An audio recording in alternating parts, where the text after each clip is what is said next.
Well, what do we got going on today? Whoa. Okay. It's pancake time. But maybe, I don't know, not your average pancake.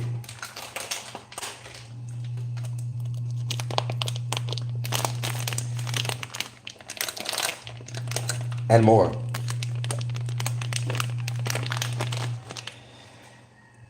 Okay. Pardon me.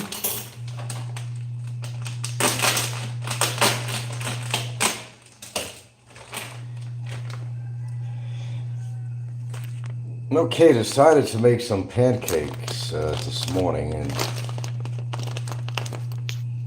a little different on the pancakes. Got that thing all fired up. We're going to be adding some whole grain oatmeal to this. Whole grain oatmeal. And we're going to be taking some Saigon cinnamon to this puppy. It's plenty. Gotta stir this up a bit. Look good, huh? So we've actually put some whole grain oatmeal into this, incorporated, because a pancake is generally pretty bland. It's not really, and there is sugar in there, I mean, absolutely, but you might as well make it palatable. So we got the whole grain oatmeal incorporated into this. We got some Saigon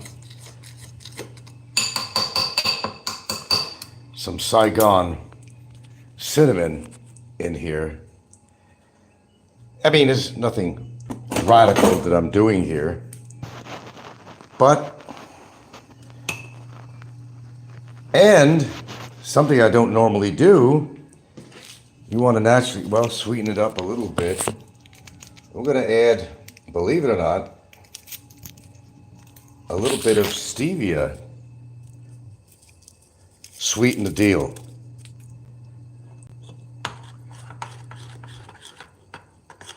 Sweeten the deal.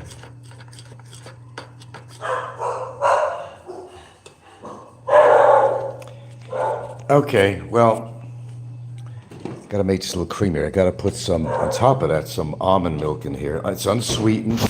It's unsweetened. Vanilla. And you want a little vanilla-y taste to your pancakes.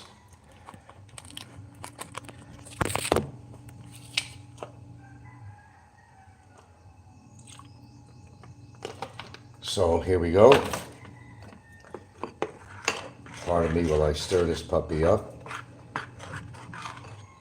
And there's also some protein in there too, obviously. Pan is awfully hot. Okay. Oh, there we go. Number one. Not the most symmetrical pancake, but that's okay. And feel free to add, just to top it off with a little bit more Saigon cinnamon on this puppy. Don't be afraid, it won't bite you. If I could find my favorite spatula, I'll be real happy. Oh, there we go, it's right in front of me. You want to let this bubble up a little bit before you turn it over. It's going to be a little bit too soggy if you don't do that. You'll see the little bubbles happening in there. Means that the heat is getting through and it's solidifying the pancake mix. Something a little different this morning. Yes, I did use a little butter.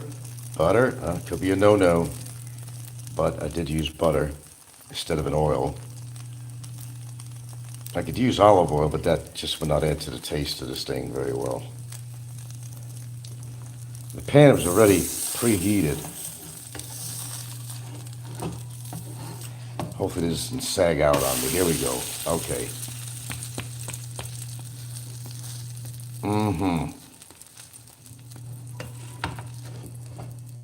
You know, I don't like cooking at this burner here in the front because All you have to do is touch this thing. This thing can slide off like a son of a bitch, and you will definitely get burnt. I generally like to do so. It's a big no-no for me.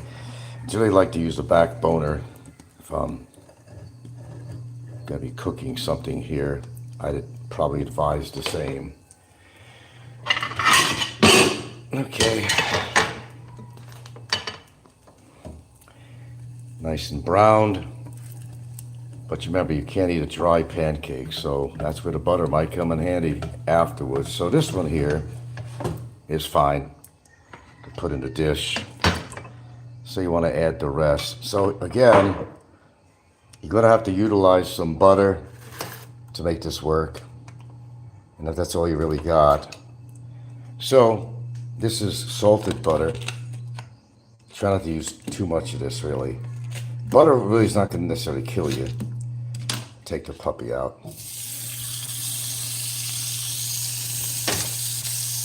Stir this puppy around. Pan was already preheated, so I just take the damn bowl and just pour it in. No science to this. Put the rest of it in here. Hold on.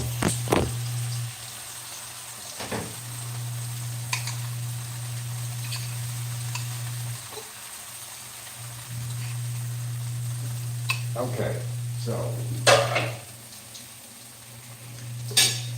again, you may want to add a little bit of more Saigon cinnamon on this. Don't be afraid, it won't bite you. You'll appreciate it in the end. Okay, and the dogs are going off, and I know why. German Shepherds are probably passing by. Every now and again I get in the mood for some pancakes. Stay away from some eggs and so forth. And actually I'm supposed to really, when you're going to use that pancake mix, you're really supposed to add an egg to it, but I never add an egg to it. It's fine. All right, since this puppy's already been pretty well heated up, let's see if it's time to flip this puppy. Might be a little bit too premature, but we'll find out. No, they're not pure symmetrical pancakes, you know. Sometimes they fall apart. It all goes down the same. Pat that puppy, get the heat going through it. You want to cook it pretty thoroughly. You won't die if it doesn't. Okay, that's pancakes for breakfast. I do not, and I repeat, I do not use any kind of pancake syrup. That's just insanity. That's pure high fructose corn syrup. That would be a horrible mistake. We're getting enough sugar. There's even sugar in the pancake mix itself. I mean, you're not going to totally stay away from sugar with a lot of these products. You could do what I did this morning, first time. Add a little bit of stevia, something different. Stevia is okay to use. You just don't want to overdo it. Okay, so 2 pancakes is going to suffice. We're going to turn this puppy off here. And we put aluminum foil on there. It kind of helps with the cleanup. Okay, well, next, and here goes the butter again. You certainly get you're getting your share of butter. Say what you want about it, but when you need it, you need it. So get this thing, you don't want it to be too dry. You already got enough cinnamon in here. You got a little bit of stevia. Remember, you got also some whole grain oatmeal in here too, which makes the pancakes a little more healthy because the pancake mix is what I use. Is not real healthy. So you might as well build it up a little bit. Of course, got my cup of tea. Of course, what the hell you expect? Okay, well, let's see what this puppy tastes like. You don't want to really saturate your pancake with butter. It can get awfully dry. Especially a little double stacker here. Like a cinnamon roll. Not too bad. No syrup. No, no, no, no, no. That's insanity. That's insanity. Yeah. That's what I needed for breakfast. Something bland. Something bland. Not high fat, and wash it down with some green tea.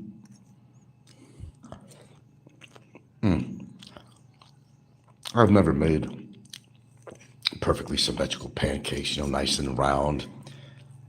But I never worked at a Waffle House. I don't have that expertise to make the perfect pancake. But this works for me. Turn my fan on here.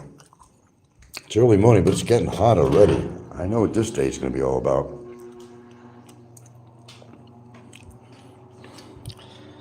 Oh, another bite of this morsel. You taste that cinnamon right on, man. You sure can. The butter does make the difference, I have to tell you. You can eat butter. You don't eat it all the time. No. But you can indulge a little bit in butter. I like to use the salted one. It hasn't any taste at all. Okay, so wash it down.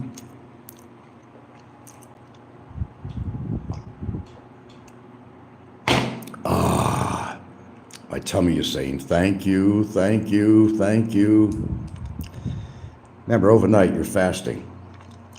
It's been recommended that you only eat 2 meals a day. I know it's hard for a lot of people to do, but I can't say I've been doing that.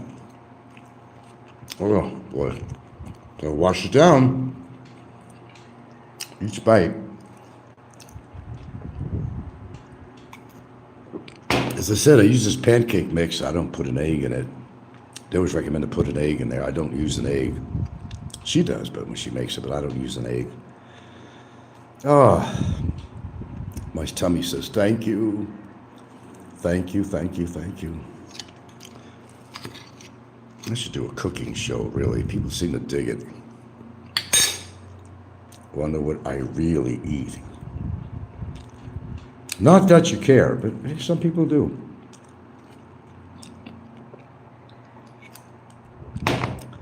I'm just really not into the greasy breakfast type stuff. I just can't, I can't handle that in the morning. Something that's really heavy and greasy, and God, I got cinnamon all over my phone. I thought my phone was broke this morning. I went to turn it on. This is an Oppo phone. And the only thing that came up was the word Oppo. And it wasn't loading my applications, nothing. It wasn't loading. I'm saying, oh shit. Don't tell me I'm having a phone problem. But I don't know what caused it, but eventually it went on. Thank goodness for that.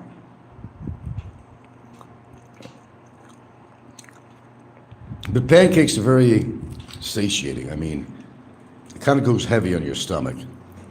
Your stomach will feel full and satisfied.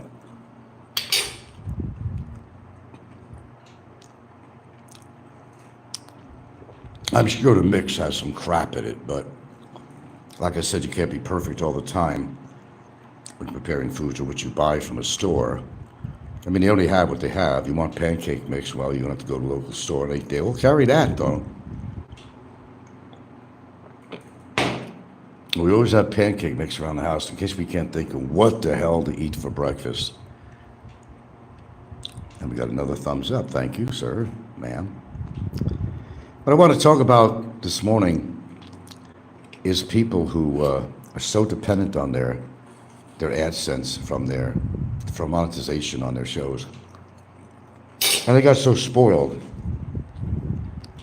Because you have to ask the question, what if they just, I don't know, the likeliness of that happened, probably not. YouTube decided that they, weren't going to offer this service anymore. Well, maybe they just made it a little bit too hard for you to earn that money. Everybody loves their super chats, but 30% off the top. That if you're a law-abiding person, you'll report your income to the BIR or whoever. Nobody does that.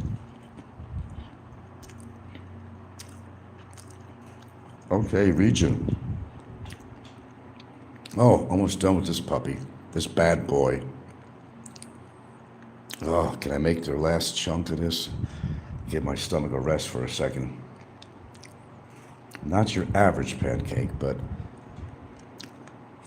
my girlfriend is desperately searching for blueberries in Cebu. And let's see. She's not finding it. She did find this large bag, but it was a kind that I don't want to buy.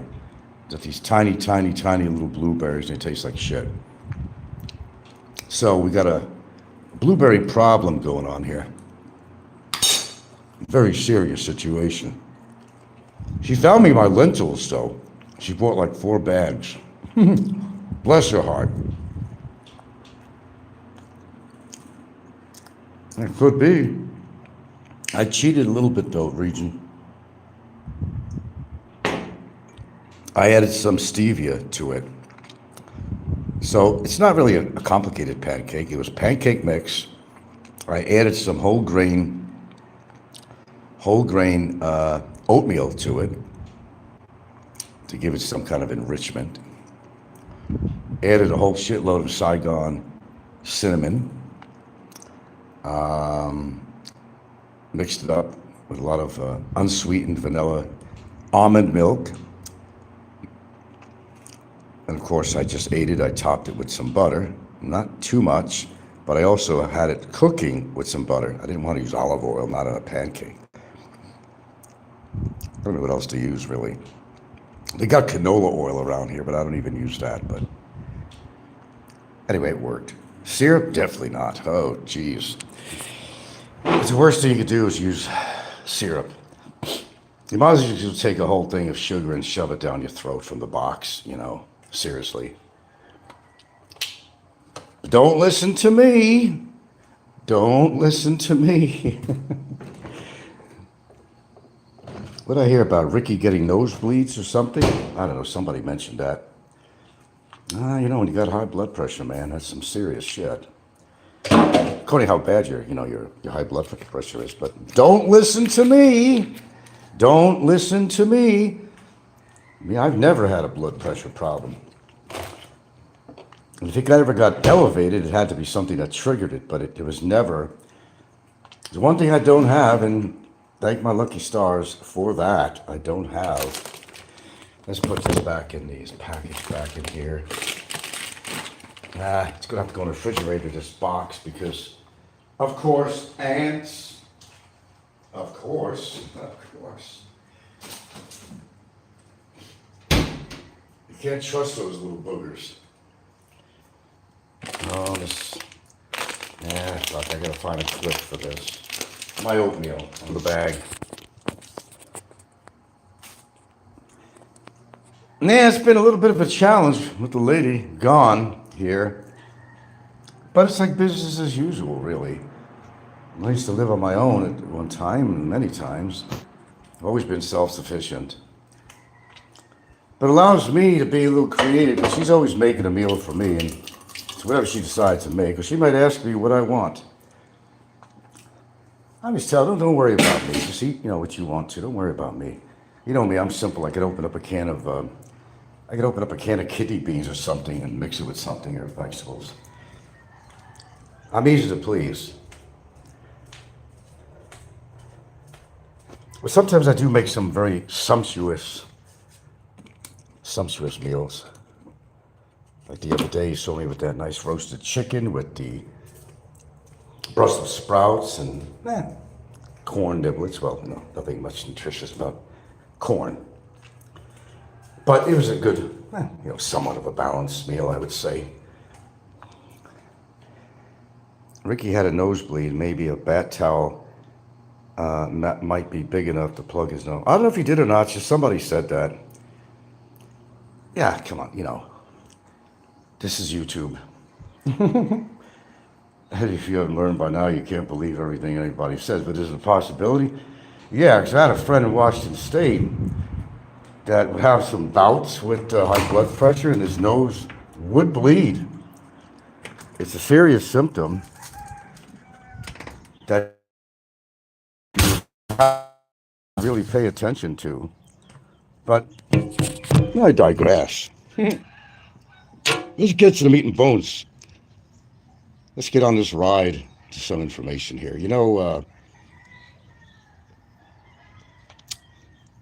I think people have become so dependent on their AdSense income. And don't get me wrong, you can make, if you get a million, it's hard to get a million, but a lot of people do. I don't know how, a sub, I don't know how, but they do. And you can make some pretty hefty money every month if you're getting a lot of viewership, more sponsors, and it's incredible. I think for every 1,000 views, you get so much money, and I don't know the whole formula, but I think when you become really dependent on that, then when it's gone for some reason, there's a Filipino YouTuber, nobody on here would know, but she was more of a Facebooker, and she had like how many million following her, and because of something she did or something or said on Facebook or whatever, that format, she got her show taken down. All the years it took her to build up how many subs, and she was making good money. Let me tell you something. For Filipinos, YouTube can be a great option to make some money because there's so many Filipinos. They all follow each other. They got it down. And they could really supplement their income. Some of them don't go to work. And they depend and survive on their YouTube or Facebook, whatever income. And some of them do a damn good job on doing so, man. Bless their souls. Why not? If they're doing an innocent show, it doesn't have to be something you like to listen to. It could be your typical chismiz or whatever, or talking about their makeup or something. You'd be surprised what people listen to. But they do. According to the mentality of your audience. So, yeah, it's nothing new to Filipinos as far as doing the YouTube or Facebook material. They've been doing that a long time. And a lot of them, they've been saving their asses from doing it too. Big time, financially. But your average Joe out here, is really not making a lot of money. But, if you're a Filipino, for example, or just an expat with a really, kind of a shitty income, Social Security, whatever it is that you might receive, but the difference of making even $400 a month could make a big difference in your life. Convert that to pesos.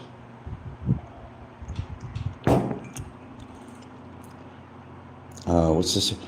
Region says it drives them nuts that Gilda takes such good care of you, plus the fact your relationship. Well, yeah, my relationship is genuine. Can't get more genuine than that. I missed the shit out of her. She's been gone a few days, but a lot of people say, well, Frank can't go anywhere without Gilda. Well, maybe it's a preference. Did they ever think of that? Some people actually like being with their partner. I guess I'm one of them. So shoot me, seriously, no, don't seriously shoot me, but, I have to go into a cooler room here. Not happy with this. Why is it not going? Hold on. Okay, let's get this right here. Get this fan going. I don't got the air conditioner in my bedroom here.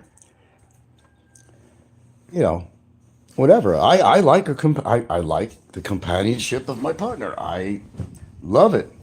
I couldn't see my life without it, but I'd adjust to it if I had to, but like anybody else could. But yeah, we do go a lot of places together because we just happen to enjoy each other's company. Nothing complicated about that. It's a sign of a good relationship. And my relationship is good in so many ways. It would take a really long show to really get into detail, but that gets a little bit too personal. Not that it's ever stopped me before, but we'll refrain with that. Yeah, having a good relationship is a good foundation for living out here in the Philippines rather than chasing your tail or chasing other tail and saying you're having a good life out here and all that shit. I can't have it any other way.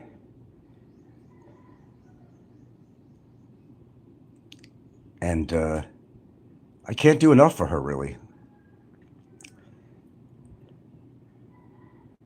I set up a foundation for her future, but I don't know what happened. I had a little glitch. I don't know why. She's not exactly broke. She ain't gonna fall apart if I wasn't with her, but still, I set up a foundation for her. It's the gift that keeps on giving. It's a home. Filipinos take pride in owning property, and she does. Because when you give a shit about your Filipina, you're not just using them for a head count or something or whatever, or, turning them into an indentured servant of some sort. You don't want to do that. Some people do. The foundation of being happy out here at all in a foreign country, no matter what foreign country you're in, is having that baseline that creates your happiness, having someone who actually gives a shit about you. And a lot of people don't have that. Again, again, and again. That's why they're so bitter. Bitter lemon, bitter melons. Got to have that foundation. Again, the word grounded, grounding yourself. But getting back to the YouTube revenue and so forth, I was on that platform before. I would have continued, but I did something that was stupid. I was pissed off or something. I put my channel on hide, and something happened where I actually eliminated. And you know how many videos I had? They weren't backed up by anything. A hard drive. I did not back all that shit up. I had 1,500 videos. I don't know what the hell I had. But I wasn't getting much donations anyway. You either got it or you don't got it. I mean, people get attracted to people's shows, sometimes based on content, but more so on hype, more so. Put a girl on there, yeah, you're going to get a bunch of viewers, all right? We'll have a girl do the show herself, talk about makeup, talk about dating, life in the Philippines as a Filipina, all that kind of shit, you know. And just, look at the population out here. You're going to get a lot of Filipinos watching your channel. They do very well. They do very well. They got the audience out here.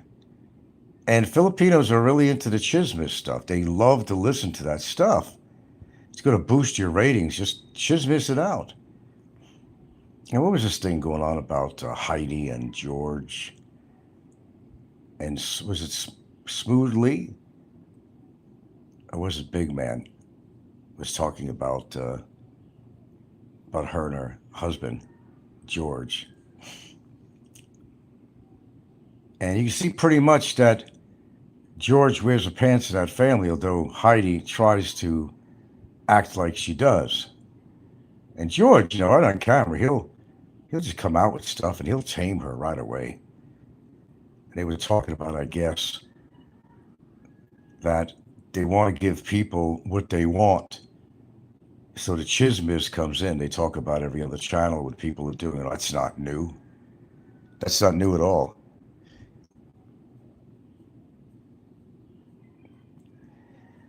But, he don't make too much money on his own. He has some side jobs, whatever he does. She's depending on her Social Security. She's kind of like on her way out. I hate to say that for Heidi. She's not my favorite person, but, you know, she has that extraordinary weight problem, and she has some illnesses, lupus, probably diabetic, probably on high blood pressure medicine. She's not very mobile, and that doesn't help. Yeah, Heidi pays the bills, but George rules with an iron fist when the camera's off. Sometimes when the camera's on. But what's his name? Was it Smoothly? I don't think. Maybe it was Big Man or something. He did a little spoof, him and his wife, on Heidi and George. Still out there. I want to check it out. Maybe it was Big Man. Or it was Smoothly. I'm not sure which it was. Check either one of them out. They did a pretty good thing on that. Heidi knows that, her medical situation is not good. But you still got to survive. And she probably has a lot of medical bills and so forth. So it's a must that she keeps the income. So as I said, there's a lot of people that are very dependent on their income from YouTube. But it doesn't come easy, though, for the little bit she makes. They like to fuck around with editing. They always have some charming little intro with music, custom-made music. I guess there's a thing you could do on there. Use the words, make up your own words. Someone to make a song for you. They very successfully have done that. So they kind of go out of their way to put their show together. Then while they're doing a show, they're showing clips. While they're live, they're showing little videos of people. I mean, I can't even do that. I told you, I'm not technically very wonderful, But it takes a lot of work. Then you got to ask yourself, is it worth it? Unless you're making buku bucks. Now, do you remember, what was that one guy in New York? He was like the king of YouTube, other than Mr. Beast and some other people. I forgot his name, because he's been off for a while. This guy was, oh my God. He just decided to get off. It wasn't worth it. This guy was making big bucks, big sponsors. He was getting gifts, expensive gifts from the sponsors too. He even got a car or something. I don't know. This guy was making big money. She sits and sleeps on a piss pad. Not joking. Really. That's pretty bad. God, what was his name of that show? Even Mr. Beast has done some things on his show that people snared at. These people are just wallowing in a stack of money. But what happens when their empire gets crushed for whatever reason? Hopefully they invested their money if they don't have to depend on their YouTube income. But some people are actually very dependent on what they make. Look at Big Kevin. He's lucky to make 100 from his revenue anyway. I mean, the AdSense, not, occasionally making some super chats or something. He's not making a lot of money. But it got to the point he's dependent on that because a lot of his money goes out on drinks for women and stuff like that. Bad choices. That's his gig. I don't know. Nobody's ever going to really be happy on here. Somebody else is not happy, I guess. But what if the YouTube platform and other platforms are not there? What would they do? Well, they have to be dependent on what they normally make on their Social Security or whatever they're getting in. But you got a little bit spoiled after a while because you were making this extra money to buy more toys or chase tail or whatever you're doing with your money or drink. I don't think anybody knows how to save for a rainy day, really. It's like the mentality of Filipinos out here where they're a millionaire for a day. No offense, but they're not very savvy about saving money. Like, what happens if the channel got taken down, like it happened to some Filipina, nobody you know of, nobody I even know who she was. She was on a Facebook platform of some sort. So she's fighting this because she was making buku money. Who says Filipinos are all poor? No, they're not. No, they're not. And why take a job, work at a call center or some shit or whatever, if you could be sustaining yourself on a good YouTube channel? Some people make some really excellent money, but how much effort do you got to put into it? Now, then it becomes you have to depend on it. You're forced to do a show all the time. It becomes a responsibility after a while. People have expectations of you. You got to do a show. You got to do a show. The show must go on. Why? Well, the show must go on because they're making money. But what if they didn't have that? Something failed, got knocked off or something. What are they going to do? That's something that they'd have to really consider. Some people make some insane money. Insane money. I was just listening to somebody who was talking about that. Too much competition out there. I'm way out of the ball field, even if I was monetized. I was before, but I didn't make shit. At best, a few months, I might have made 200 a month or whatever. If not that. It's according to what you're selling and who's buying. Okay, but they go further than that. Generally, if you have a laptop, there is a section in there, the metadata, whatever it's called. Mr. Technical here, okay? And basically, these are keywords to draw people to your show. This goes out in space, these keywords that will draw people to your show. If it's about the Philippines, you might put in some keywords, Philippines, or Philippines eateries, or whatever your topic matter is all about. To draw people from the World Wide Web, to draw people in. I never did that. Well, I did for a little bit. And you do it on the laptop because you can't really do that on your cell phone. My laptop, I can't even get on YouTube on that. It's just all messed up. But you could put those key words, a whole shitload of words, that's going to draw traffic to your channel. And I'm sure these people do that. I'm sure if they have a successful channel, that is exactly what they are doing. You got to draw traffic, and you do it a lot of ways. You can announce your show on Facebook to other people. They'll share it with other people. They'll share it with other people. It goes on and on. You got to network. It's a lot of hard work. But if you're really devoted and you really need that income, everybody could use more money, right? There's always another legal case you got to attend to, right? So, why not more money? I have nothing against it. But you've been on for a while, there's an expectation. Just like most of you all, I don't have a big channel at all. Look, 13 people watching, big fucking deal. Sometimes I get 45 and on a good day, according to what time of day it is too. That's shit. I've seen people's channels where they get 100,000 views on that show while they're live. And, of course, they get a lot of subscribers. Those are big time shows. Really big time. But, your little grassroots show and you got really nothing to give.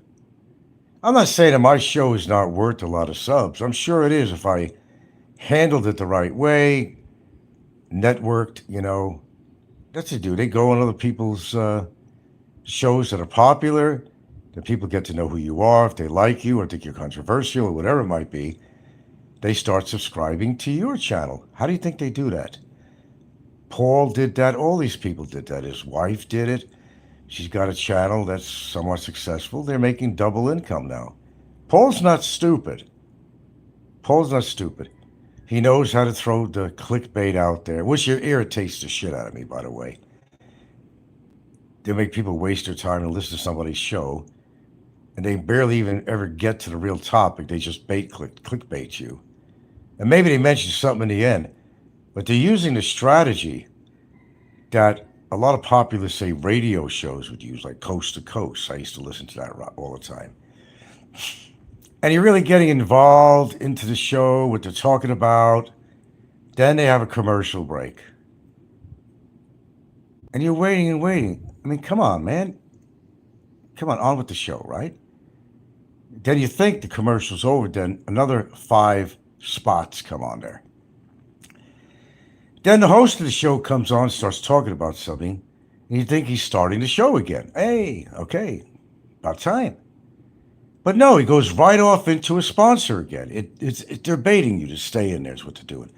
They realize that the commercials are really long.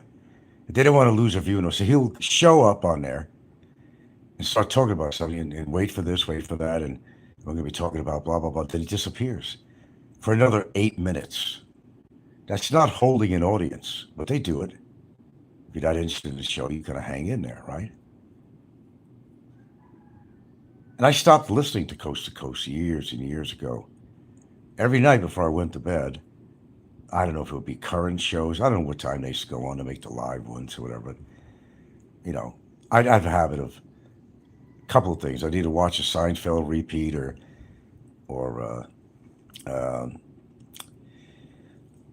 another show I used to watch all the time. It took place in Seattle. Frasier, I'd watch Frasier. If not, I'd watch Coast to Coast. Or listen to Coast. But it got irritating to the point. I said, fuck this. Too much commercials. Which also turns a lot of people off, too, when they're listening to a very popular channel that's making the bucks. Because it's the advertisements that are making money for the show. I guess there's a way you could pay or something. You do it ad-free if some people want to spend the money to do that. But that gets irritating, too. Skip ad. You hit the skip ad box. Sometimes you can't. Sometimes it could be a 30-second or more advertisement. So trying to hit the skip ad thing doesn't always work. But being totally dependent on this, it's just you get yourself hooked into something. As you know, I don't make any money on my show. I could put a PayPal out there. I tried even doing a Gcash. It wasn't that long ago. Nobody would donate. A couple of people did, but it's just not worth it. I just don't have that kind of show to really drive the masses. And, because sometimes people do get sick. I got to sneeze. People like to hear a little bit of drama here and there, and I got very much involved with that for the most part. And sometimes people get sick of hearing it, especially if it's repetitious. And we had this big phase with Barry, and it was this back and forth going on with Uncle Barry there. And it was all right for a while, and people enjoyed it. They wanted to see, the back and forth, who had something to say with the other, and they would respond to the other. It kept people going for a while. But I think after a while, it got really old. Just like the copycat channel, I see lesser people commenting on there these days. They still copy my material, but there's far less people making comments on that channel I've noticed than before. It's a noticeable difference. Absolutely noticeable. And it's wearing out. Even Popeye is wearing out on his little, monologues after he simulcasts my show, because he's been running out of material. And he realized he's also been very repetitious, even the sketches that he makes on there, using older videos he's used before, another sketch or skits or whatever you want to call them. Monty Python, Popeye, I have to tell you, not a Monty Python. Far from. Although Flying Circus thinks he's a Python, Monty Python. And yes, I heard this too. I used to think, was under the impression that DNC, Dick Insider, is actually Flying Circus. Now, Dick Insider, he was a big guy, I'd seen some pictures of him in his car. In fact, I showed people for the first time, nobody did it but me, where he lived, right down to the silver pickup truck that he has in front of his house. I showed you the side blocks, around the block, what was across the street. I showed you that.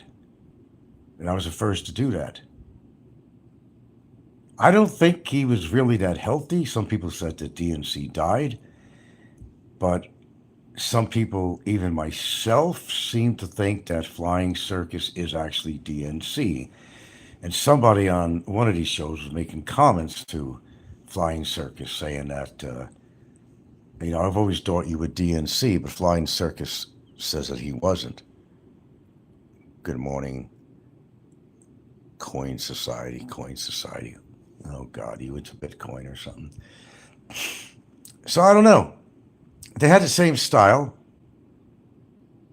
and they had the same talents in putting together little video shits.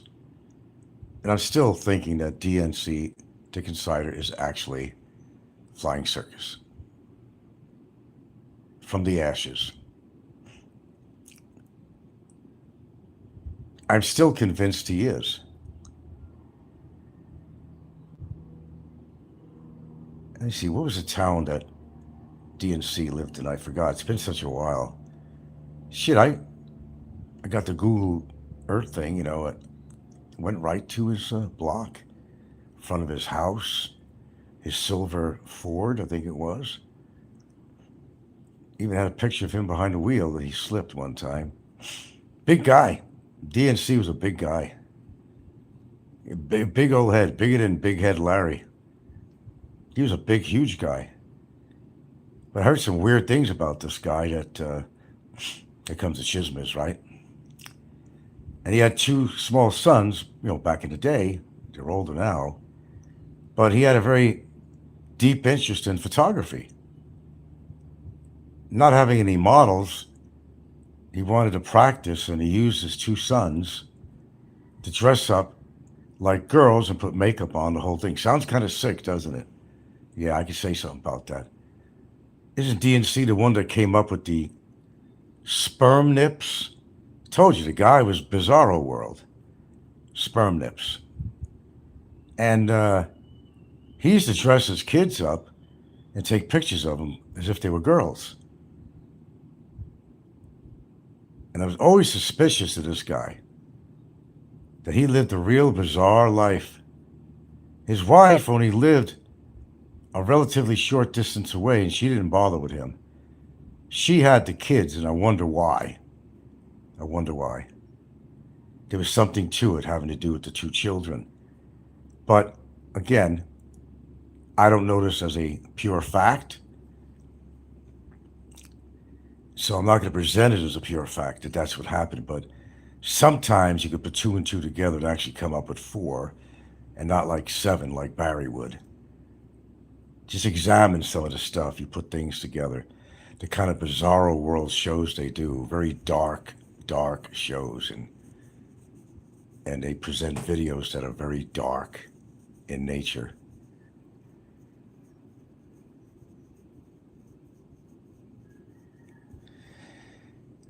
I'm trying to exercise my memory on that. Normally my memory ain't that bad for past things, but it was America, but oh God, I actually forgot. I had him on my Google Earth thing,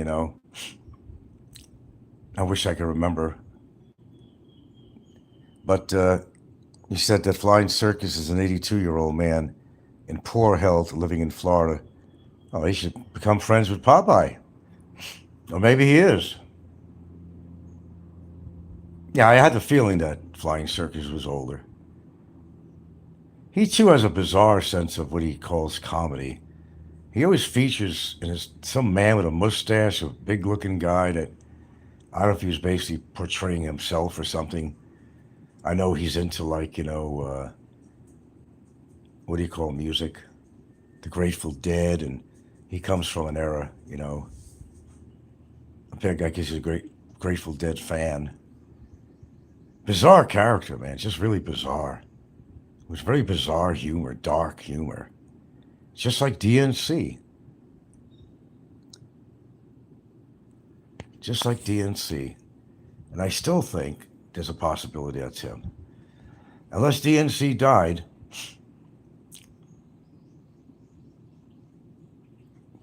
But I guess if you're 82 years old and you got time on your hands, you could post a lot of stuff, make a lot of comments. You got that time on hand. What are you going to do at 82 years old unless you're an athlete?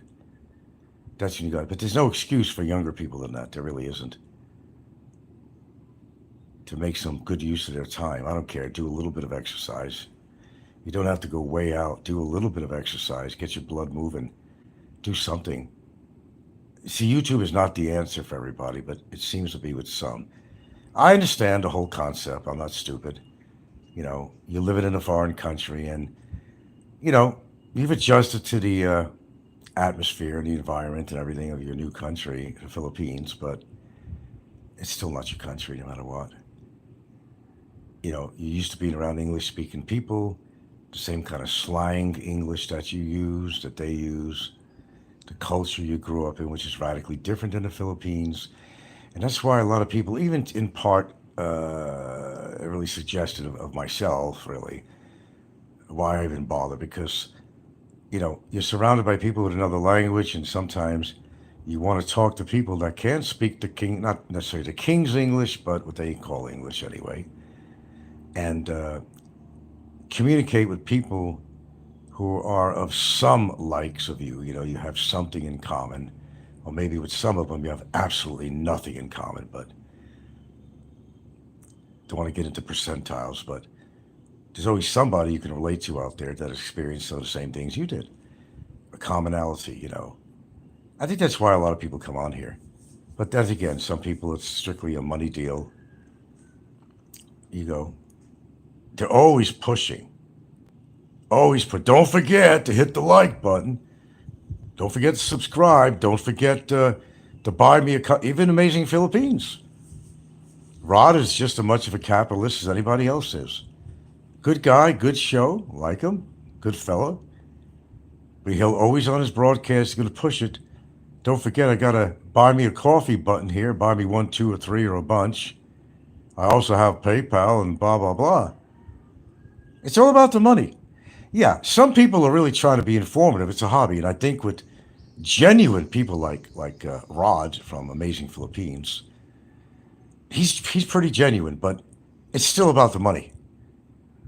I don't really gather that he maybe makes a huge, I don't know what the hell he makes. I can't even say that really.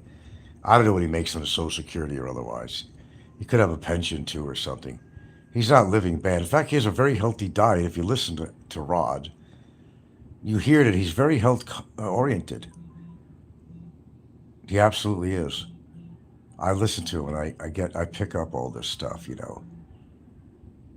He's got a good relationship. I guess he's happy with.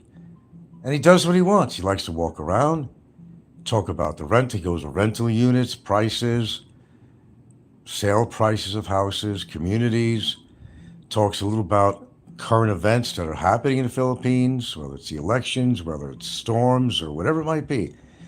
Rod kind of gives a nice balance, and that's why it's worth listening to Rod.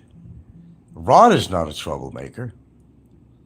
He doesn't get involved in all this crap. He runs a pretty good show. Now, you notice that a lot of people feel that they have to come on every day, the ones that are monetized. I told you, they get caught up in this draft, and they get caught up into it. And people, there's high expectations that people expecting to do a show every single day. They kind of do that with me, but there's no gain in it for me except, it's a talk show is all it is. And a lot of times I'm very informative about stuff. And I happen to know that a lot of people taking my advice, even people you wouldn't expect to be taking my advice on certain types of health issues and exercise. Because I know a guy on there that's very anti-me, has a big wallet, and he's suddenly starting to get more into working out, more into, now he's reducing his drinking. Because I talked all about this stuff all the time. What one glass of alcohol can do to your liver and your body and your metabolism. All of a sudden, he's cutting down on the liquor. He's doing more exercise now to get his weight down because he's overweight. People do listen. They're not going to tell you or tell me that they're learning something from my show. They're not going to tell you that. They're not going to admit it. Even John Blaze's wife was copying things I do. All of a sudden, she wanted to go shopping. John Blaze said it. After listening to me a lot, she wanted to go out and buy some green tea and turmeric and all that stuff. I influenced John Blaze, who's kind of a nemesis of mine. His own wife, if that ain't a stab in his back, but his own wife was going out doing some of the things I do and things I eat. Ain't that a pimp? I do have influence on people on here. There's no question about it. There's none. They are just not going to admit it. I'm sure they have changed some of their ways because of what they learned from me. I'm positive of it. But they're not going to come out and say, you know, dude, I listened to you and you're right. I don't want to admit that you're right, but you're right, Frank. And I tried doing this. It's just working out real well for me. I'm now changing my diet. I'm now taking supplementation when I never did before. They listen. On the outside, they might be knocking me, doing shows against me, and calling me every name in a book. But they're listening. And they're listening very carefully. Because they know I've achieved something very special so far. I made it to my 70th year, going on my 71st. So Frank must be doing something right. Especially for the fact that Frank, one of his bugaboos, is still smoking. How is it possible, after a long time smoking, I'm not I don't smoke a lot of cigarettes a day per se, but you still smoke. It don't matter. Fuck the count. The count matters too, but after all that, Frank is still alive, he's still kicking, and he's reasonably healthful. He actually is healthful, healthy. Imagine that. I don't even know if his wife really, that's a good question. I don't even know if she really exists. As I said, you can't believe everything on here. I don't know, he showed a party at his house. There were Filipinos there. I imagine he's a girlfriend or something Filipino. I don't know, maybe it's real, but you notice he hasn't been on for quite a while. And I remember the last time he was on, he was talking about he wasn't working anymore and it becoming overwhelming for him to find something to do with himself. He's getting bored out of his mind. And his Filipino became totally Americanized. Biggest mistake, I keep on telling you folks, but don't listen to me. His wife became totally Americanized. She found a group of Filipinos out there that she spends a lot of time with and friendship, parties and all that stuff. Yeah, I don't think it's turning out for Mr. Blaze, the way he fully hoped it would be. I don't think so. Why am I always right? Most of the time, I think I am right about most people on here. Some people have proved me wrong, but not many. I'm pretty right about most of the characters on here, and anybody I've ever talked about on here, you gotta admit, I was right on hitting the nail on the head. My predictions and so forth. I was right. Okay, could you guys hold on for about 2 minutes? Appreciate it. Okay. If you can hold on for about 2 minutes. And why is this thing being quiet?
I'll be with you shortly, guys.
Sorry, guys, but I had a huge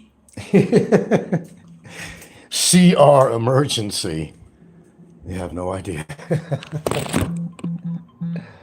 Sorry about that, Chief. But a man's got to do what a man's got to do. Mother Nature calls, and everybody else falls to the wayside.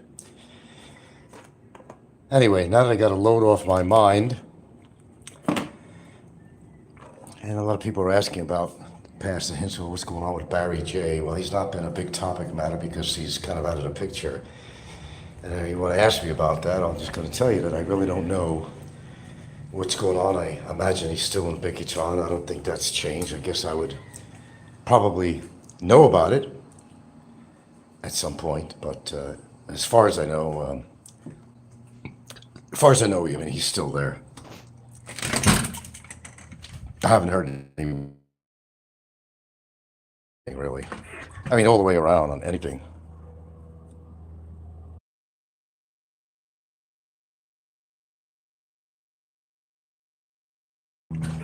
Sometimes, as my father used to say, no news is good news. Well, that's not necessarily true. But my old man used to say that. God, it's so early and it's already hotter than shit out there. Wow.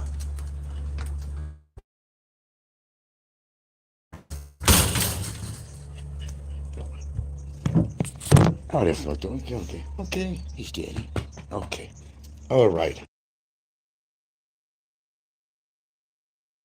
Yeah, nothing's changed as far as I'm aware of, anyway. That's okay with me. It's really nice to, I must say, it's really nice to end a chapter, you know. A chapter, that book should have been closed a long time ago.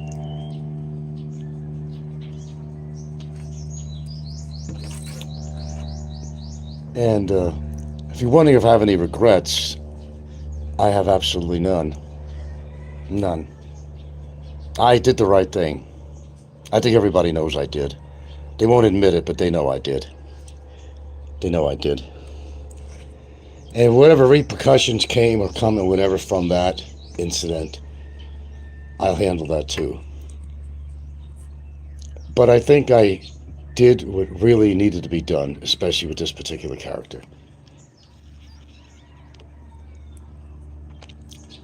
And I'm very happy with the way it's gone. I did not want it to lag on any longer. And it wasn't really about finances. It was just a hassle of going back and forth to the courts, dealing with evidence, filing this, filing that. It was just getting really old. Regent says it's clear his phone privileges were taken away. Well, most of them, yeah. It's about time, right? Look what he got away with over in Mandawi. That was far too much privilege. Far too much privilege.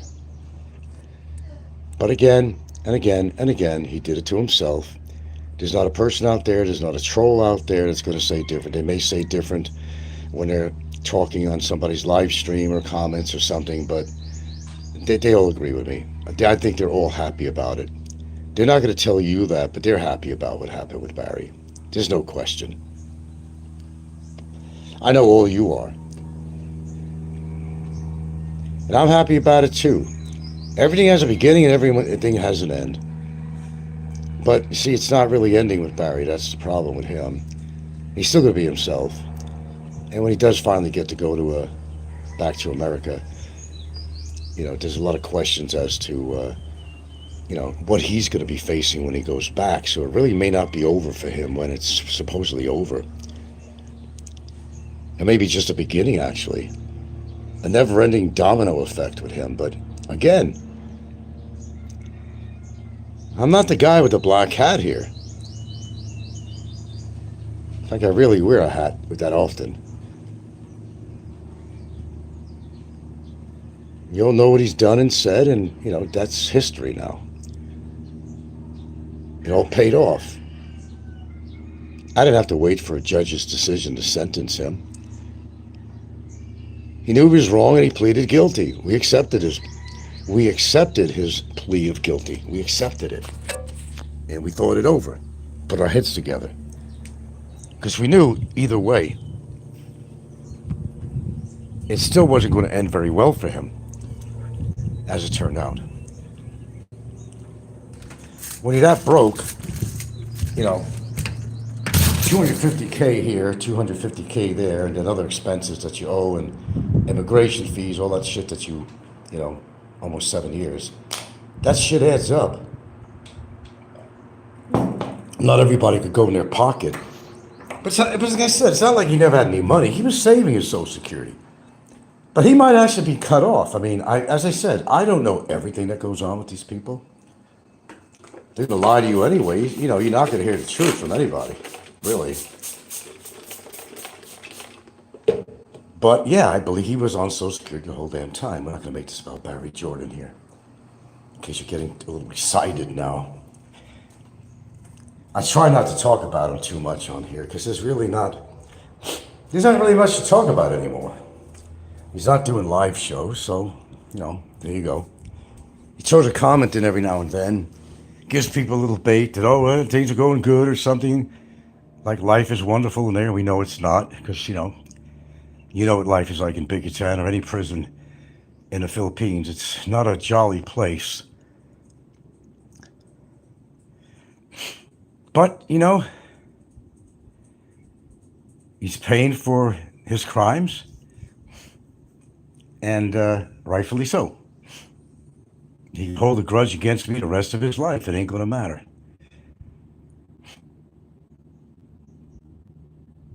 So let him begin his new life in America. Whether he's going to be incarcerated even in America, I don't know that either.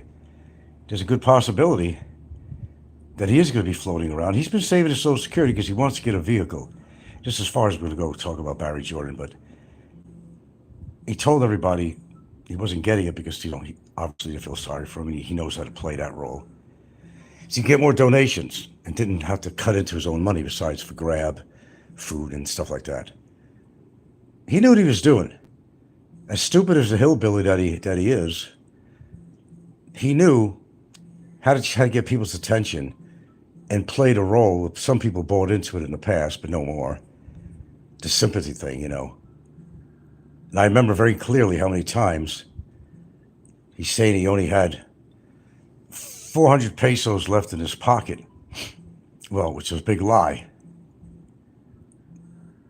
Trying to get donations. Then, before he ended the show, I got to go because I got to go pick up a bottle. And it wasn't for food.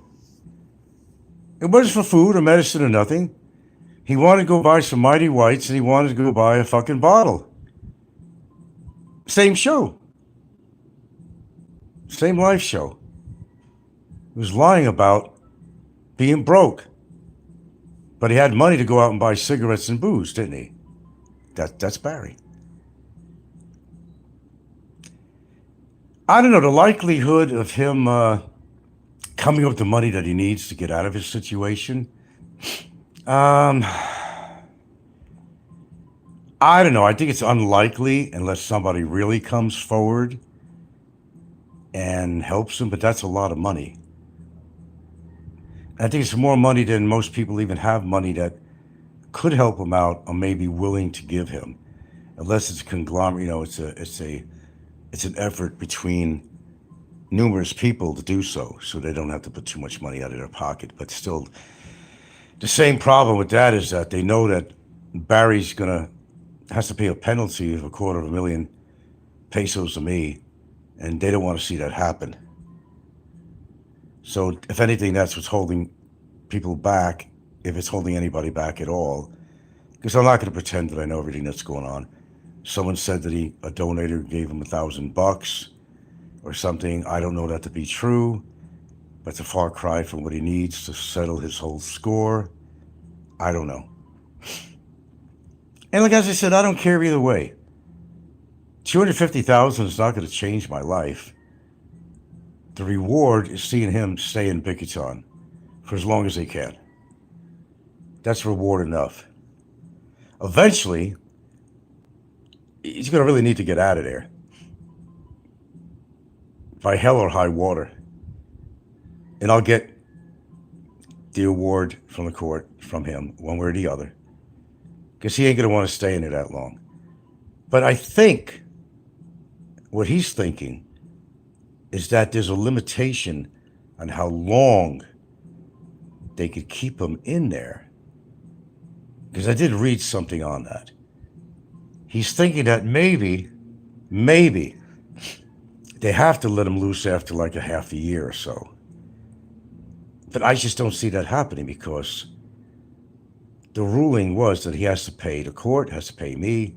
Of course, he has to pay all his immigration fees before they could even get around to deporting him back to America. So it's kind of an interesting thought about that. Is there a limitation on how long they could hold him in Bickerton? And I'm thinking that maybe there's not a limitation. I did read something in regards to that would suggest, but it's according to what the circumstances are, that would suggest a figure maybe of 6 months. And maybe, who knows, maybe it's true. And he figures he could get away without having to pay the court and me, but I just don't think that's going to happen. You got a court order for that stuff. It's what you're going to have to do.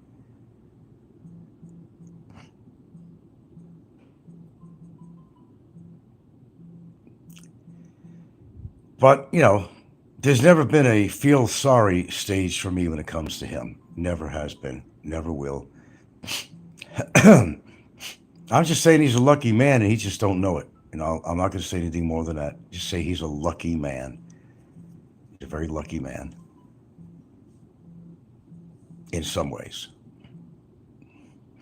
Like I said, I could have took another direction with this whole thing, but I didn't do that. Could very well have. It's called restraint.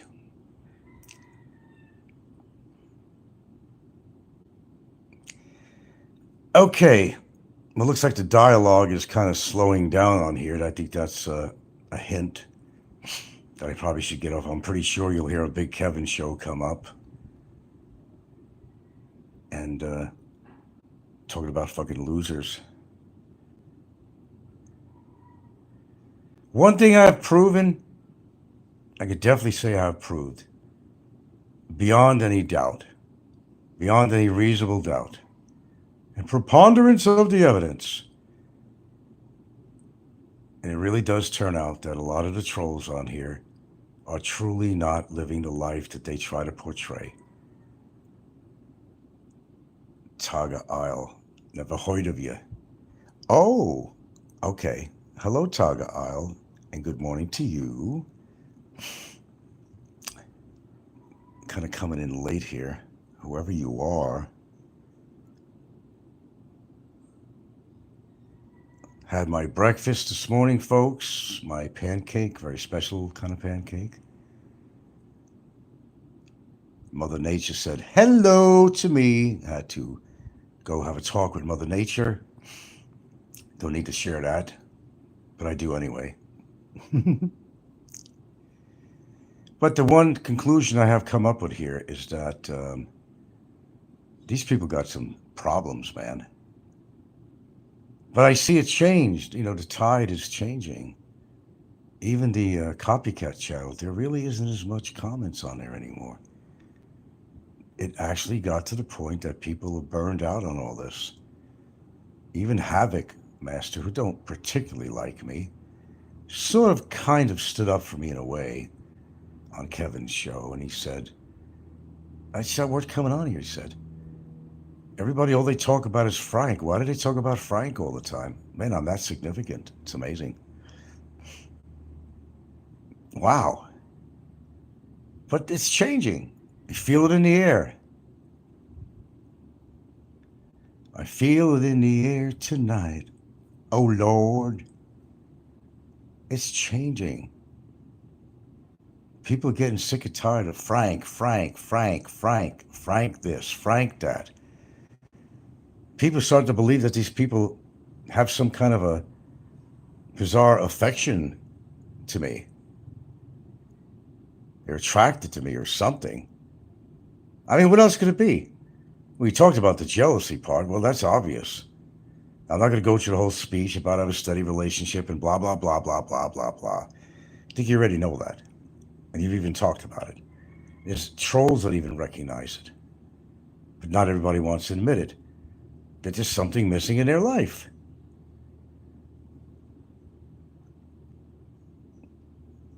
Apparently so. They wouldn't have that time to devote to me. Shows. Simulcast. Topic of conversation for every troll channel. I'm doing something right to be the talk of the town. I do miss my lady. She's my lady. And I love her so. And I was talking about, and I was addressing an issue that people were talking about. Of course, Big Kevin mouthing off about that kind of shit and other people. They say Frank's afraid of going anywhere by himself, or he always has his girlfriend by his side. And I gave a pretty good explanation to that. That maybe we just like being with each other. Maybe we're comfortable with each other. We like our companionship. We can relate to each other.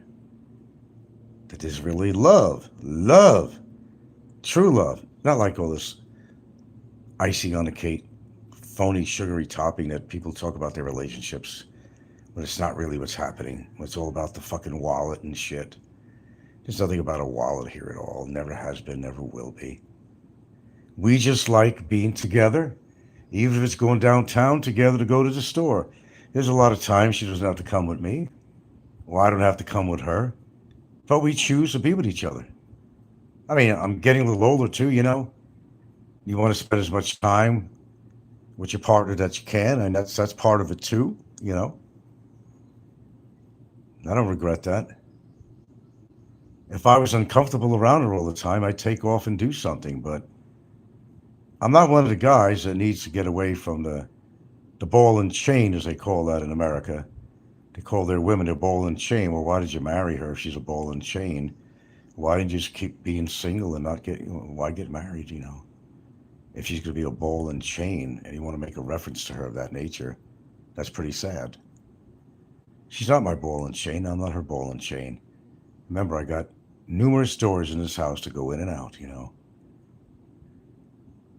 Nobody's being held prisoner here.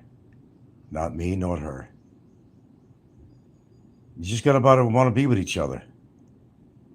As I said, as you get older, you need that companionship. And that's why, in some ways, that I see a lot of these trolls that don't have anybody. And you could almost feel a little sad for them. Now, Fazio was the ultimate case, of course, of loneliness, but everybody's aware of that. But that was a severe case. But there's some people that are not that far off from Fazio. And that's where the bitterness comes in that we always talk about. Yeah.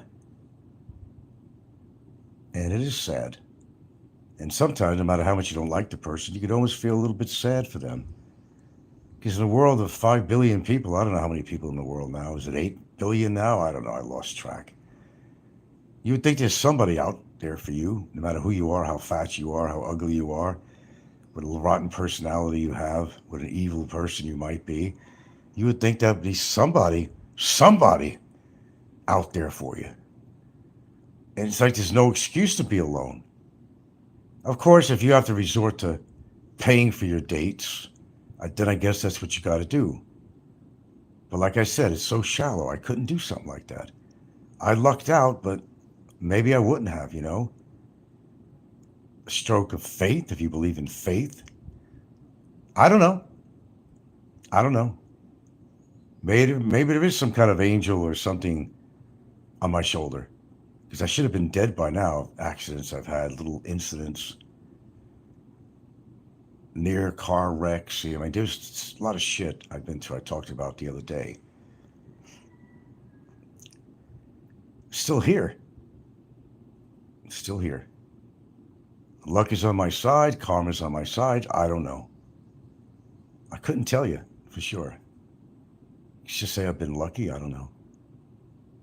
But how she came into my life shouldn't have actually even happened. The way it turned out, we did wind up meeting up. It was something that probably would not have happened if I didn't go in my book and remember I talked to this woman, and I came to the Philippines at that time with really nobody in mind at the time to meet up with. And I really didn't like, the being alone thing and all that. I could be independent. Sure. I think at that time I didn't choose to be very independent.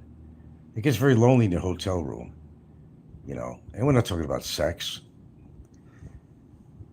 And having somebody in a foreign country to talk to and relate to is really important. That's where she came in. And by luck, we did meet. And here we are over 9 years later. So, yeah, no matter what shit is going on in my life, I did luck out, man. I don't know if it's luck or faith, whatever you want to call it, and what you believe in. But it turned out really well. I wouldn't trade her in for any new model. A newer brand car, I wouldn't do that. She's actually become part of me. And I miss her when she's even gone a small period of time. I miss her now. Because I happen to love her a lot. And she knows it.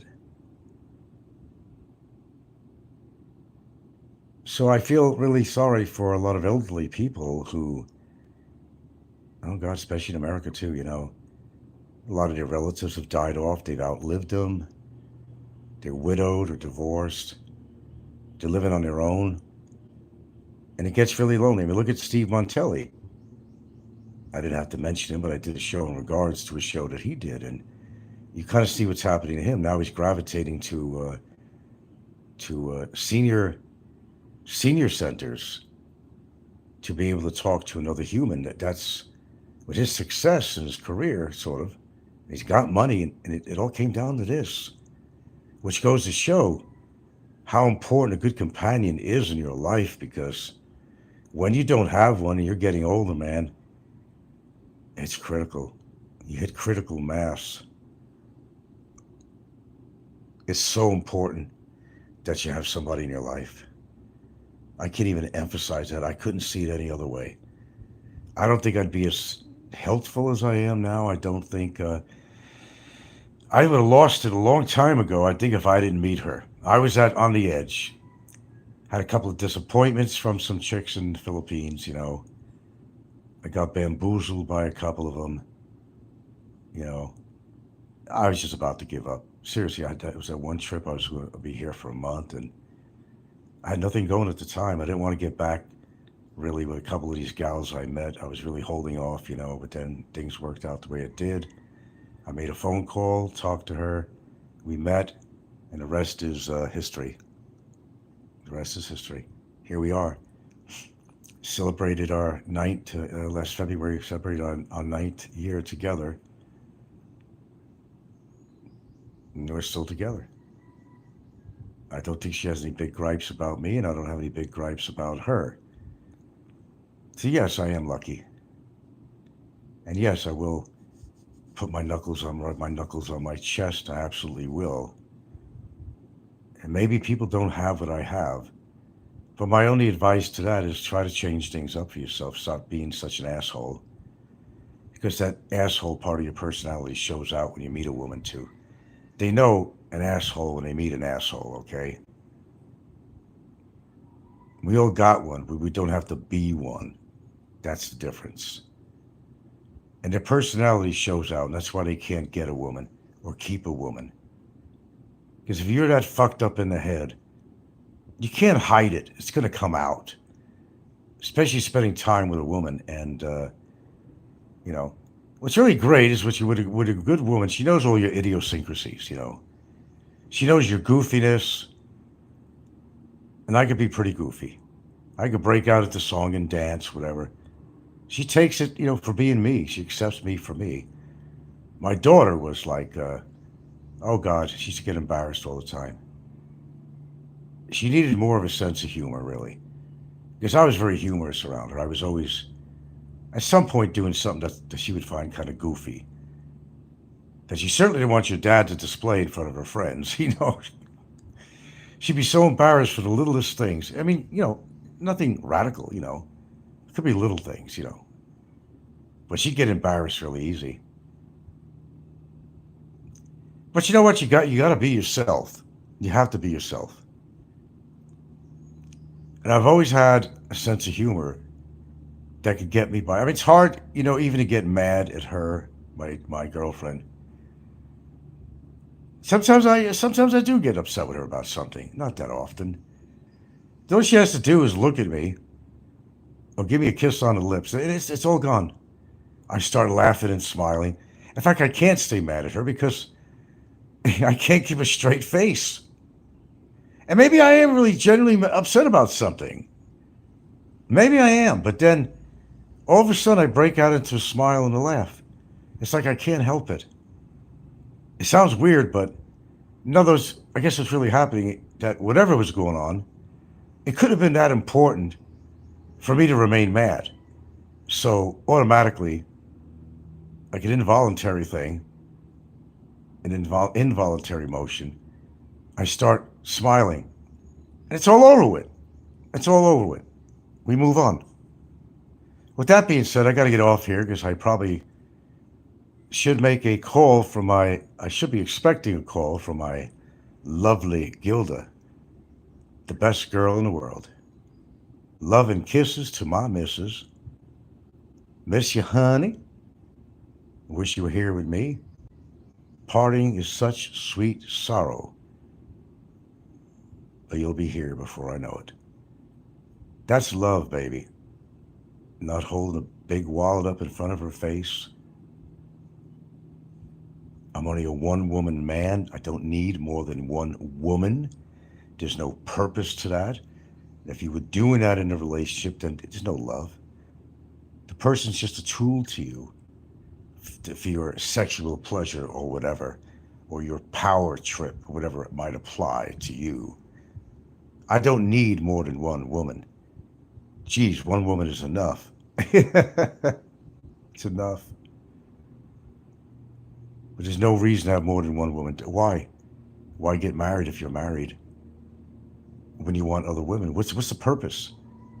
Oh, legal status. You get your SRV, 13A. Okay, but that's not a reason to marry a Filipina. And you don't need a piece of paper to say I love you. What do you need a piece of paper for? I was listening to a local guy that lives in my town. He has a show on here. I won't promote it, but he just got married. And holy shit, he was speaking about the process he had to go through and the bureaucracy of doing so and the waiting. And when he thought documents were all in, no, that's not, he made a mistake on this, a signature on here, had to come back into a line of 100 people, had to go back to the same office back and forth. What he just told me, well, we told his audience was that, fuck, it's just better off to be, not have a married status. Seminars you got to attend for 4 hours. They're going to teach you about marriage. Seminars. This, that, this. Then running back to different. This guy had to go to Naga for this. He had to go to Cebu for this. He had to. The story that this guy told, I was just listening to it yesterday. He's a local guy, lives right in my town. And what he had to go through just to get married. In fact, he even converted to Catholicism to please his woman. You shouldn't have to do that. If you don't believe in oh boy, you don't have to convert. But he did. But don't convert just to satisfy your woman. Well, she might have said, "Well, sorry, I have to get married to Catholic Church."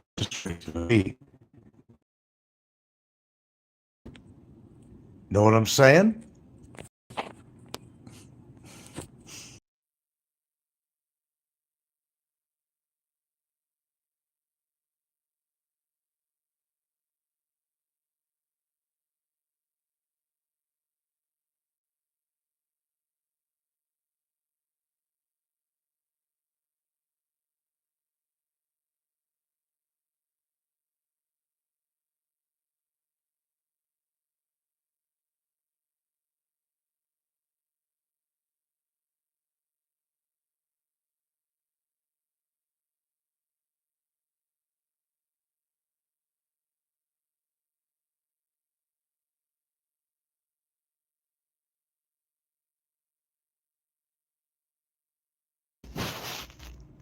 Our boy is doing just fine in Biggie Prison.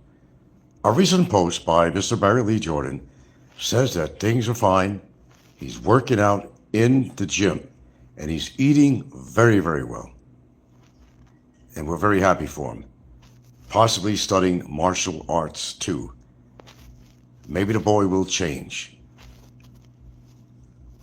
But I'm happy to report Mr. Barry Lee Jordan working out hard, building a sweat, getting that weight down, building up some muscle, and he's going to break out at any time.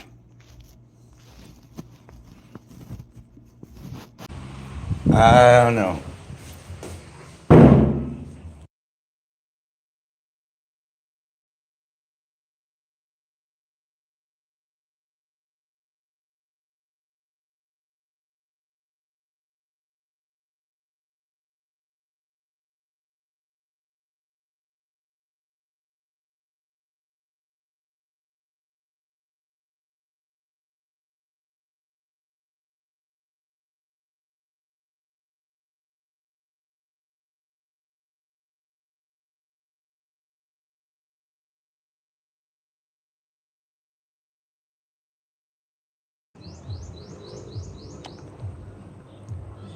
Man, oh man alive.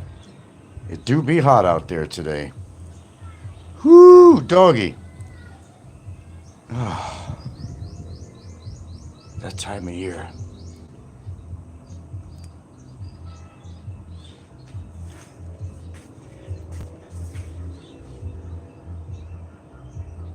And good afternoon, folks. Good afternoon.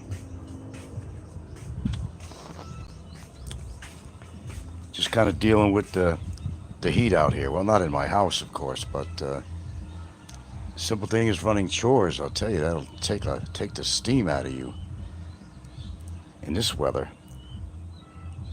I heard there might be other places going as high as, I don't know, 43 centigrade. I can't imagine it.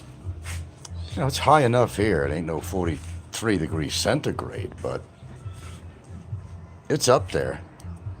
The heat index says feels like, but it's up there. I stay out long enough to do my chores and get the hell back inside. Even my dogs don't want to go out. Besides, they're too spoiled. Would you believe I spend, let's say,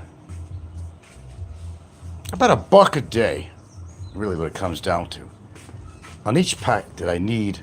One packet of beef gravy stuff for their kibble cost 50 pesos. I just say $1. And one packet actually covers both of them for the day because they just want to get a taste of it in their meal. But add that up at the end of the month. Add trike fares and everything up. I guess that's what a lot of people don't understand. Kids, pets, whatever, over-the-counter crap. It adds up. I mean, I'm not going to the poorhouse soon, but still, a boy's got to watch his savings. Just went to pay my electric bill, in fact. Wild guess. It's one of our highest bills, I think, that we have. Is Coin Society. Yes, he wanted that mashed potatoes. I wish I had some. I don't. Unless I want to mash up my French fries. I don't know about that. That wouldn't taste right. My grand electric bill today. Drum roll, please. 10,800 pesos. That is largely because we're always using the air conditioner, but you can't keep on shutting it off, putting it on. But a lot of days we have both air conditioners on in the living room for whoever's here. And a lot of times, well, overnight, of course, in my bedroom, I can't really sleep without having a room, a halfway decent temperature, Are you in Philippines? Oh man, I just went out for half an hour, that's all. I have no load on my phone to be able to call my girlfriend. We had to find ways to do it, to order the trike. I got an electric bike here, but the kids are gone. We didn't charge it up, so I couldn't take the electric bike. So I had to get a hold of my regular trike driver. He wasn't available, but another guy came. But I had to somehow get a hold of my girlfriend's daughter to get to her because she has to go find a load. What a hassle. And then he adds you, I've got internet, of course, here, but when you go out, you got to have some data, loads, whatever. Add that up every month. Yeah, it comes, and where are you? You in Cebu, Manila? Where are you? Out of curiosity.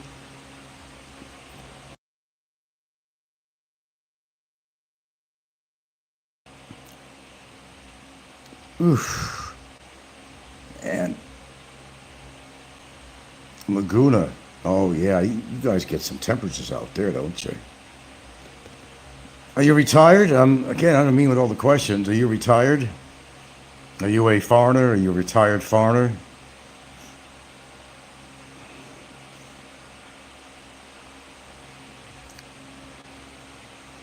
Yeah. Well, tell people what retired people do in the Philippines from another country. Tell them what we do. Be honest. What do we do? I don't know. Maybe you do things more, maybe a lot younger than me, but I was 64 on Saturday. Okay. Well, I'm definitely more older than you, but you're up there. And what's a normal day for you? Everybody seems to think you retire out here and you're out doing these dozens of activities all the time, traveling around and all that. What do you honestly do on an average day?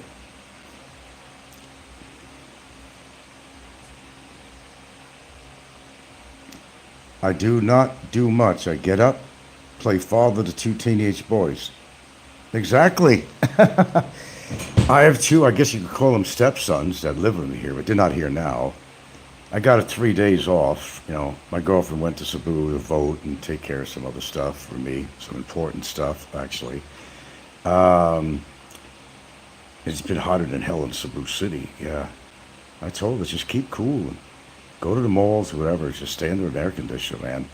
It's not worth getting a stroke in this heat. Yeah.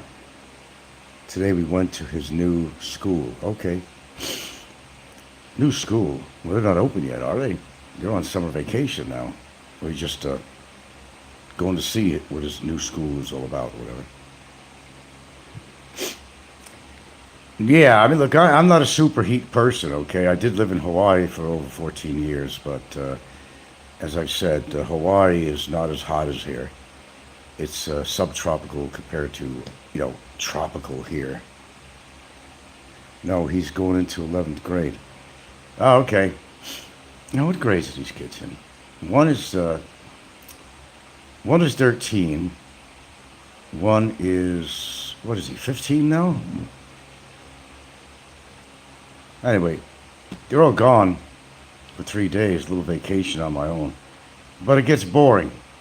I did a show earlier today and I said, yeah, people are making fun of the fact that me and my girlfriend are always together, go everywhere together. I said, what's wrong with that? I happen to like being with her.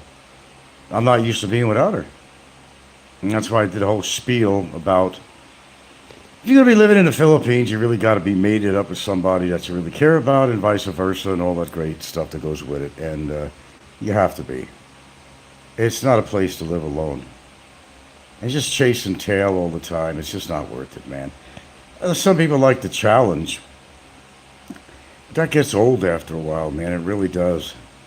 I had my days in Cebu when I first was making vacations to come here and all that. I did all that stuff. Yeah, me too. I'd rather hang out with my woman than a dude. This weekend we'll be taking a 2-day getaway. Oh, excellent. See, I also have two dogs that, can't be left alone. I'm watching this movie called Brightburn. And I don't know, this kid, it's kind of evil from what I'm able to see so far. They adopted this kid. They don't know anything about his background. This kid has some powers or something. That's another thing, trying to find a movie that you haven't watched. It's not exciting. I mean, especially my town. I got the beaches here. Yeah, yeah. But I'm not a beachy. Would you call me a beachy person? I like eating out near a resort on the beach. I like walking along the beach. I rarely ever go in the water. And as I said, it's about 10-minute walk from my house, actually. It's not very far at all. Lots of white sand beaches out here. It's not like I'm on a vacation, and I would certainly be utilizing the beaches, but even people with half a brain would stay off the beaches in hot weather in the season right now. Well, you would think they would anyway, but to each his own. You went to the worst beach of your entire life on Saturday. Mud pit, really, but the week before we did go to an island vacation with the boys. Yeah, you got to get away every now and again. I do realize that. But I've done plenty of speeches on here about why several reasons I'm reluctant. Sometimes, it's responsibility. Sometimes it's just a hassle of travel and from here to there and waiting for this. It doesn't show up on time. You're waiting extra time, the ferry to load. I don't know. It's just, I don't have any particular place in the Philippines that sticks out in my mind that I want to go visit. Unless it's an isolated island and there ain't nobody there. I ain't going to go to Boracay with 50,000 people, kids screaming and all that crap. That's not my gig, you know. Society, 50 miles from my home. Took over 2-hour drive. On you drive too. A muddy beach, no interstate, just a big hassle here. It's such a hassle. Then in the hot weather, man, I could understand if you had like a bout of low pressure or something, some cool weather, nice winds, the temperature goes down to about 30 centigrade or something, or, but, well, it's my age too, I don't tolerate as much. And I blacked out one time. I was getting a haircut at Ayala Mall at Dave's Salon, actually, several years ago. And I guess I was dehydrated. I blacked out. Actually, it was only a couple of minutes. Shit, I thought I was out for 15 minutes the way she was talking. No, it was a couple of minutes. I'm getting a haircut, and all of a sudden, I'm blacked out. She's patting my face, Frank, Frank. But then I came to, and everything was okay. Said, "You sure you're okay?" I said, "Yeah." Went to pay my bill, finished my haircut. Then we went shopping, everything was fine. And people were saying, "Well, why didn't she call the ambulance?" Because I was fine, that's why. Okay. You mean your girlfriend didn't even call the... Well, let me tell you what the salon, they were more interested in administration of calling the corporation and reporting that somebody blacked out in our chair. They didn't even try to call an ambulance just in case there was something pretty wrong. It was pretty funky, man. Anyway, enough of that. My wife doesn't even want to travel here. She says it's all a hassle. Not your age. We are wiser now. I asked my 16-year-old, would you ever come back here to this beach? He said no. Nah. I mean, I like to be near a beach. It's like a requirement for me because I do get in the mood to go down to the beach on a cool day. I love it. I'm not really a water person unless I'm on a boat, which is near the ocean. I used to go in the ocean, kind of splash around, swim around a little bit. I'd sooner go to a pool to do that. And I know that as pretty as the waters are out here, I know they're freaking polluted. So this doesn't give me a great incentive to actually want to go in the water. So that's my excuse. No, it's been boring lately, and time goes by when your partner isn't here. The day goes by, and these dogs, I feel sorry for them because they don't exercise at all. They're in the room with me all day, in the air conditioned room, laying down, and it's not like I don't take them anywhere. It's just that they won't go anywhere. We tried leash training them, both of them. They wouldn't take to it at all. They just wouldn't take to it. They're used to being in the yard or in the house. They spend more than 65% of the time in the house. They want to be around us. They're spoiled with the temperature. They want to be in a cool room. I mean, they're spoiled dogs.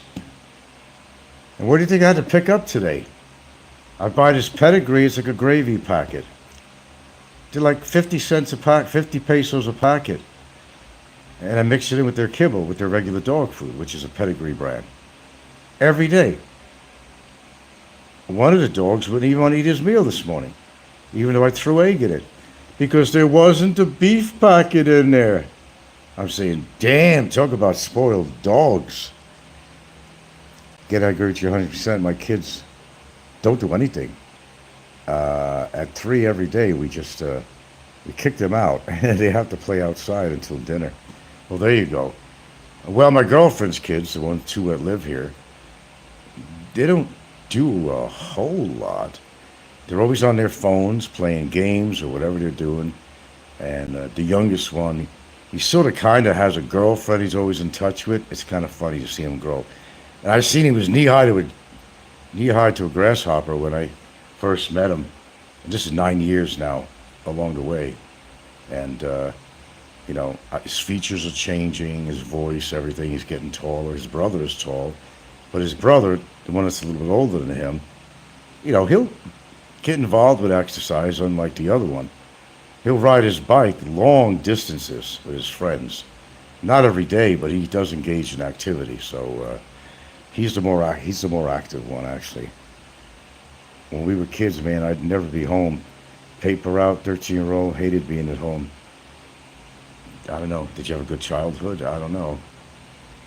No, I was kind of a homeboy, but I got out, as a young kid. But I wasn't like, Mr. Popular in school, and I kept to myself, except for people I really knew there, I didn't hang around at break time and smoke cigarettes in the alleyways of the school. or some of the rich kids in Westchester County with their new convertible MGs, and all the girls would be attracted to them for that, or their Mustang, Ford Mustang convertible too. No, I took the bus. Yeah. The only activity I had in school when I was on the cross-country running team, but that didn't last long because my ligaments in my feet were going on me. I couldn't do it anymore. That was it. As far as activities in school, as far as regular gym class and all that. I did win the Presidential Physical Fitness Award. They had these tests in school that you had to take back then. I still have the patch. I don't know where it is. I always kept it. I'd have to look for it.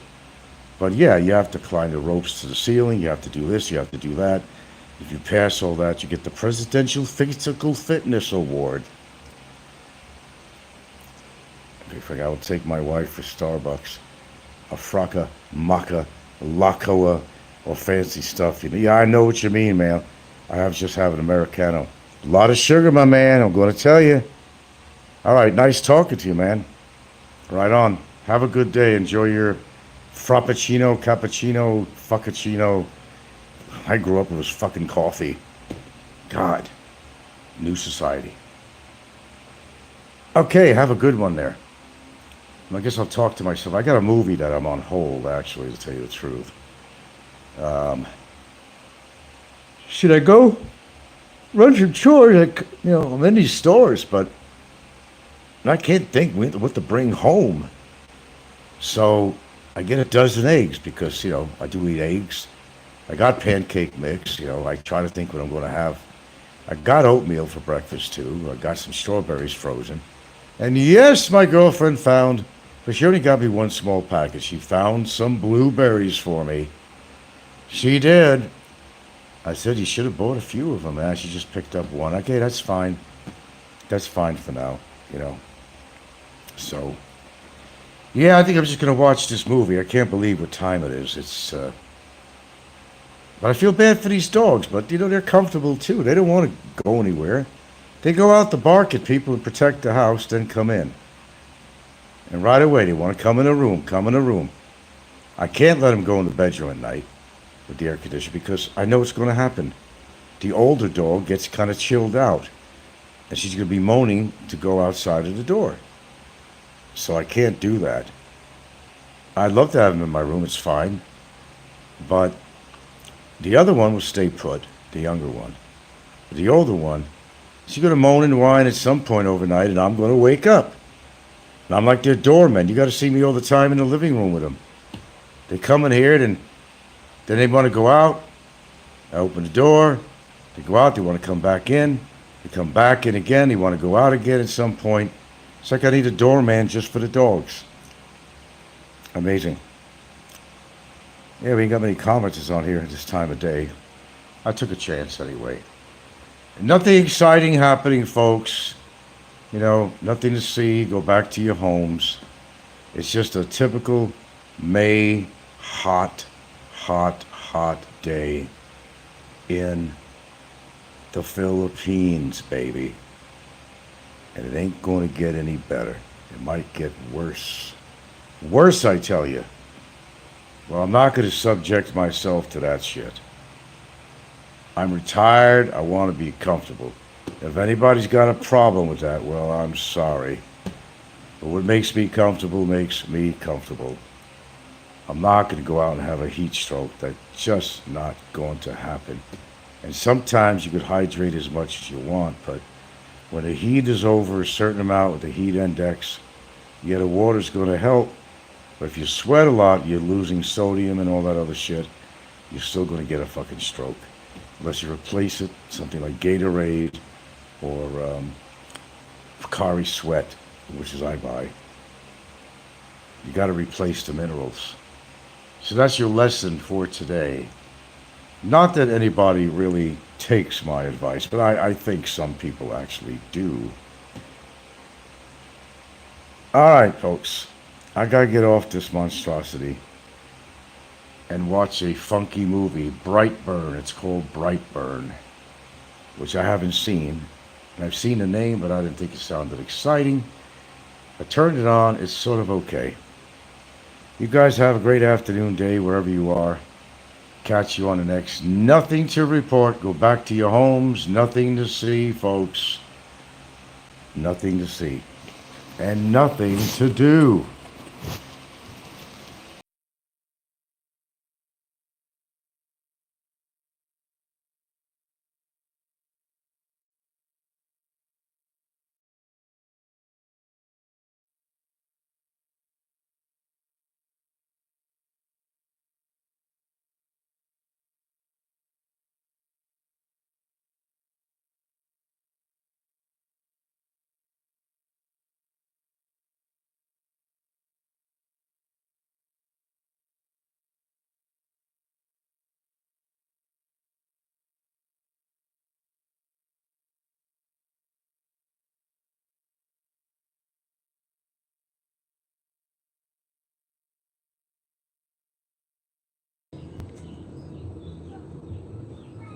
All right, good evening.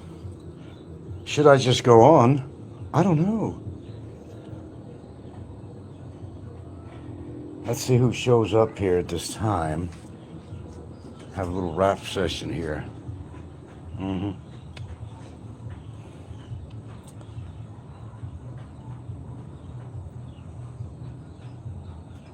Oh, hello.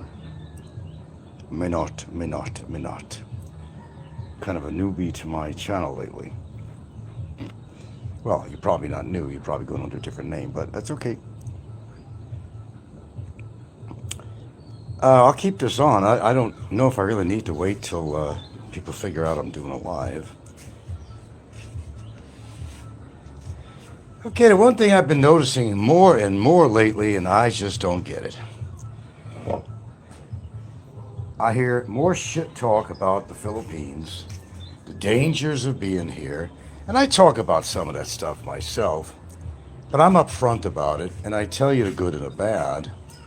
But it seems to me that the very people that have such ties to the Philippines, and a lot of sometimes are living, they go back and forth to the United States or whatever.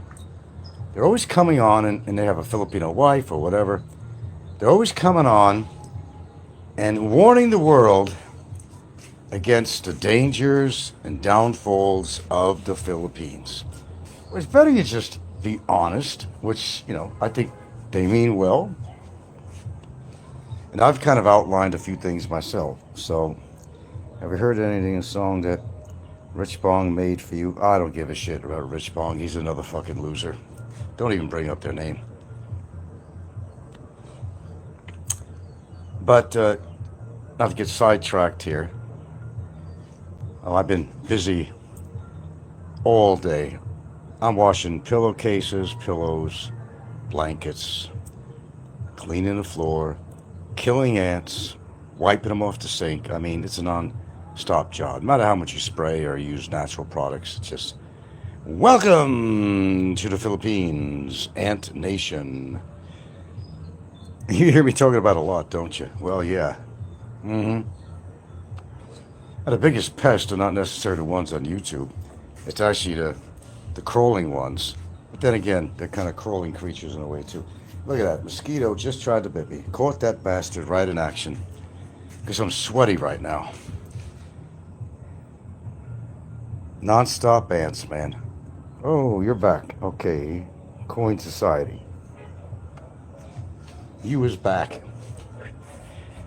Whew. I've been just sweating all day. All damn day. I don't necessarily like walking back and forth from a hot room into a cold room. To be quite frank with you, it's really probably not healthy. But when you got the humidity, I don't know what the humidity level is. It's up there. I have to check, but it's up there and it's uncomfortable. I dread to think that anybody goes out here without an air conditioner. I don't know how they do it. Sometimes I guess you have to do it because you can't afford an air conditioner. Or you can't afford to have like an almost, nearly an 11,000 peso electric bill like I just got. Menot says, here, where I'm at, we've got these Ants too. They're a little bit. Yes, they are. Like maybe a 64th of an inch long. They're so small you hardly see them. But when they bite you, yeah, you know about it. I know. My girlfriend gets bit a lot more than I do, but I get too. It's the little ones you got to worry about. Just like little scorpions, it's not the big ones that carry the bigger toxin or bite. It's actually the small ones. I guess they say good things come in small packages. Not necessarily.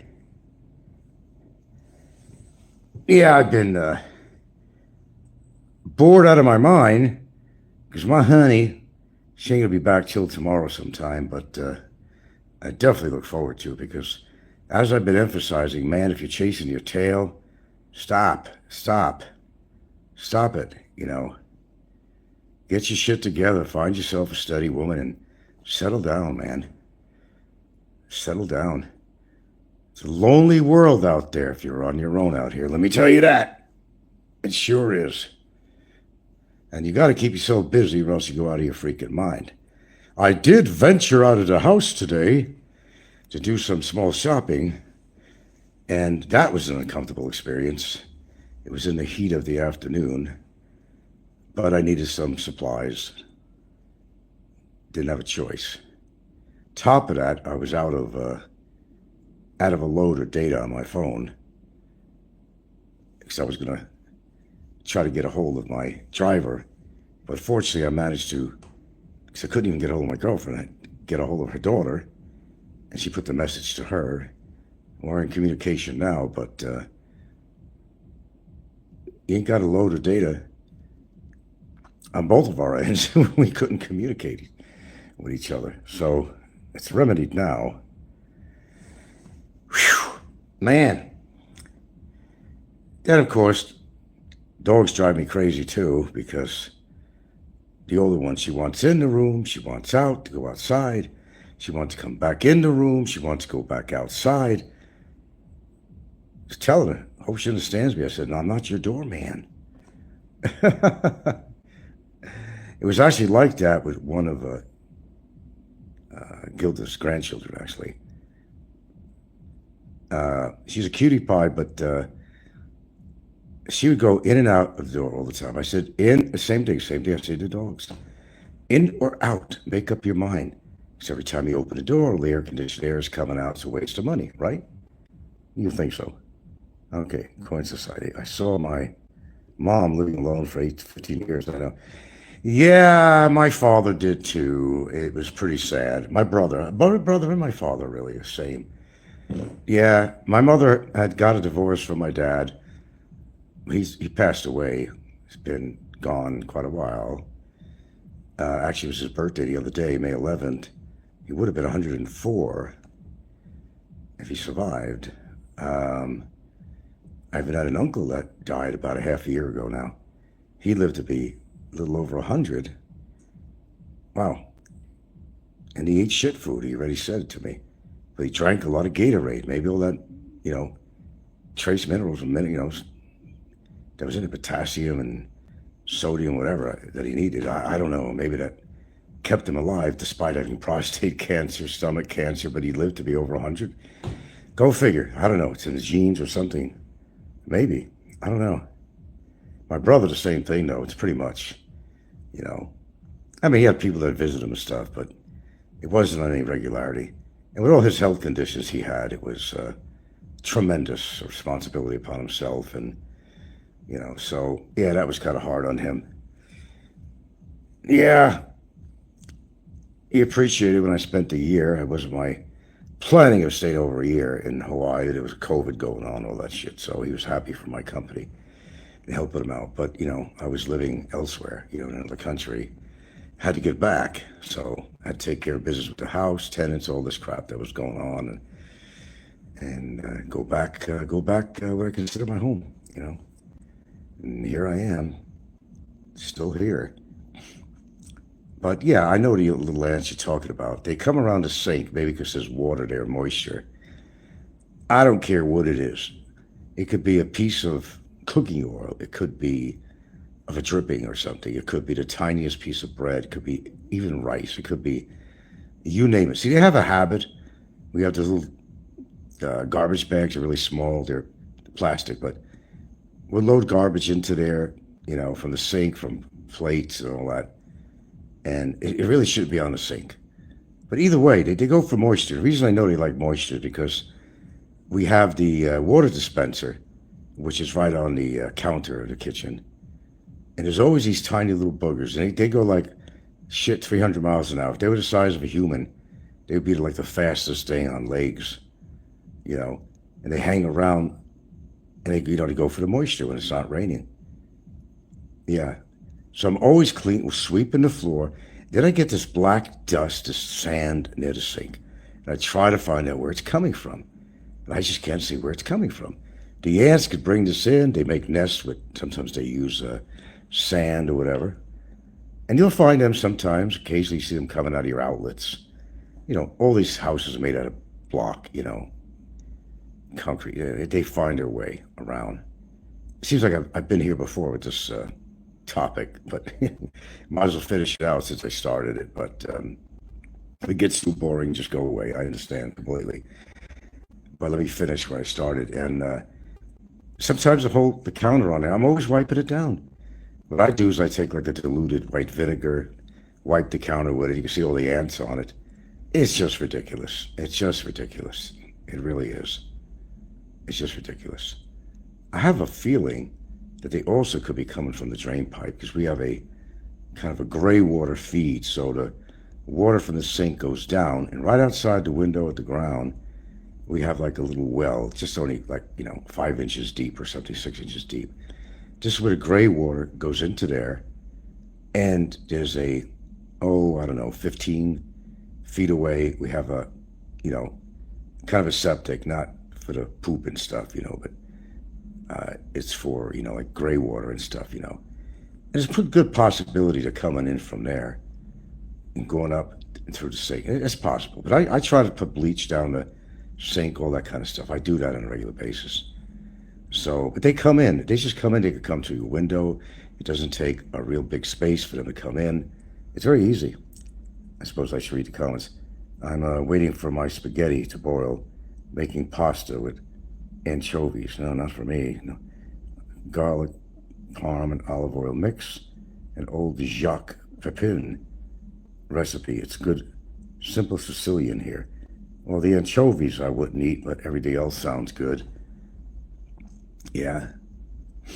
Sounds good to me, other than the anchovies, but yeah, and it's real hard to do. I'm trying to stay away from the carbs, but since I'm a potato freak, and, I think it was you and I think it was, when everybody else, I don't know, when I was talking about this, with potatoes and all that. So then I'll kind of grab us around the house. I had some chicken katsu, it's frozen with breaded chicken, called chicken katsu. I had one of the squares of that left. I made that, but I made this for dinner I had. And I had the Brussels sprouts with that. And what else was in it? Brussels sprouts. There was, kidney beans. God, I ate a lot of kidney beans. Don't light a match near me, let me tell you. I don't think you like the experience. So kidney beans, Brussels sprouts, and this katsu chicken. It's processed, I'm sure it is. It's a frozen chicken, but it has a nice taste called katsu. One square of that, that's all. And that was my meal. And, it was fairly healthy, except for whatever oils they used in creating the chicken katsu, the coating on there and all that stuff. Yeah. And that was all right, I get creative when I cook, I look around, what do I have around here? What the hell can I make? For lunch, same thing, really. For lunch, I just had some lettuce left. It wasn't romaine, but before the lettuce went bad, I wanted to make sure that after watching some guy's show, I had to do this, but I'll get to that too. I take my white vinegar and I soak my lettuce in the white vinegar for a little bit, let it sit on there for a while. I rinse in that. So nothing really. I just had some kidney beans left, and I had some ranch Caesar dressing rather, and that was my basic lunch. Fairly healthy. Well, actually healthy. Yeah. And for dinner, I just told you what I had for dinner, so not bad. In the morning, I had oatmeal. I had pancakes today, and I did a show on that. I think I had pancakes this morning, but I made it with some whole grain. I threw some whole grain oatmeal in it too. So all in all, my diet for today was not that bad compared to some people, you know.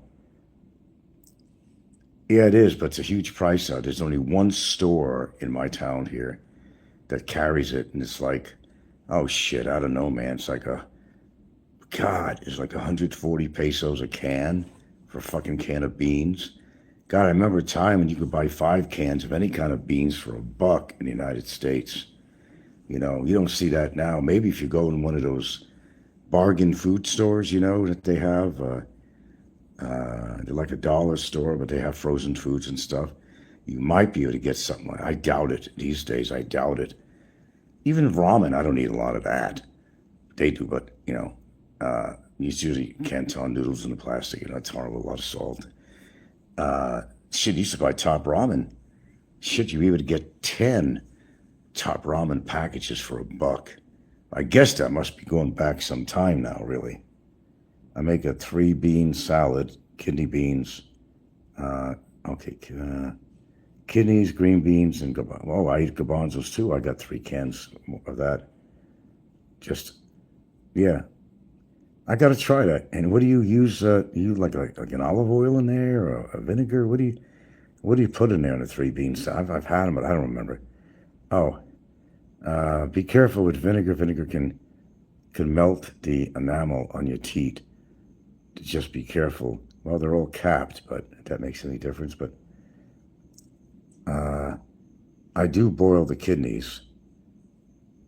Oh, okay. No, I buy it out of the can. You buy dry kidney beans. But yes, I want to tell you a little something about that. There is a toxin in that, and you got to boil the shit out of your kidney beans and certain other beans too. Oh yeah, you got to boil the shit out of them, and they're safe to eat once you boil them. Don't ever eat a regular kidney bean. Don't let a dog or anything get a hold of a kidney bean. An uncooked kidney bean can be quite toxic, actually. I don't know if you knew that or not. Tofu, yuck. Why bother? Tofu has no flavor. I don't know. People like tofu. Well, the yuppies used to like that kind of shit. It's just a flavorless blob of gook. I don't know. I get the recipe online. Google it, yeah. Menknut says you make tofu soup and tofu hamburgers? Well, tell you what, if you don't eat meat, garbanzo beans, I mean, you can make a burger out of that. You can make a lentil burger. That's pretty good if you know how to make it. You know, lentils. I do eat a lot. My she picked me up a few bags of lentils she's going to bring home. She can't get them around here. But I eat a lot of lentils, yeah. Yeah, I love lentils. You feel flavored up. Do whatever you want with them, really. They're pretty good. I worked with a guy who was from New York that loved beans, just like you, Frank, and he puts garbanzo beans and everything. Yeah. The only thing garbanzo, they really do got to be flavored with something, you know, whether it's garlic and oil and black pepper, maybe a tinge of salt, not much. Keep away from the salt if you can. Then it becomes edible, but I more favor the kidney beans over garbanzo anytime. I used to eat a lot of garbanzos. I switched over to kidney beans years ago. I like them better. I got to have something in my salad. There has to be some kind of beans in there or something, you know. If all you got is garbanzo. But yeah, you know, you buy the dry kidney beans, I think. Yeah, you're right. Those things take forever, but you have to boil them forever. There is a chemical or toxin in there, if you didn't know. Yeah, and you cook it out. Now, when you buy canned beans, that's already cooked. You know, it's the toxins out. It is not that big. Don't let your dogs ever get. I don't know why they want to eat a regular hard kidney bean anyway, but you'd be surprised. You know, certain things dogs can't eat, and they can really die from it. You know, kidney beans, believe it or not, they're toxic. They're actually toxic to people if you don't boil the shit out of them. Yeah. So be careful with that. Yeah. I know it's cheaper to buy the dry beans. I just buy them in a can. They're fine. They're fine. They're already cooked and everything. You pour the water out. If you really want to rinse it out more, you can do that too. And quite frankly, I don't even trust the drinking water I drink. You know, buy those little individual bottles, but they probably should. Just more expensive that way. We just get the 5 gallon, the blue jugs, 5 gallon. We got a water dispenser, and believe me, I'm very leery about that because, they don't always change their filters when they make that water. Filipinos out here like to extend their buck, just like what they do with the cooking oil. They could use it for 6 months. They don't change it. It's the same thing with all the carbon filters and all the shit that they use to make the water, to fill those jugs for you. You don't know what the hell you're getting. I guarantee you, if you put under a microscope, you probably see all kinds of bacteria in there. But I haven't been sick off that water yet, so I've been lucky. Let's just say I've been lucky. Well, I'm sorry if I'm boring people here. I got less viewers now.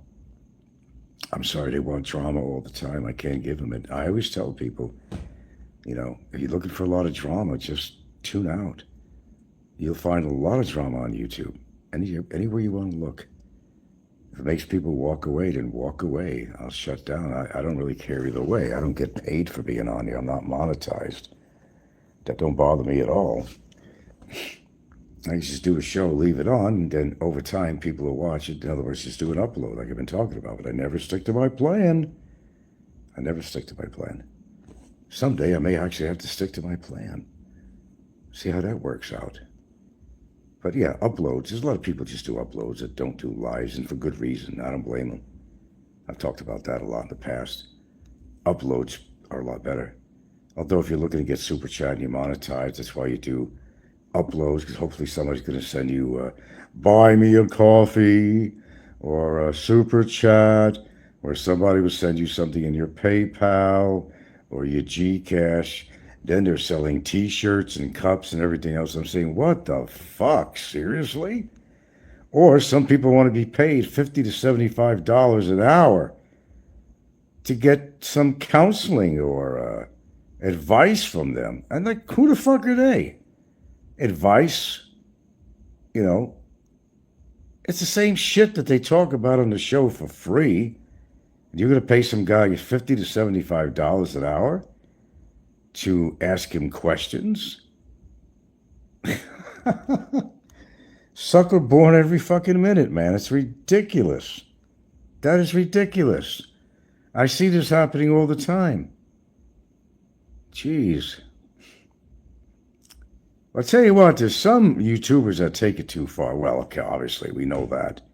Like Jasper in the Philippines, he's got a shitload of followers. I don't understand why. And I don't think that guy, since he's been here, has had a bona fide girlfriend or anybody who wanted him. And he goes around, he talks about people too. Everybody talking about each other. But this guy needs a good whooping. If anybody needed a good ass whooping, well, I could think of a number of people, but Jasper would come in mind. He looks like he's a creepy guy. And he's like an expert on women, but he's dated very few. I think he's in his second or third year now, maybe. Getting close to his third year, I'm not sure.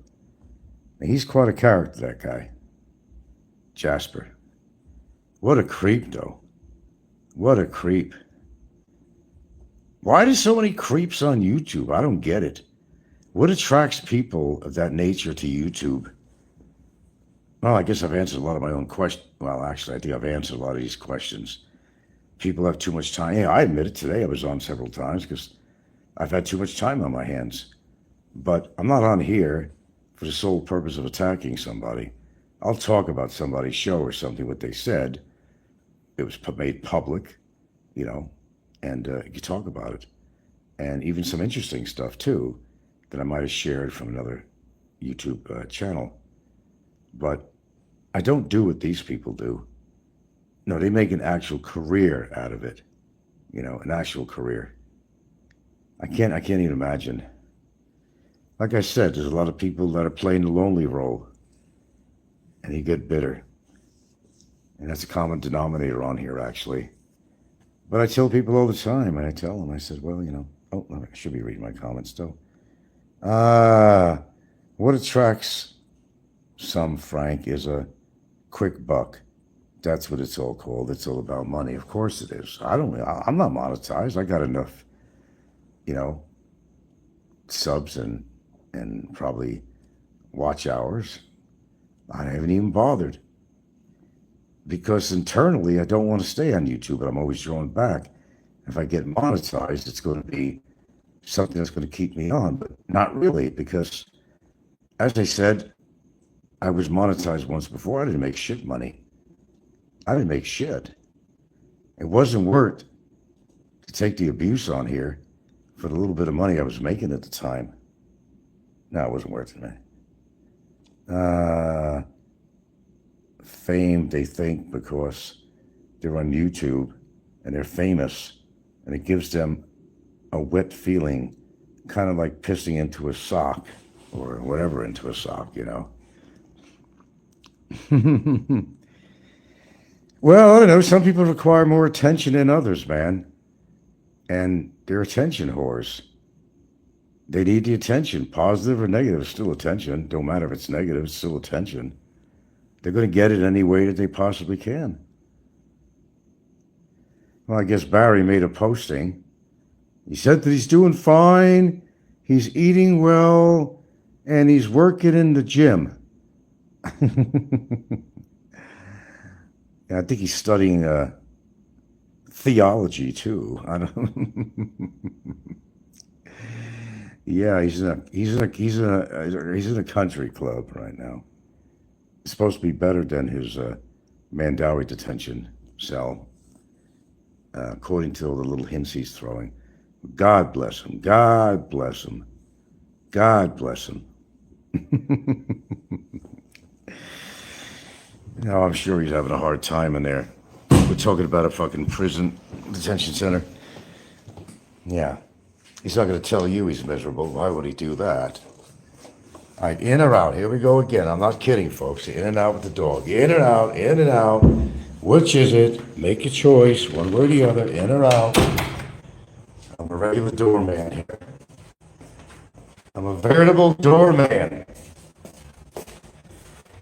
Oh, I'm talking mopping floors, sweeping, putting shit away, doing dishes, constantly cleaning my counter. And I tell you what, the ants always wind up showing up, coming back again. They always do. They always do.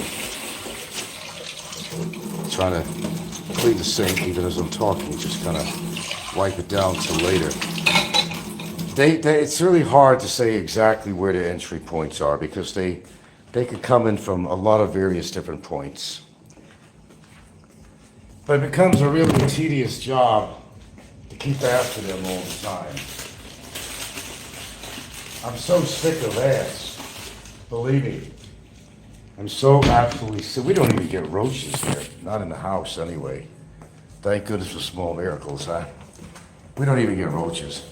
I changed my bedding on the bed, cleaned the sheet, cleaned the blanket, cleaned the pillowcases. I got a pillow that the washer can't really, submerge it all the way. I have to turn it around. It'll take forever for this pillow to dry. Hope it's going to be a really sunny day tomorrow. Your bedding needs to be cleaned all the time. We're very fussy about that. All right, let's see. Serious question here. Here we go. Don't go ballistic. When you hear it, would you sit down with Barry and Shaw and have a discussion with them? I'm not saying you go and do it, but I'm saying, no, I would not. Because I have no reason. Absolutely no reason. I can't stand her. I can't stand him. I'm not giving anybody any breaks. If it doesn't work my way, then it don't work my way. I'll deal with it. I'm not cutting loose for anybody. I came this far. I'm going all the way. And I won my little battle with Barry. No one could deny that, although they tried to. There's nothing to negotiate with Barry anymore. It's over. Court case is over, man. As far as his girlfriend's concerned, I'm not done with her. Believe me, I'm not. Just the beginning.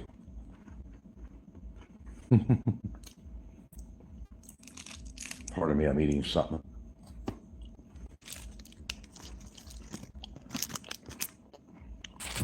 I can't stand her, believe me. I cannot stand her in every fucking way.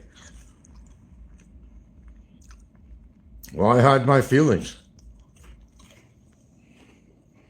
I don't like her.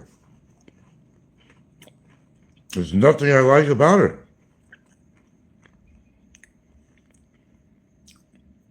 I have no reason to like her. Let's see. Even though whatever he seemed the kind of guy who would still sit down and have a conversation with somebody no matter what. No, not in this situation. You gotta understand, this woman's embarrassed. It's trying to destroy my life. Trying to destroy me in a relationship, which they never will do. They're gonna destroy my relationship. She's trying to get me fucking deported, dude. Put yourself in my position. You gonna love that woman? No, you're not gonna love that woman. You're not gonna like her in any fucking way, and you're not gonna want her to get away with this shit either.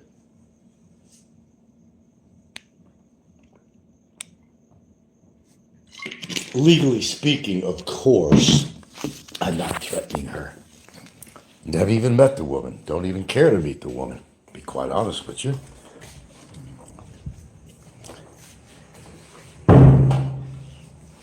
I just don't think that would be a good idea.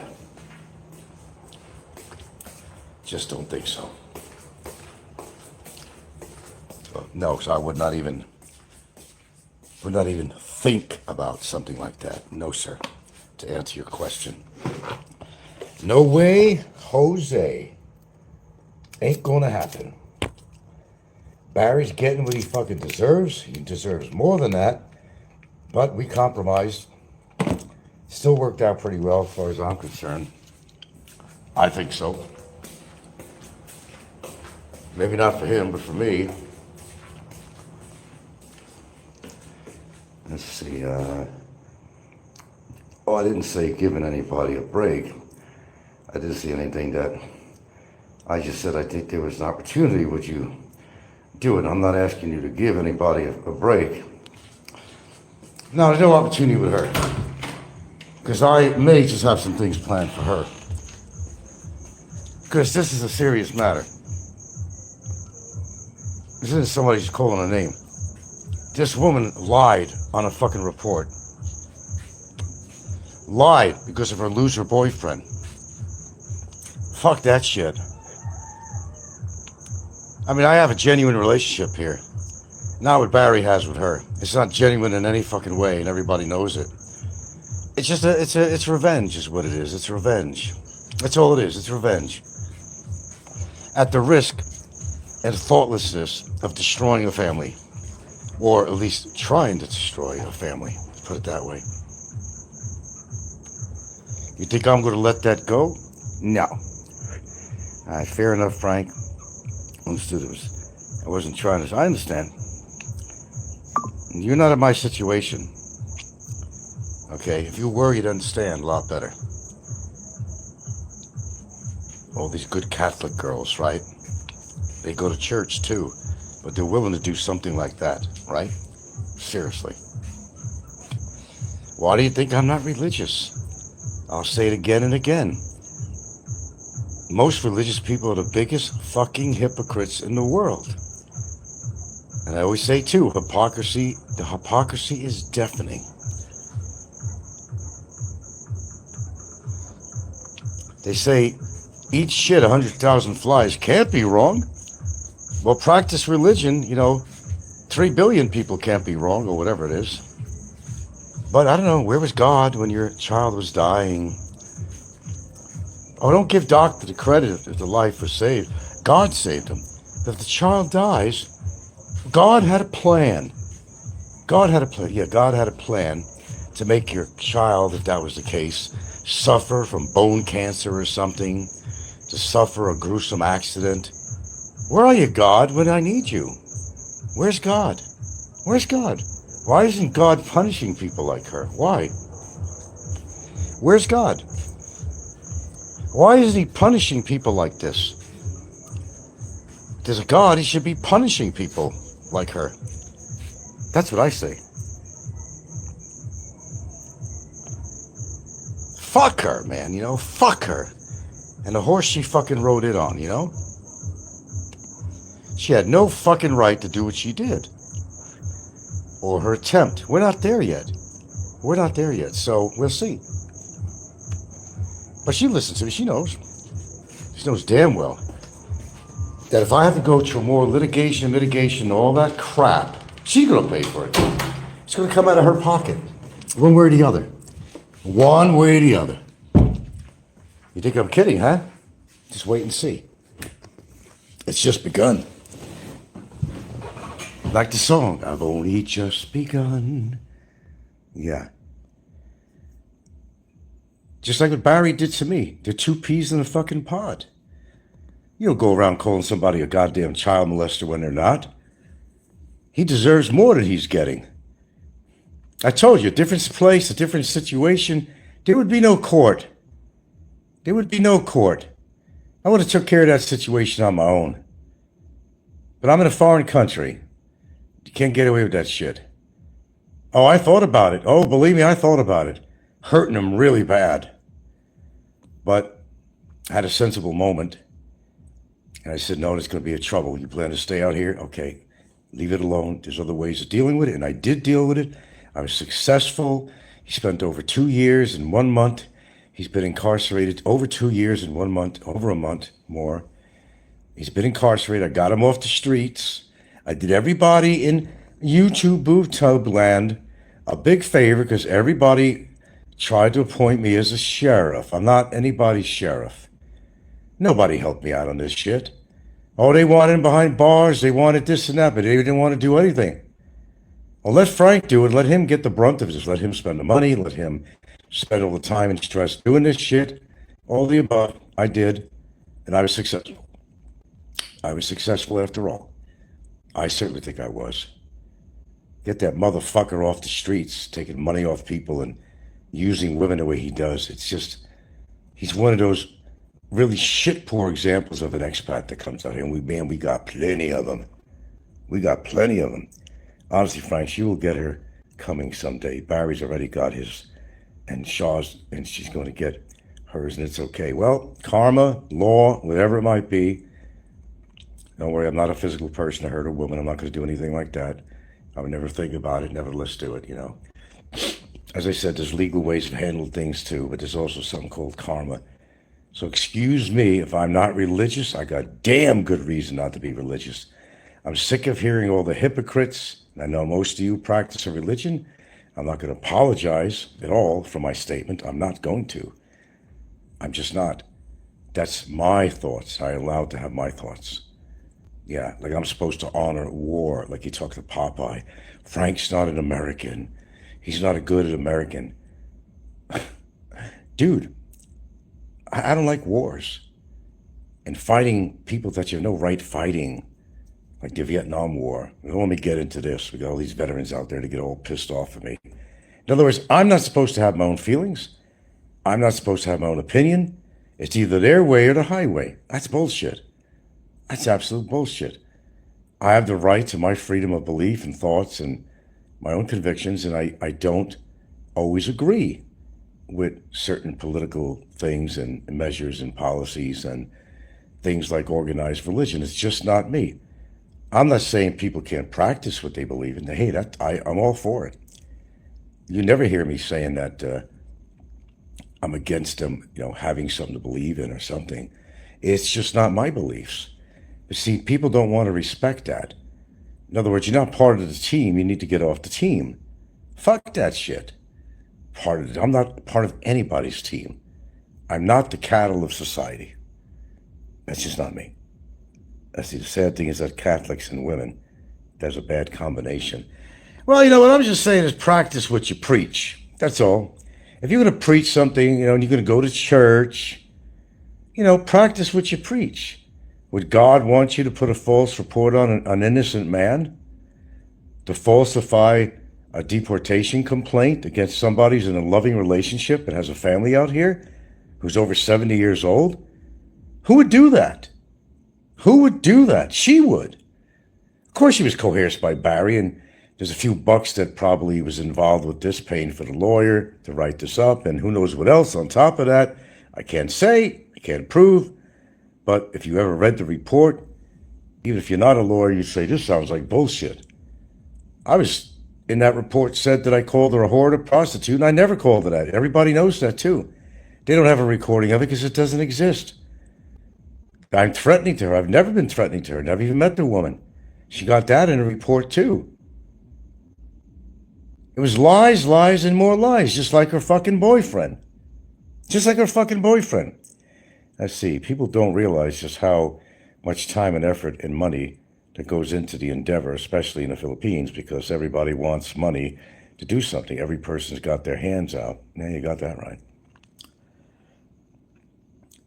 Yeah, they're not destroying me.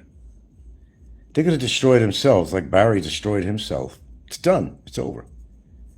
It's not even over yet, really, because he goes back to America at some point. He's got to face probably other charges and other shit that he's got waiting for him there. It's not over for him. Then he's got to reestablish himself. He may lose. Finally, he may or may not lose his Social Security. He may have lost it already because they have to report that he's in jail. He's not supposed to be getting his SSI, his disability, which is phony to begin with. There's nothing real about the guy at all. You know. So maybe he faces a little bit more challenges when he gets back to America. I hope so. I hope he faces a cotillion challenges because he deserves it. Karma is right. I believe in karma. It's come true so far. Numerous people on here. A few of them are dead. You think I'm going to cry about it? Fuck that shit. No, I'm not.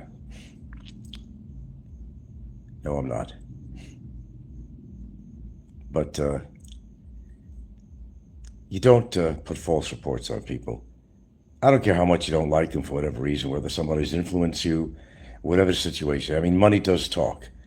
And that'll get someone to do anything they want. You offer them, you're a poor person, enough money, they'll do whatever you want them to do. Now, I'm not saying 100% that I was involved with this. I'm speculating. I wouldn't be surprised, let's put it that way. So I'm not putting blame on anybody because there's a couple of people that would have given her the money to do that. No names mentioned. There's always somebody behind the scenes. Hugo's back. He needs to escape from Bickertown before he can go home. That would take some big cash, yeah. Well, as I said, either way, he raised the money. I get 250 G's, pesos, and pays a court and all that shit. Gets to go home. He doesn't pay it, he stays there. I don't know if there's a limit on how long they could keep him there, but the point is, if you owe money to the court, it's been decided on a court order, well, you got to abide by it, or else they're probably going to keep you, Now he could boast about the fact, hey, I spent time in one of the most notorious prisons in the Philippines, in a third world country. Give him something to boast about later on. It'll come out being a tough guy. Oh, now so now he's working the gym. He can barely lift a fucking glass of fucking booze. Nevertheless, lift a fucking weight. He couldn't even curl the little 20-pound weights that I have that I use all the time without difficulty. Yeah. He needs to, okay, got that. Yeah. Obviously, I don't like these people. I make it very apparent. Nothing to hide. I don't like either one of them. But she's wrong. That's it. Wrong is wrong is wrong. There's no right to it. It was a very calculated thing that she did. Very calculated. And hopefully it's going to turn on her. We'll see, like I said. I'm not telling you everything. I'm just seeing where this goes with immigration, on their resolution, when they ever come around to doing that. And no, they haven't come to a resolution, and all the liars out there say, oh, I got 5-page copy. No, there's no resolution. The lawyer don't have it. I don't have it. I'm sure we would know about that. Okay, obviously so. But whatever turns up, we'll deal with it. That's all.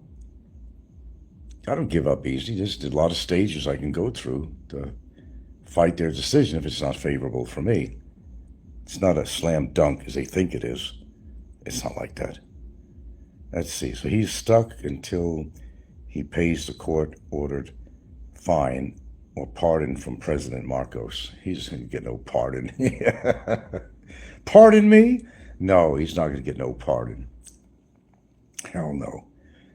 He's going to pay everything he owes to his lawyer, or the immigration fees, fines, penalties, the court $250K, me $250K, quite a bit of cash. Adds up to probably over 800,000. Anyway, somewhere around there. It's quite a bit if somebody want to donate to him. If he had the money, he'd be out already, and I'd know about it. So yeah, I make an assumption. Of course, he's still in Bickerton. We'd know something if he wasn't. There would be money dispersed and all that shit. So he's where he belongs. Of course, he's going to be cocky. Oh, everything's fine here. He's not going to come on and say, people of God, just the most miserable experience I had in my life. He thought Mandawi detention was bad, although I had everything, ice makers. He had everything in there. You imagine that? Someone's a detainee with a fucking Xbox gaming console, a monitor, a cell phone, laptop, coffee maker, hot water heater. The life of Riley. Oh, he had it good in there. No rent to pay. Saving his Social Security while I was able to get it. Who had better than him? It's probably the best living situation he's ever had. He's stuck. He's stuck until he pays the court order. Yeah. Okay, I read that. I hope he rots in fucking hell. Yeah, I'm in that mood tonight, really. You bring him up and doesn't bring any good thoughts for me. Or his girlfriend. I can't stand her, man. I just fucking can't stand her. I don't even like looking at her. I just can't stand her. The good Catholic girl, but she acts the way she does. She goes along with this fucking scam shit. Falsifying a report on me. That's what she did. There's no validity to her report at all. And how they accepted her report to even investigate it, I don't know how. Unless there was money involved somewhere. Because even my lawyer said it. And we've gone over this fucking affidavits from her and a report how many times? How did that get through? That's the question. There's somebody who slapped a little bit of money on the side. Because I can't see how that report got through. I just can't. I'll tell you how I feel. I don't know how. I got the report over here. Of course, I got a copy. I've read it numerous times. I said, you got to be kidding me. And immigration is going to question this and like, oh, we better put a hold order on him. Plus, she's costing me money. I want it back. Because when the smoke clears, I'm going to have to pay some fines and penalties because they're not allowing me to renew my visa. No, it's not been 6 months like people are saying. March 4th. March 4th was the last entry. Do the math. It's not 6 months. Everybody's saying Frank has been over doing this, overstaying this, that for 6 months. No. I don't know where they get that figure. But my visa was good till March 4th. March 4th. Note, March 4th. How is that 6 months? Unless they just don't know how to do math. 6 months, my ass. But, you know, they exaggerate everything on here anyway. They want to make it look worse for me than it actually is. But yeah, I'm not happy with her at all. That's a guarantee. I can't stand the woman. I can't stomach her.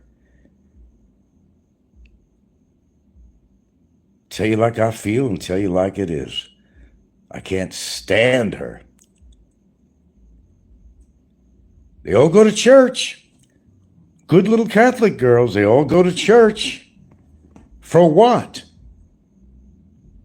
You either follow the guidelines of the Bible and all the, study a little theology or something. Understand what you're worshiping and why. Do a little more reading on the verses. Good Catholic girl. Right. I knew right away as a kid it wasn't for me. I went all that shit, communion, confirmation, all that. Got a baptismal certificate because mommy and daddy made me do it. Yeah. Minot says, I don't think why you would have to pay a fine or penalty when they're the ones that are not. Oh, that's my point. It's an administrative thing. Unlike Barry, it wasn't administrative. This is administrative. They're not going to allow me to leave the country and allow me to pay my visas. But the whole idea of the report is to get me out of the country. Yeah. I'm not unwilling to pay. I went there and tried again, after March 4th. And yes, it was March 4th is when it ended, March 4th. It was not 6 months. We're in the month of May, correct? It's in the 3-month region. It's not 6 months. But yeah, I'm not thinking very highly of her at all. Does it sound like I am? I'll say it again. I can't stand the woman. I can't stand her. Nevertheless, looking at her. But to lie like that and feel good about yourself and sleep at night. It's, to her, it's the ultimate revenge. Let's get even. Let's get even with him. Touche. Okay. Great effort. Will it pan out for her? We'll see. We'll see one way or the other. But what happens after that for her? Either way, she might be receiving some paperwork in the mail herself. We'll see. I don't want to get ahead of myself here with my viewers. Oh, you say that they'll probably waive that. No, they won't. They want all the money they want. Will they contact you, or do you have to contact them to pay for this? I don't know how that works. I don't know. My lawyer would be informed if they quash the case. Well, it's not a case. It's a complaint.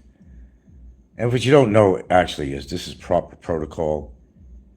If somebody makes a complaint against you, they have to put a hold order on you. That's their protocol. Until they can mull it over, read the papers, see any counter affidavits by my lawyer, all that shit. It's taken a long time because there's been a lot of backpile in their offices with all the POGO workers, arrest, and all that shit. And even prior to that, they're backlogged and other shit. I just wish they would get it over with. Good or bad news, get it over so they can move on. That's all.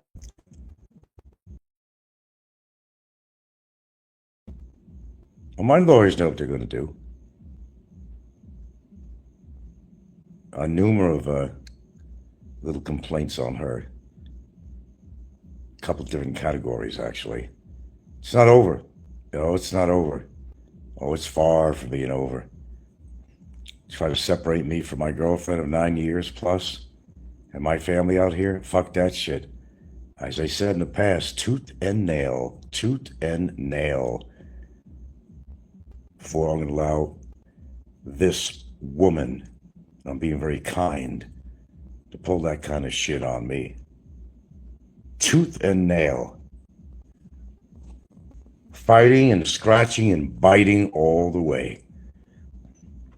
You just don't do that. The same thing what her boyfriend did, trying to label me as a fucking child predator when I'm not. Well, she made a report on me that was false too. I put her in the same category as Barry. The same fucking category. Same. Not any better. Lie is a lie. Lie is a lie. And she feels good about herself. She can to get revenge for her loser boyfriend. And that's exactly what he is. He's a total fucking loser. A wash-up and never been. Always in trouble with the law. Always in trouble with people. Can never shut his mouth. He got what's coming to him. And no matter what happens, I'm going to be so fucking happy. I am, actually, that I came this far with him. Nobody thought I could do it, but they don't know what I'm capable of. Well, they've been finding out over the years, haven't they? No, he's never going to get him in jail. He's never going to get caught for immigration. He's never going to go on trial. Well, didn't that all happen? Where is he now? In the very place he didn't want to be. Bikiton, prison detention. And he's having a gay old time in there, supposedly. Oh, I'm sorry, did I say gay? Expression, just expression. Oh, he's lifting weights. He's working out. He's building up a sweat. Well, you don't need to work out with weights in that place to sweat. Well, okay, got that. All right, my little session for letting it all out. And I won't back off on anything I just said. No disclaimer needed. I don't like the woman. I can call her a different name if I want, but I got to be legal. Keep within legal bounds of what I say on here. I think you know how I feel. You can read my mind, I'm sure. Keep everything legal until I'm done with her. And we'll see where this goes. Because that's a pretty harsh complaint to put against somebody. Just like that. Boom. To ruin somebody's life like that. That doesn't deserve it. There's a big difference if you deserve it or not. Barry deserved everything he was getting and more. I don't deserve that. Oh, it's okay. They go to church, go to confessional booth. 10 Hail Marys, you're on your way. I absolve you, whatever, of all your sins. Lying about a report. On Monday, they go back to being themselves again. Until next Sunday, rinse and repeat. Yeah, it is very clear. So yeah, I'm pissed off. No, that's not the words. I'm irritated. It's probably more defining. I'm actually just irritated from this whole thing. Rather than being pissed, I'm just more irritated from it. It's like a fucking gnat that won't leave you alone. Buzzing by your ear. Get the fuck off me, You want to squat that fucking gnat or mosquito. The only way to squat someone like her is going to have to be something legal. Unfortunately, that's just the way it is, and fortunately, both at the same time. There's a lot of expletives I could call her on that show, but I got to keep things legal, and I got plenty of them. Plenty of them. But I can't do that. You can read my mind. That's all you need to do. Read my mind. We will see, said the blind man, as he tried to cross a heavy traffic situation.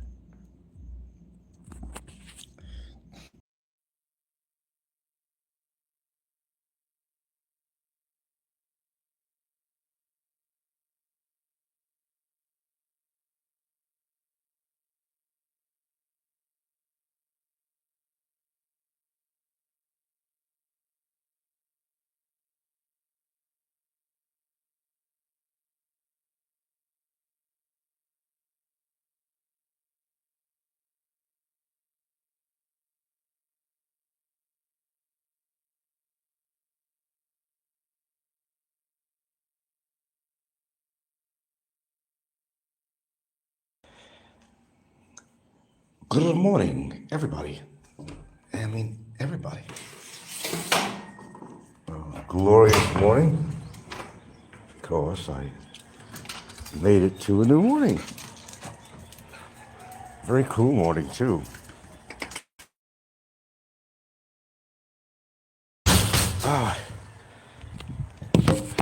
Just waiting for that cup of tea to cool off. You know the deal.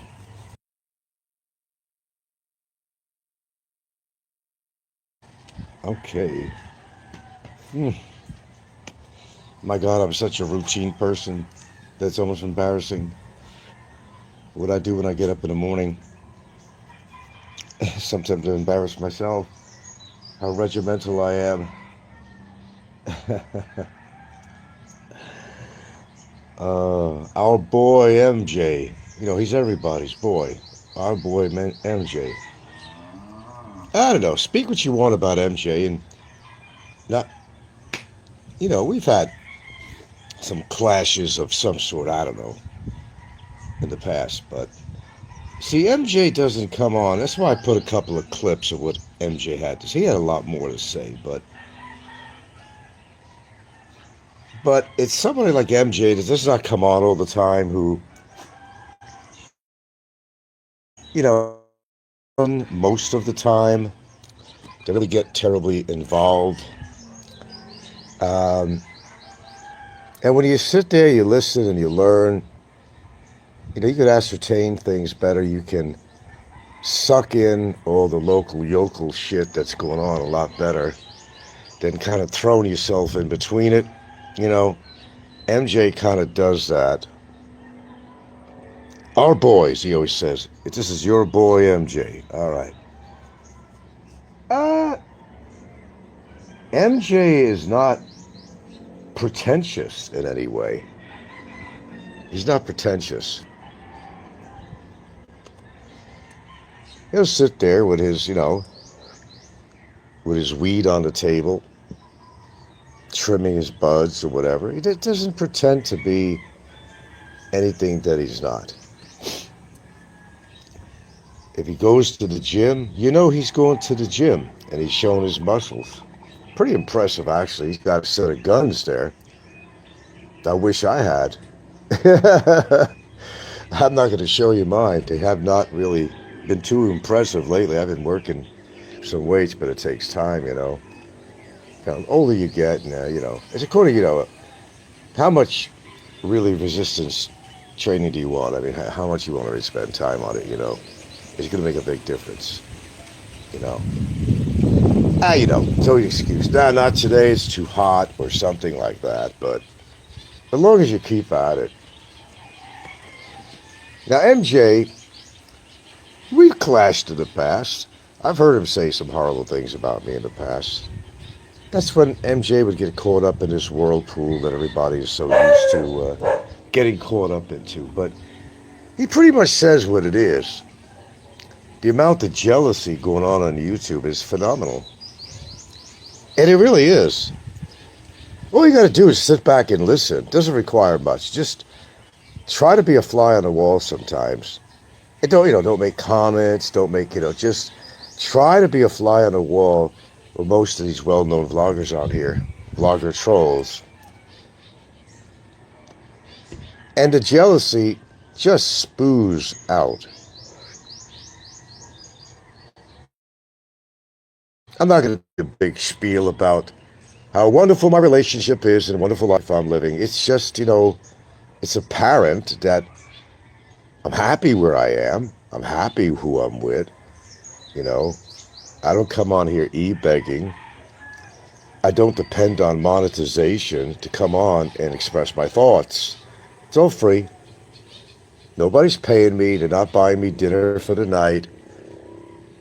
I'm not pretending that there's some kids out there in bumfuck Egypt that I want to see so bad, but all the years that goes by, they never went to see their kids. When they're really not that far away. Instead, they want to move to Southeast Asia and still never made a trip to see their kids. I mean, this is just one, this is one of many examples on here. Again, hypocrisy is deafening.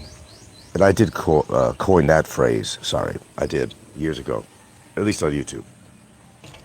That I did. You know what the funny thing is?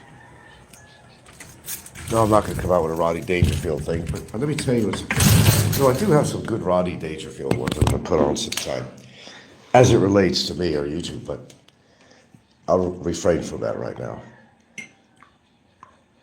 The funny thing is, the more I hear people trying to insult me and or mine, the more and more I feel luckier and happier. It's kind of working the opposite way, what they're trying to do. Because, it can't be more obvious than the shiner that Brevis had on his face one time when somebody struck him. Can't be more obvious than that. Yeah. Oh, that karma chameleon, man, I'm telling you, he's busy boy. He's a busy boy. But seriously, when you sit back, be a fly on the wall, if you could do that, and just kind of listen to these shows they put on about me. I mean, this is the whole definition of jealousy and envy. I can't emphasize it more. It builds me up. It doesn't break me down. It actually builds me up to say, Frank, after listening to this shit, what they have to say about me, my life, or my girlfriend, it makes me feel pretty special, actually. Because I'm living the life that they're saying that I'm not. How is that possible that they're telling me what kind of life I'm living? But they put a lot of effort into doing that, don't they? Guild of this, guild of that. Then you got that fat piece of shit that's now back in Thailand chasing his fucking fat ass tail. The guy still needs a zip code, How many weight he lost. The guy, very simply put, as even MJ makes a mention about that bolo in his head. Do you honestly think that the big cabin is really enjoying himself in another country? Well, he starts off in Thailand. It didn't work out for him. He was spending all this money on buying less than desirable type women drinks just to have the companionship. Ringing a bell like an idiot. He didn't know that ringing a bell, that bolo night went that deep, that he didn't know that ringing a bell means that he has to go pay for everybody in there. And he's done it a number of times. That bolo knife went pretty goddamn deep. And hello, guys, Region. Region says Brevis wasn't locked and loaded that time. He got a black eye. Apparently not. The real gossip says Brevis is going to move to Dumageddon next to the ferry. Well, that should be interesting. What's the matter, Brevis?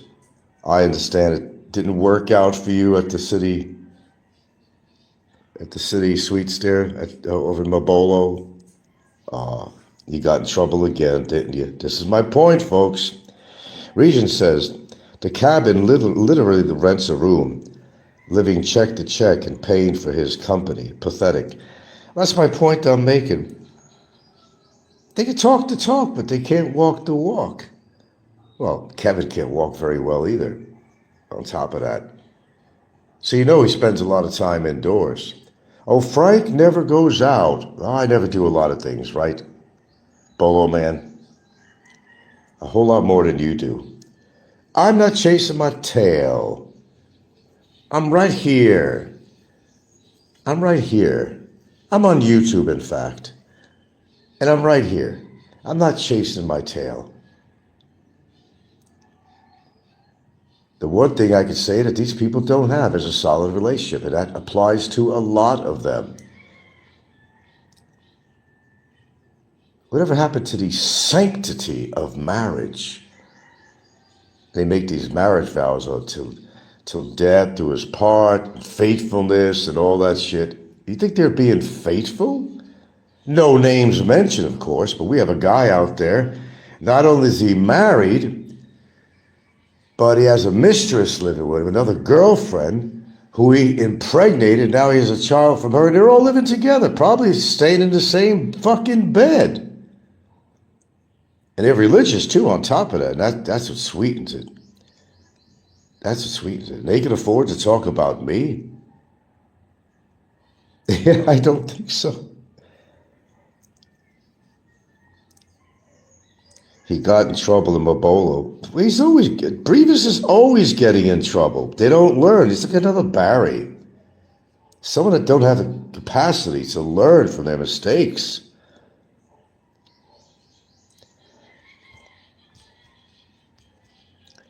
I mean, look at the big cabin.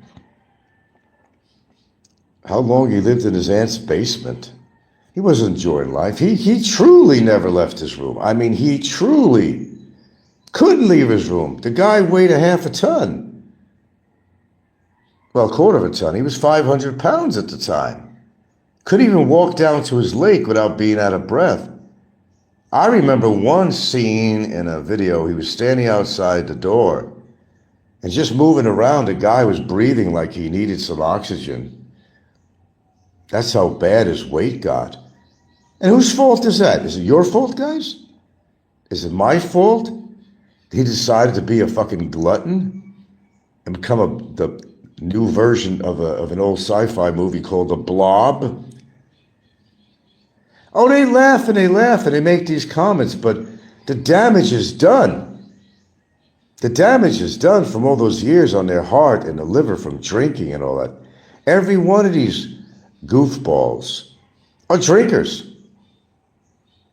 Now all of a sudden, one guy decides he's going to the gym on a regular basis now, and he's cutting down his drinking. I think these people are the ones that listen to my show all the time.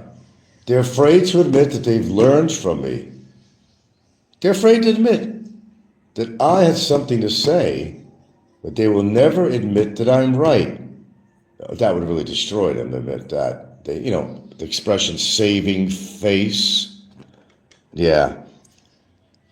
Big boom. I don't know. Let's see. Real Gossip says he's baby is in Bohol now with his girlfriend's sister. He's going to sue someone in Mabolo. Now, wait a minute. You're saying about Brevis, Real Gossip. His baby is in Bohol now with his girlfriend, sister. He's going to sue someone in Mabolo. All right, what's going on behind the scenes? What caused all this crazy shit going on with him right now? I'm sure he's the cause of it, but causation. But what exactly transpired?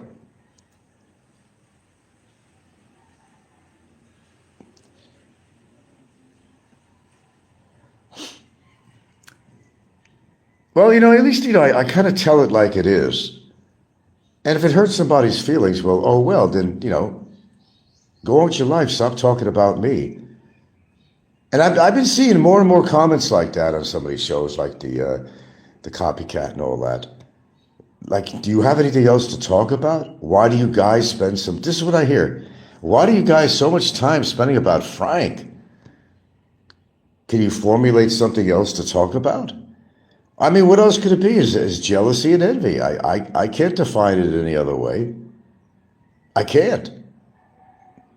I tried to look for a rhyme and reason, but I can't see that this is not the denominator of all that shit.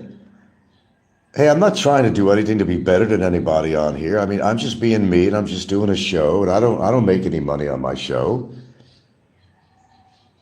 But, maybe they're jealous of my tenacity, that nobody's ever thrown me off here, that despite a lot of adversity, I keep marching on. That's some of it too, I'm sure.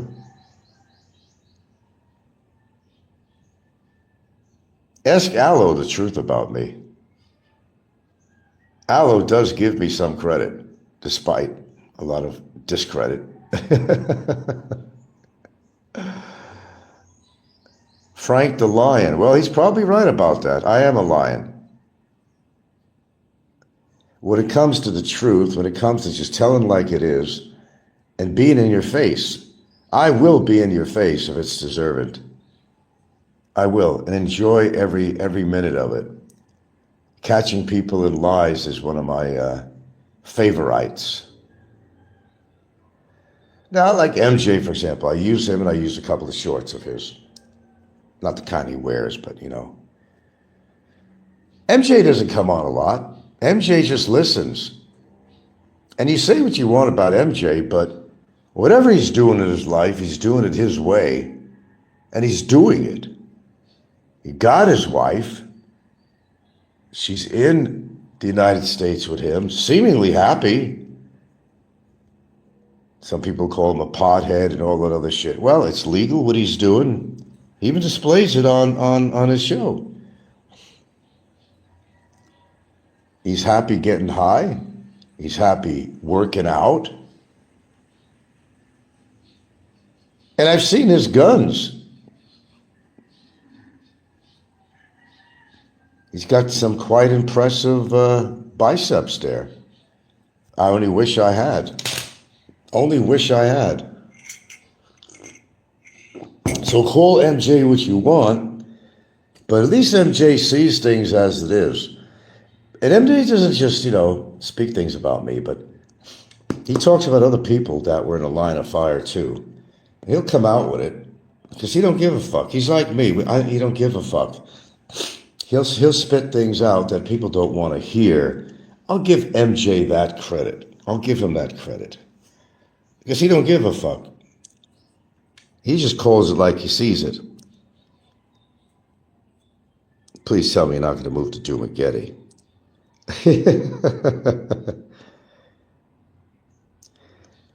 MJ said I didn't play. I did a remix of MJ's show, and I didn't. I just did two, kind of clips of it, really. But what we went on to say pretty much is that my girlfriend is looking pretty good. And she's not a 20-year-old, and she's not a 30-year-old. She's 50 and still looking good. She's changed a little since I first met her, absolutely. Well, we're talking over 9 years. I've changed, Not much though. I'm still good looking. I still look a lot better. And this is not me blowing my horn. I get people telling me that all the time in person that meets me in my own town and whatever. I've had comments from people, although I'm not on camera right now, but I have comments from people all through YouTube. It says, Frank, I've seen these other vloggers and you're far better good look. You're far better in looks. You're far better in how you've upkept yourself. And how many people at almost 71 are even going to be working out at all like I do? I don't have no high intensity training at all. I don't do high intensity at all. But I do work with the weight. And they love, Frank's Jane Fonda weights. Well, I'll tell you what, Jane Fonda in her prime, and she's still physically looking good. Jane Fonda proved that you didn't have to work out with major weights to keep your body in shape and get muscle tone. You don't need. The fact is, it's even some high intensity training, but you don't need 300-pound fucking weights and all that shit. And you wouldn't want to do that at my age anyway, unless you've been a good part of your life, you've been pretty much built up to do that physically and your capabilities and all that. A 20-pound weight, that's what I work with. A 20-pound weight. And the amazing things, and I've seen it all over YouTube because I watch this stuff, what you can do with a 20-pound weight. You could work just about every part of your body with a 20-pound weight. There's some people on there that can't even do a curl with a 20-pound weight. And in one session, do three, do some reps, do three, like repeat it, rinse and repeat 3 times over. I do something very simple. 10 curls, one arm, 10 curls on the other. Go back to the other 10 curls, go back to the other, do 10 curls, and I repeat and rinse 4 times. I'll take the weights. I'll do other exercises with the weights. I mean, Gilda told me herself, I said, be honest with me. Not because you love me, but be honest with me. Have you seen a difference at all, as subtle as it may be or whatever, since I've been messing with the weight? She says, yes. She said my chest developed a little bit, my biceps are a little bit bigger, nothing massive, not at all. I got to keep at it though. They don't skip too many days. Get the right protein in. I get collagen in me. I'm at least a person who's trying to take care of himself. And most of these people who talk foul-mouthed about me, look at them. Look at Don C. with all his fucking money. The motherfucker has teeth as yellow as fucking Fazio's former backyard. Can't afford to get his teeth cleaned or brightened or something. They all talk. They all talk. We got another guy that's throwing his fucking wallet around. It's the only way he can get any women to surround him is with his fat wallet. Something not right about that. You can throw your wallet around all you freaking want. If you can't even get quality fucking women, if that might be the case, whoever that might be, then you got nothing to talk about. I think I'm doing surprisingly good for my age. I'm shocked I'm still alive in consideration.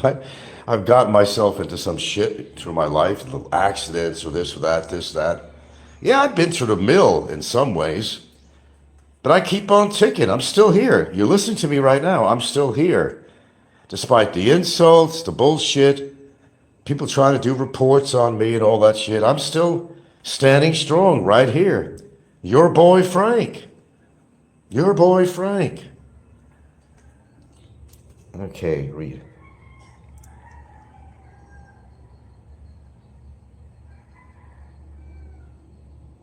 Well, he was making reference, Regent, to Big Cabin. Bolo Head, that's one of them.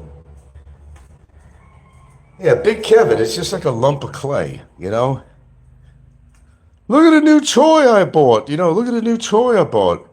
New microphone, this and that, and he's begging for money all the time, is he not?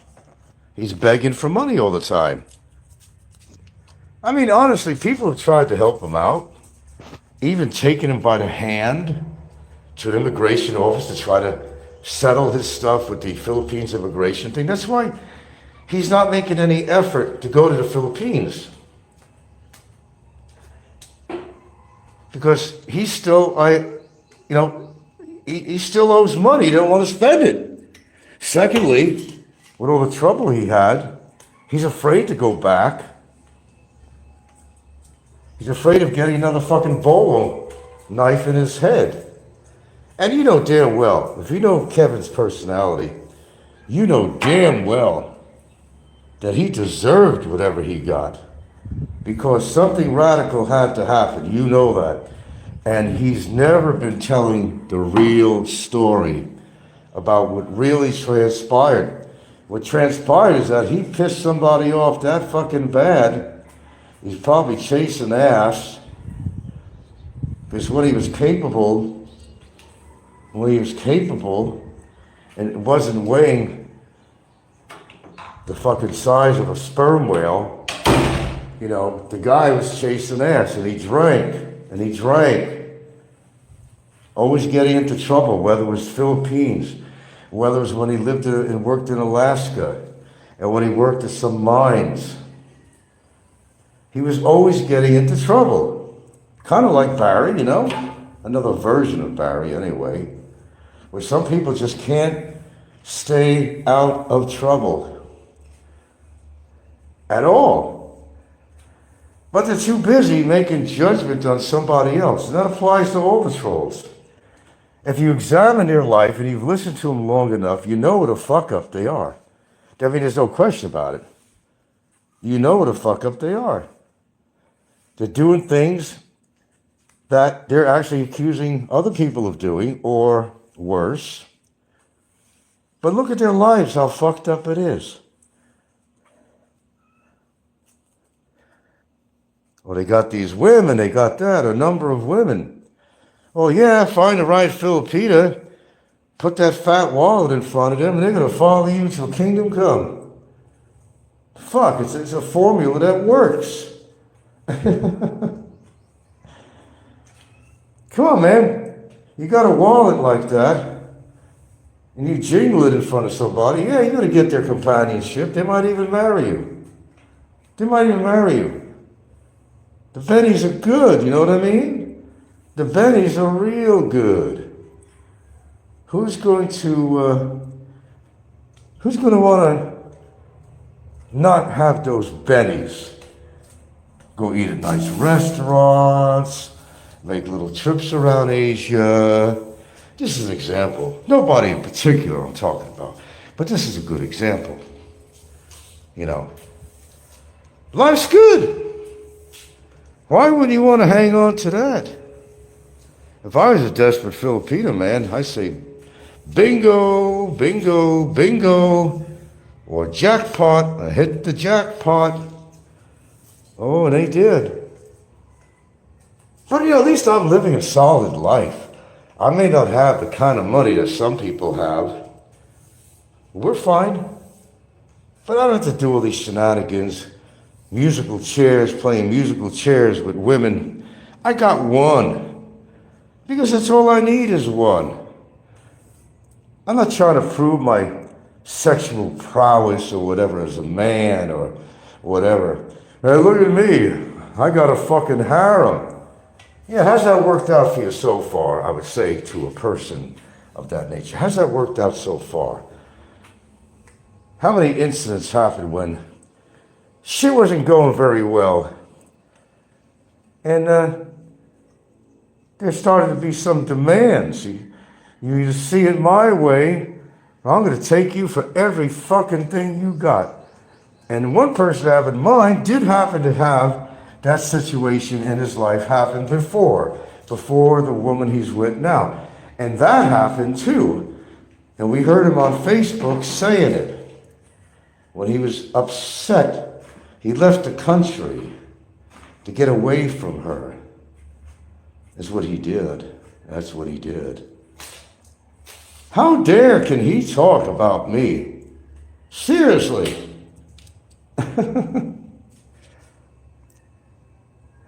You wonder why Kevin's mod Visually Large doesn't get on his show anymore. Clearly Kevin lost a few brain cells from that bolo attack. Yeah, for sure. You wonder why Kevin's mod... I don't know what's in Richard. His wife really controls him. There was a time in the past that happened again too. His wife pretty much wears the pants, and it's pretty obvious. And he even said it. His wife doesn't want him to get on. Well, you don't have a mind of your own, Richard Lee Rogers?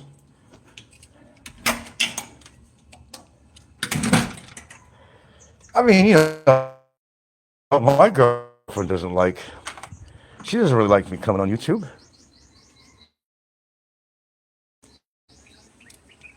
But I draw the line. I draw the line. It's something if I want to do, I'll do it. I understand where she's coming from on that. She's right, actually, you know. It's nothing but trouble on here. She's right. She's right. But like I said, I think one of the reasons I'm on here is what I stated before. You're a different country. Sometimes it can be awfully hard to, you want to make a connection with culture, but you don't particularly want to go hang around with them. And I think we all go through that. Look at these sweethearts here. Mama and daughter. Isn't that? Look at that. It's mama and daughter.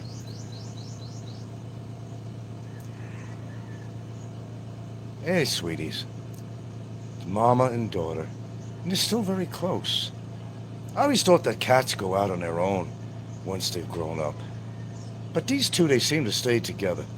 So they got something. They stay together, even the damn cats. Look at that. Look at those faces. Look at this.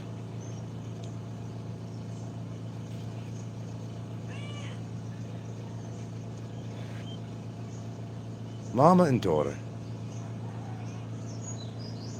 Even cats stay together.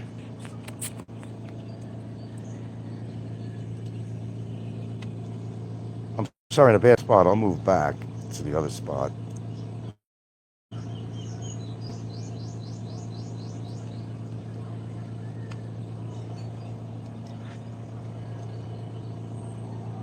What the fuck? Look at this in the sky. You don't see commercial airliners around here. What the fuck is that all about? There isn't any more commercial airliners. Look at this. I'll blow it up. Look at that trail behind that plane. The sucker is going straight up in the sky. What the fuck is that? What the fuck? Look at this. Look at this. You're seeing it live. This plane is going straight ass up in... Whoa! Whoa! And look at it move. Wait, holy crap. Look. Look at it moving. That's going pretty fast. That thing is going straight up. You don't have any commercial airliners over here. Holy crap. Yeah, I can see it. Oh. Whoa. Did you see it? Yeah, it's some kind of craft. Jeez. What is that? That's obviously a plane, you know. But that trail is still going higher. I don't have any clue what the hell that is. There are no commercial airliners that come around here. They don't come over these skies over the island is here. You don't see that. You don't see that here. Wow, you saw it live. Because right now they've stopped any flights going from here to Cebu. They've actually stopped them. You know, they're not making enough money, so they canceled it for now.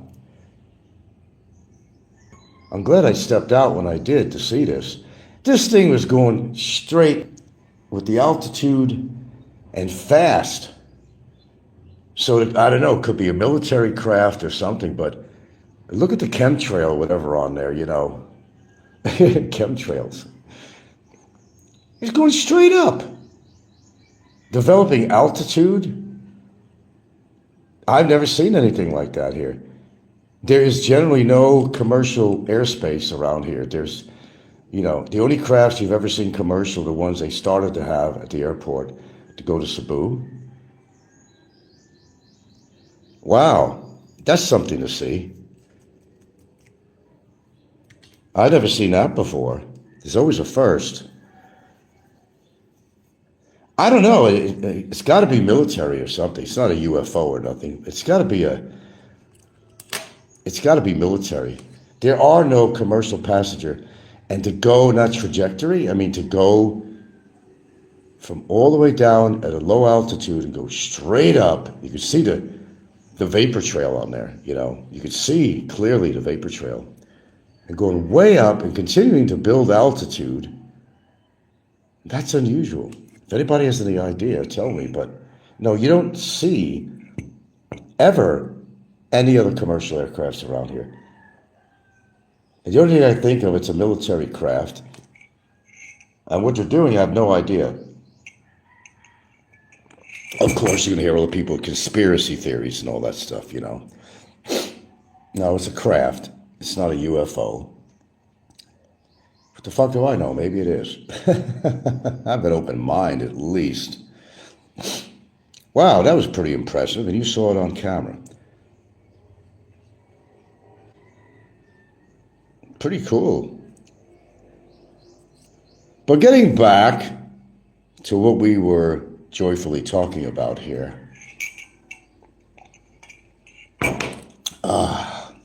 Well, my sweetie comes home sometime today. I always look forward to that. But if you've been following all this crap for years, you could ascertain one thing. You know, you can come up with a very real and clear conclusion. The only reason, and this could be outside of YouTube, that anybody does anything like this at all, really. And you see that all the time in the movies. You see it in real life. You know, somebody gets jealous of somebody else and they want to trash them all the time. I don't try to be anything that I'm not. I'm just me. I just do a show. I don't make no money on it. And I talk about things. If I happen to talk about other people, it's something that they publicly put on their show. You know, Barry was a great example. Barry gave me on a silver platter all the evidence in the world that anybody could want, and have such an overabundance of evidence that I couldn't even do anything with the extra evidence. Unless I wanted to pay. He's lucky I've only got 5 counts against him. Henceforth, the 50,000 per count. I could have had a whole lot more than that, and that boy would really be in trouble. I said, fuck it with the paperwork of my lawyer, because the more counts would be more money, and 5 counts was enough to do the job. And I get the job done. Do I not? Do I not? Don't be afraid to speak up. Not on my show. Don't be afraid to speak your mind, because I certainly do. And then when they don't have their way, well, we got to do something better. This ain't working out. What if Frank doesn't get deported? What if Frank's report is quashed? Oh shit. Oh shit. Oh me, oh my. We can't let that happen. Everybody hop aboard. Send a letter to the immigration. And they did, with 22 signatures of people that either don't exist, with screwball names, Al's Dead Al or something, or whatever. Yeah, immigration was going to take that real serious. Yeah. I'm sure they did too. Oh, your time is coming, Frank. Well, all our times are coming, when you think about it. Some sooner than others.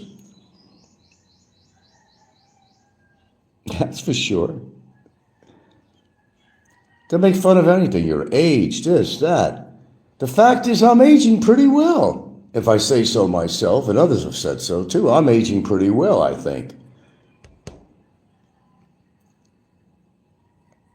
Oh, God, there was a good line from Rodney on that one about looking in the mirror. I got to find that one. Like Rodney's, I got 1 million of them. I got 1 million of them, and he does. You can't deliver like Rodney does. You just can't. You got to have that delivery. I don't always have that great delivery. Either got it or you don't, you know, and that goes anything in life too. You either have it or not. You're either living a good life or you're not living a good life. So which is it? Is Frank living a good life, or is Frank living a bad life? And if he's not, please tell. Well, they're going to make shit up. It all reflects their own life and what's going on in their life, or what's not going on in their life that they'd like to go on in their life, but they're not getting the job done. There might be Ego's baby mama, number 3. He once claimed he had her pilot's license. She had her pilot's license. I don't know. They say whatever they want. Speaking of Biggie, he's been doing a number of shows showing his elaborate lifestyle. That he's in some 5-star restaurant and he's showing off all the meals they're having and all that. Well, bully for you. Everything outside his wallet, though, that's another story. I'm living the bon vivant lifestyle. But is he happy? I mean, truly happy? Well, only he knows that. You wouldn't think so. Why do you need more than one woman? Why? And then to incorporate it in your own house, in your own bed, another woman? And have a baby with that woman, and the wife doesn't care? Oh, it'd be fun to welcome another child into life. The more the better. The more the better. Like what? What happened to the sanctity and the institution of marriage? The promises you make at the altar? If you can't adhere to that, then don't go in that direction. It causes problems. Then when they get pissed off at you, they got that sword above their head. The guy has a sword above his head, and it's payment time.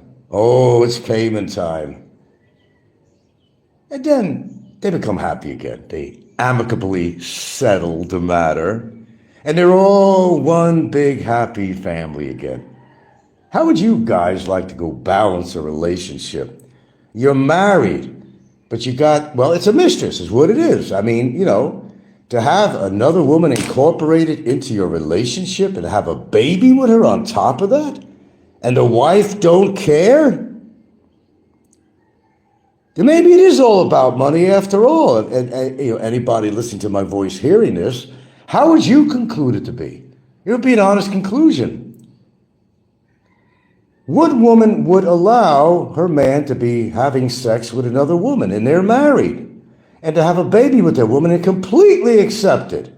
Completely accept it. You know what's going on with that. You know exactly what's going on with that. Maybe it was Fazio with his friends from outer space. It could have been the lizard people. But that was interesting, wasn't it? I'd never seen anything like that in the skies around here. The vapor trail, very solid vapor trail, going straight up at altitude. And it was moving you weren't able to see it on camera, but I've seen the plane or whatever it was, and it was going fast. That was going fast, like super speed. Super speed. Straight up, too. It had to be a military operation of some sort. That was not a commercial airliner. No, not the trajectory, not the way it was going straight up. And then that was not a commercial aircraft. No, I won't buy that. Not a commercial aircraft. Remember that Joan Crawford movie? I've written a letter to Daddy. The Nico Popeye situation.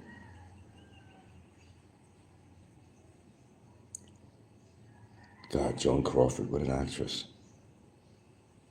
Baby Jane, and what was that one? I get mixed up with Joan Crawford and, God, who's the other one? I always get them mixed up. Joan Crawford and Betty Davis. Yeah, that's it. She's got Betty Davis eyes. I used to mix them up all the time, Betty Davis and Joan Crawford. I don't know why, maybe the kind of roles they played, but I used to get them mixed up all the time. I still do. I still do. I'm not an aficionado on movies. There are things I remember about certain movies, not all the details, because it's been like 50 years or something, but some of these were like tremendous movies. They don't make them like that anymore.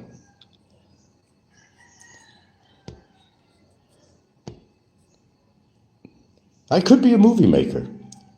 When I was in college, I had to make a 5-minute documentary of some sort. I wish I had it today. Black and white. It was a Bell & Howell B&H DR7, which the only sound capacity it had if you had the sound equipment separate from that. And I did for a project. God, I wish I had it. It was called New York Paranoia. And I'll set the scene for you, and I'll end it there, because you're probably not interested in hearing that. It goes to show, and that could apply to people here on YouTube too, how paranoid people are. Central Park. And I was going to New York Institute of Technology. By the way, they had film courses there. I was taking that. Besides concepts of advertising and stuff like that. Oh, I never learned anything, according to the trolls, no. Shit, I took biology, anatomy, all this shit, man. I got some stuff under my belt, but not going to recognize that. Anyway, the whole point of the 5-minute documentary is that it takes place Central Park, and one of the students was a Chinese gal, and one of the guys was an African-American guy, part of the class. So the point was, opening scene, there's a guy, a black gentleman, who was one of the students. and he's reading a copy of Mad Magazine. And you can see Alfred E. Newman on the page, okay. He's just sitting there reading his magazine. And this, obviously a student, she was a Chinese-American gal, carrying her school books, college age. So she's walking down the trail past this guy's park bench.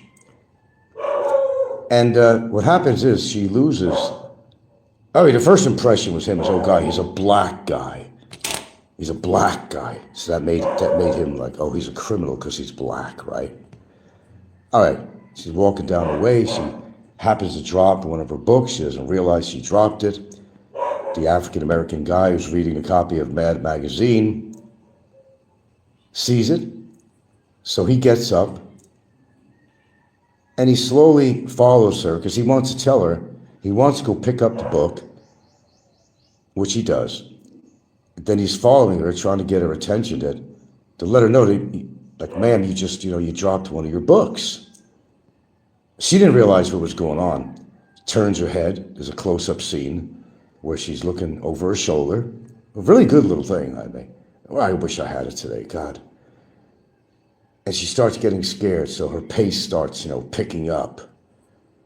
He finally catches up with her. She's like really scared. Oh shit, this black man, because he's a black man, so he must be some kind of criminal because he was black, right? Right? Paranoia, Then he simply tells her, and there's no sound on it, just music. But you'll see in the movie that, he gestures, man, you just dropped your book. The whole time, the Chinese girl was just totally paranoid because the guy was black. And why is this guy following me? And he had no bad intent. So he gives her the book, explains, and then she's really relieved and she thanks him. I called it New York paranoia. We had to create a 5-minute black and white. And we used a B&H 70DR, Bell & Howell 70DR, which was a workhorse if you were doing documentaries. And you had a Syntex, recorder if you really needed to add sound. And I love that video, and I was in Mount Vernon, New York, the last time I seen it, before I took off for greener pastures. I had it in a tin, like you see movie reels, they're in a tin, a round tin.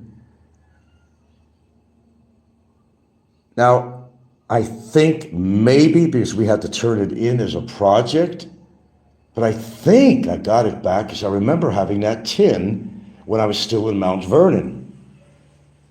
I wish I had it to this day. I would have converted it to something that I could actually play on some kind of a card or something, God, I wish I had that. It was pretty good, actually. 5 minutes. So I do have the capability of I could probably do a good documentary if I had the right equipment. I mean, I did a documentary on Hawaii. It was the most professional thing. The gal who I hired to edit this, she didn't do the best job. And there should have been a lot of shit cut out on there, which there wasn't. But I think as a trial effort, I did a pretty good job on that documentary on Hawaii because I actually covered a lot of really good material and painting a picture of everything from the Hawaiian sovereignty movement, and I even had the mayor of Hilo, Hawaii on there too. I had an actual guy who was part of the sovereignty movement on there, giving his opinion. It showed the beauty of Hawaii. I mean, it covered it all. I think that was an excellent attempt to create something. And if I would have worked on it just a little bit more, and I got news for you. People have, it was on public broadcasting. They put it on there in Hawaii, all over Hawaii. I've had teachers actually playing that to their kids in school as part of some of the, history of Hawaii and different outlooks and so forth. And they said they enjoyed it. And that made me really feel good. So as far as accomplishments, according to what you want to call an accomplishment, did I have accomplishments? I say absolutely I did. Were they grandiose? Well, it's according to who has an opinion on it. They could have been grandiose to me. I'm not Cecil B. DeMille. I'm not Steven Spielberg. But, at least I made attempts at doing something that was interesting and creative.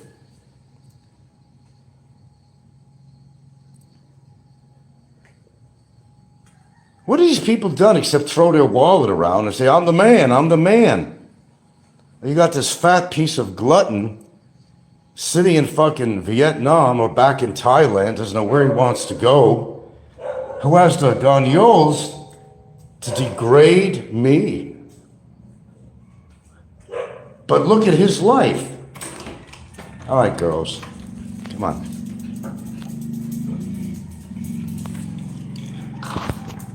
There you go, girls. I even have dogs that love me.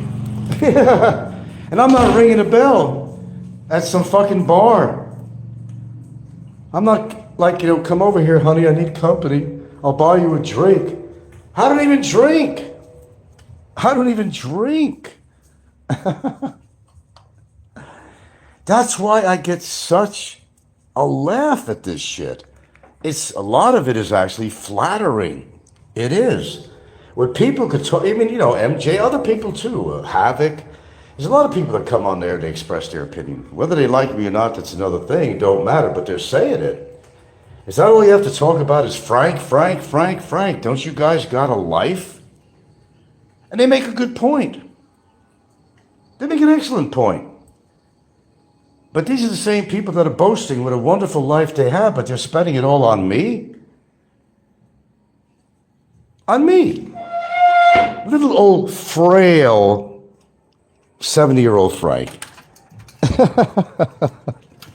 Something's got to go haywire in their life to go to that length of devoting shows to me, and everybody, they come on their show and they can't think of what to talk about, so hey, they got Frank. It means I'm an interesting guy. Pardon me. I must be an interesting fella. I'm more like Stanley Kubrick. That's a good one. Hello, Gypsy. Stanley Kubrick. That's original. Most people don't know who Stanley Kubrick is, but the fact that you knew that was impressive, actually, Stanley Kubrick. Yeah, I do know a lot about art, actually. I don't talk about it a lot. I never really got into the pop art scene, like Andy Warhol. I thought it was a joke. A can of Campbell's soup. It was symbolism is what it was. And that's artistic. It's symbolism, yeah. Marilyn Monroe, this, that,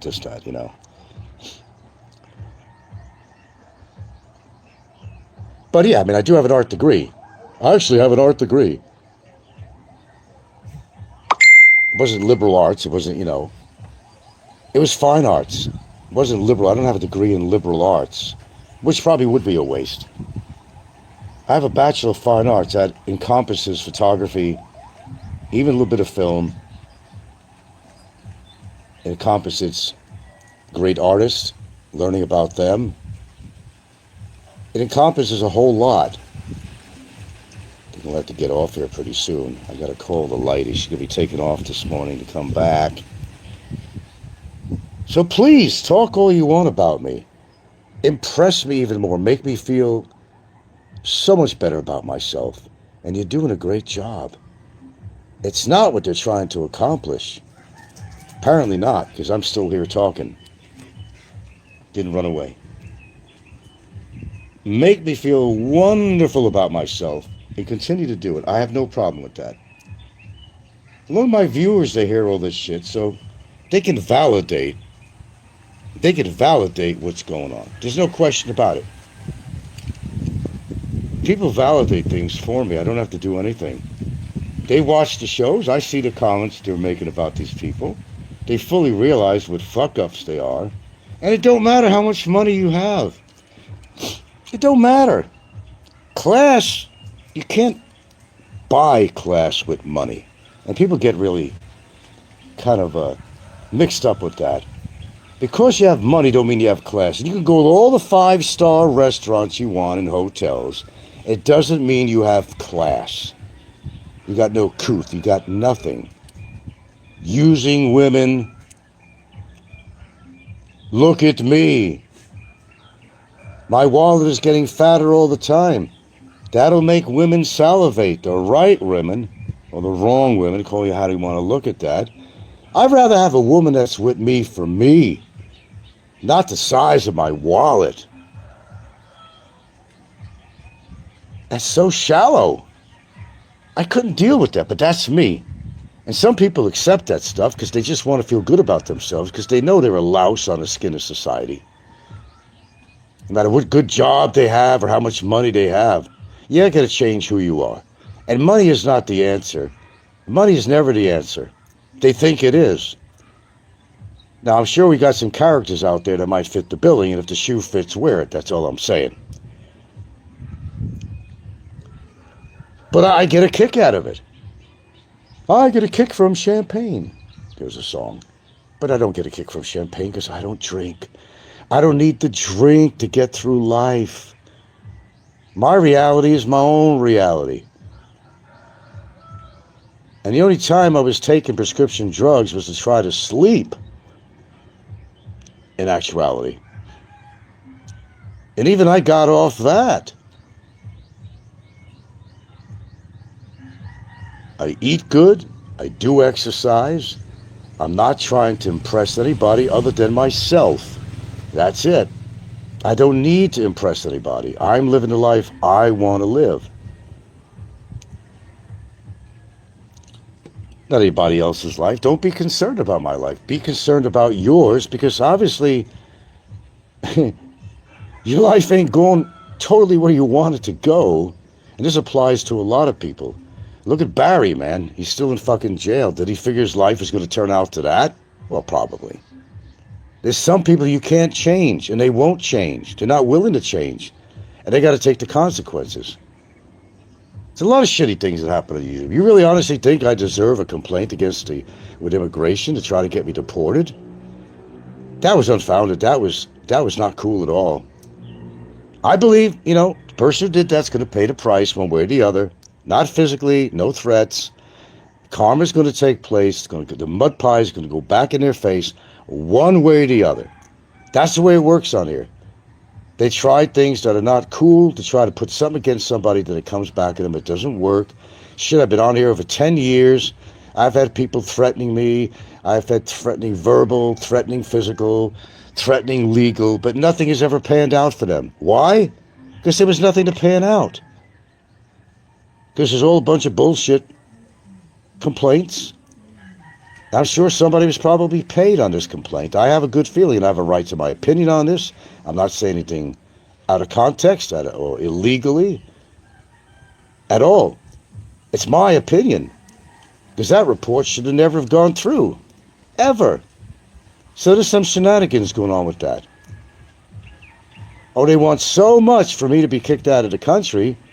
But at the same time, they want to beg me to stay because they wouldn't have any material for their show. So it's come under these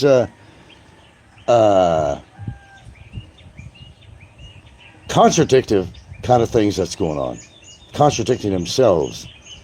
Yeah, we want to see him get kicked out of the Philippines so he can get hurt. Be separated from his loved one, the wonderful Gilda. Yeah, that's what would happen for a while. Not long. That would make them feel really happy. I mean, who does that kind of shit? Who does that kind of shit? You got to be a louse. You have to be disturbed in some way, full of hate and vengeance. There was no vengeance when it came to Barry. It was a legal matter that needed to be addressed because he just went on too much about what he was saying. and really trying to ruin my reputation. They say words, it's just words. No, they're not. It's according to what you say. And Barry went hog wild with this. Now he paid the price. They all wind up paying the price one way or the other. Look at Brevis. He can't stay out of trouble. Gets kicked out of his Mobolo residence. There's always something going on with this guy. Ran away from California because he had people after him. What did he do to piss off some people? Where he actually had to put together a restraining order for him and his family. He got his family in trouble, got involved somehow. The guy can't stay out of trouble. And you're going to talk about me? My life is boring. It's boring.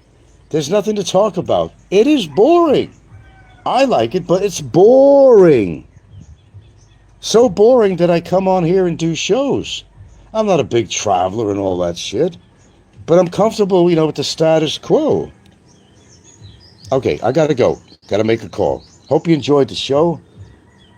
Our boy MJ, your boy, my boy, everybody's boy, had something to say. Yes, he did. But at least MJ kind of tried to keep it real. I'll give him that credit. Like I'm saying, we don't always see eye to eye, me and our boy MJ. And MJ doesn't do a lot of shows, but he does come out with what he sees and hears. And he's not afraid to say it. I'll give him that credit. He's like my counterpart in a way. He's not afraid to say what he needs to say. And as he sees it. Regis says he fled to the Philippines 3 months after his granddaughter died. Small inheritance. Who's this? Who are you talking about? I'm trying to remember whose granddaughter died. You want to enlighten me before I get off here? You got my attention. Oh, Bitcoin millionaire, small inheritance from grandma. Oh, okay. He fled to the Philippines 3 months after his grandmother died. Small inheritance. Well, yeah, they had money in the family. The parents were not broke. They were professionals in education or something. But no, he got in trouble. He got in trouble in L.A. County. He got in trouble. And he had to get a TRO, temporary restraining order.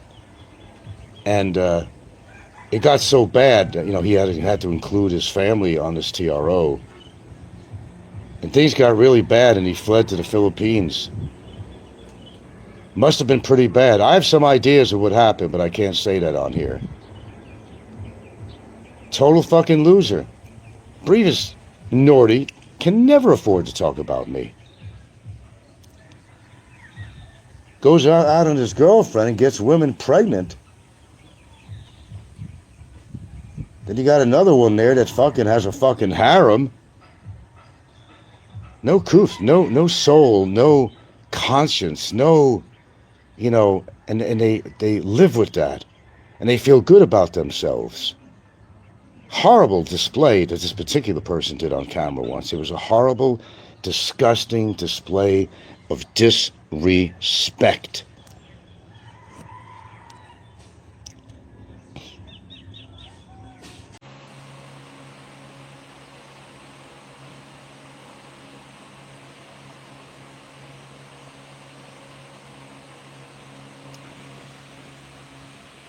Little addendum here, folks.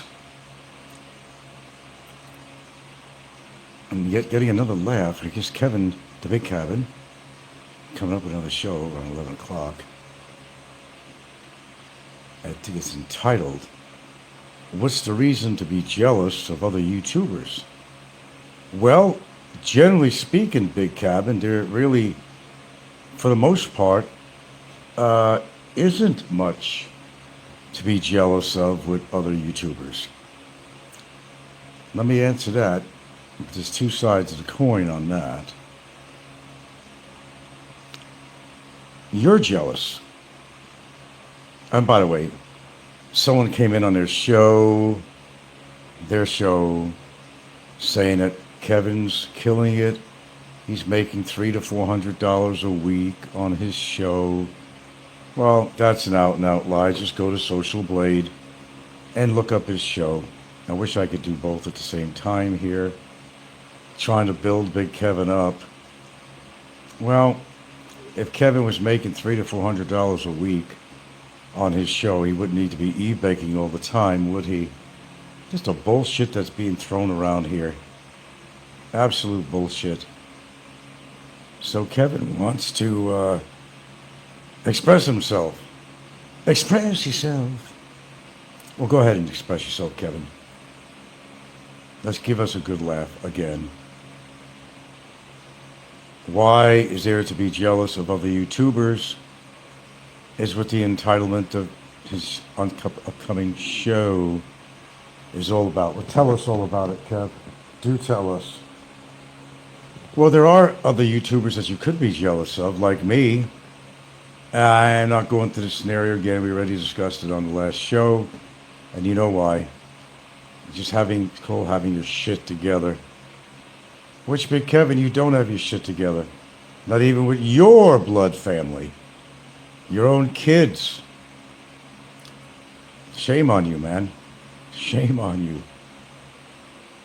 Oh, he's got his act together. He's making $300 to $400 a week, according to somebody. Somebody that likes to financially help him out. Why do they financially help him out if he's making $300 to $400 a week on his show? Are you going to buy that? I don't buy that. I don't buy that at all. So sing like a songbird, Kevin. I don't know if I'll be here when you put your show on, because I got to run some chores. But nevertheless, if you keep it on, I'll listen to it later and have my good laugh. You're not happy, again, when you're chasing your tail. You can't be happy. No matter where you go, nobody wants you.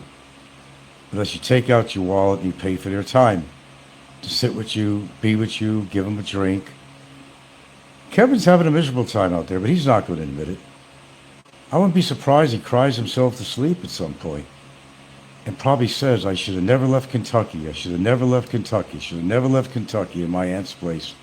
I was safe. I was secure. I had access to medical, which if anybody needs some medical guidance and has any concerns, he would definitely be one person that would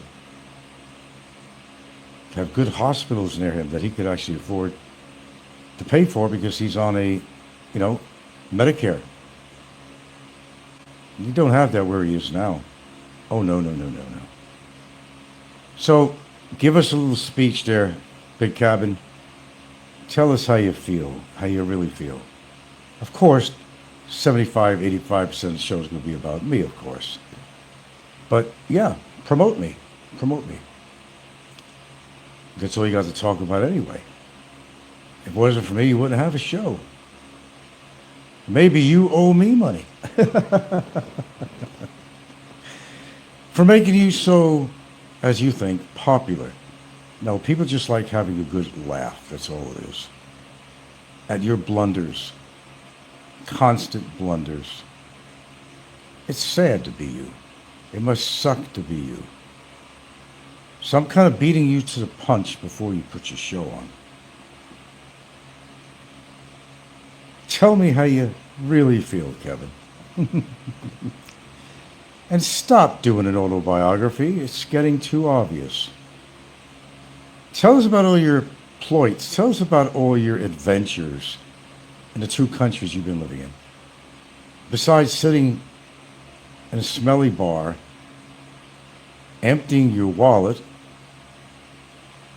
on some chick that's not even interested in you, but you're so desperate and lonely that you don't care.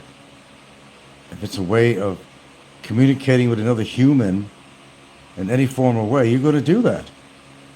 That's called being lonely, Big Cabin. You are lonely. It's not a sin. It's not a sin to be lonely. It's a condition, but it's not a sin. And I never said it was a sin. You are the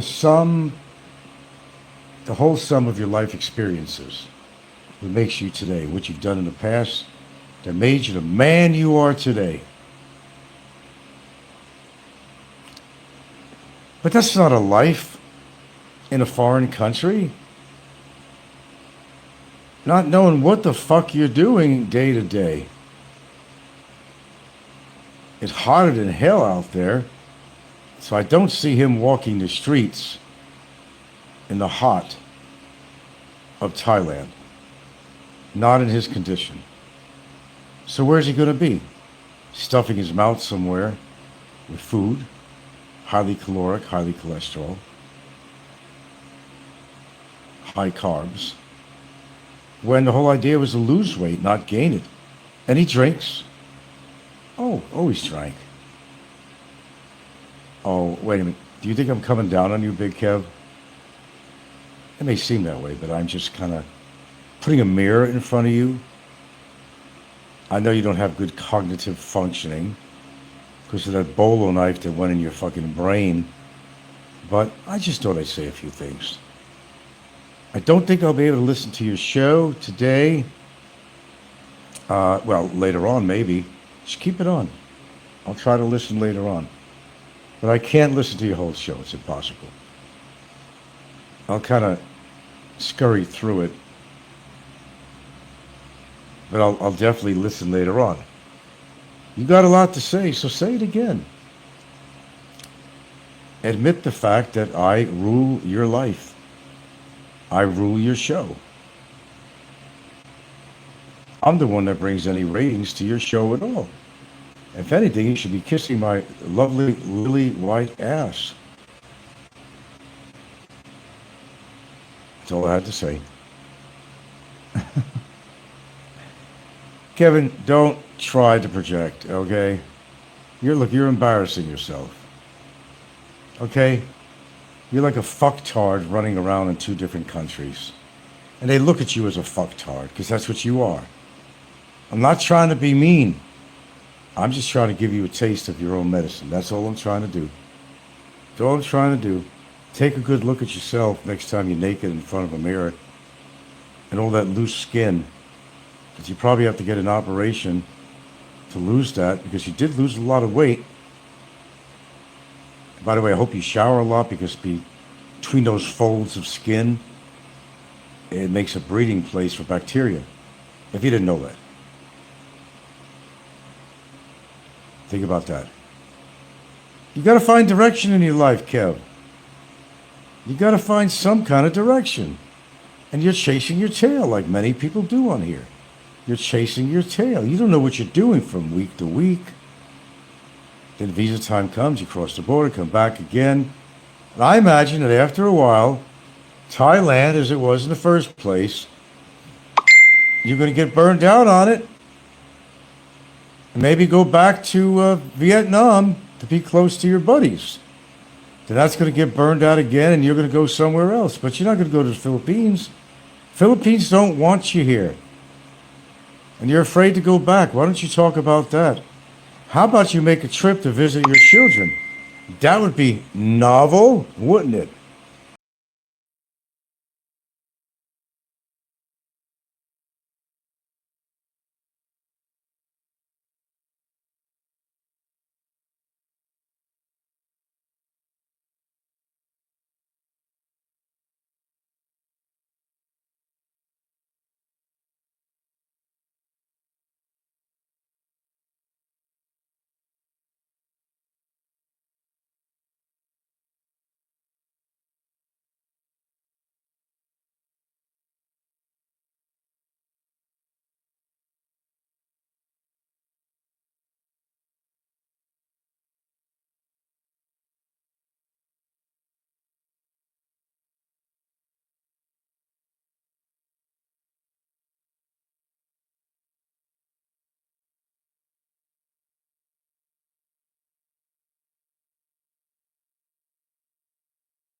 Howdy, folks.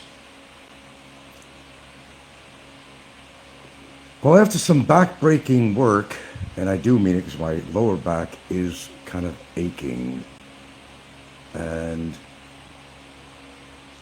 my love is on the ferry on the way home. Had to make sure that this house was nice and clean and proper, which it usually is all the time anyway, but just want to make sure all the T's are crossed and the I's are dotted around the house, dishes, floor, laundry, bedding, the whole gamut. Because that's what I do around here.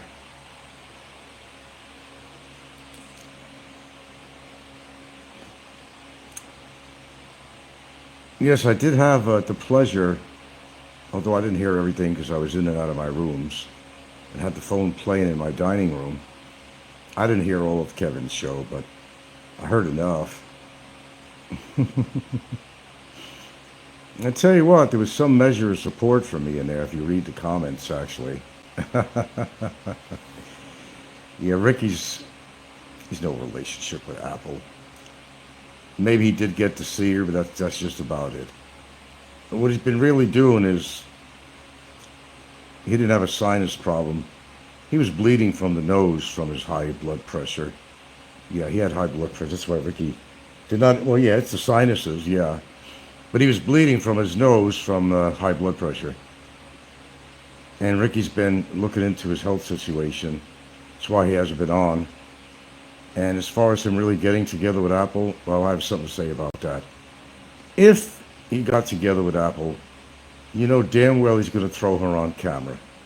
So we could assume that he never did get together with Apple. For whatever reason. Maybe she got tired of him. The money wasn't good enough, or I don't know. But if he got together with Apple, he would immediately display her on camera. There you go. You get to know people after a while.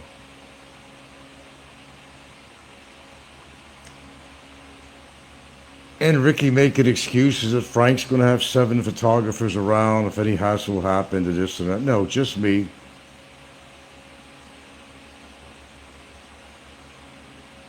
But he's been pushing his luck with me for a long time.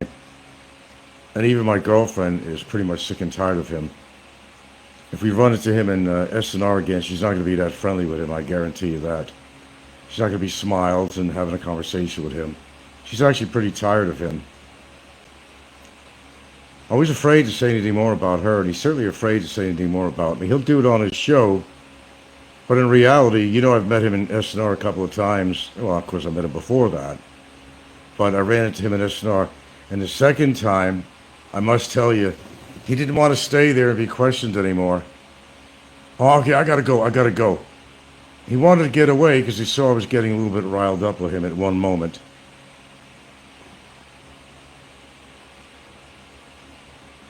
I mean, see, I'm not Michael Fazio. It's a whole different story. I'm not Michael Fazio. He got away with that shit with Michael Fazio, but he knows that he would not get away with that shit with me. So the next meeting in S&R might be slightly different. So what if I have my camera on? I want to show the world what a fucking coward he really is. Gypsy. Got something to say about Gypsy. Just when I think you got it together, Gypsy, and you're regurgitating a few syllables out there about how you feel about stuff, you are afraid to go over the edge. You are afraid to say what you want to say. Gypsy, the best advice I could give to you, sir, these people are nothing to you. They're not going to go after you. You don't worry about seeing them. Speak how you feel. Don't hold back because you're afraid of offending somebody on there, because they'll jump on your ass just as soon as anything else. I mean, they're not going to harm you, Gypsy. I think you're afraid to upset the hornet's nest. You're afraid of the trolls, of being attacked. Sometimes you go on a slight roll and you're just getting it out. You're just kind of getting it out, Gypsy.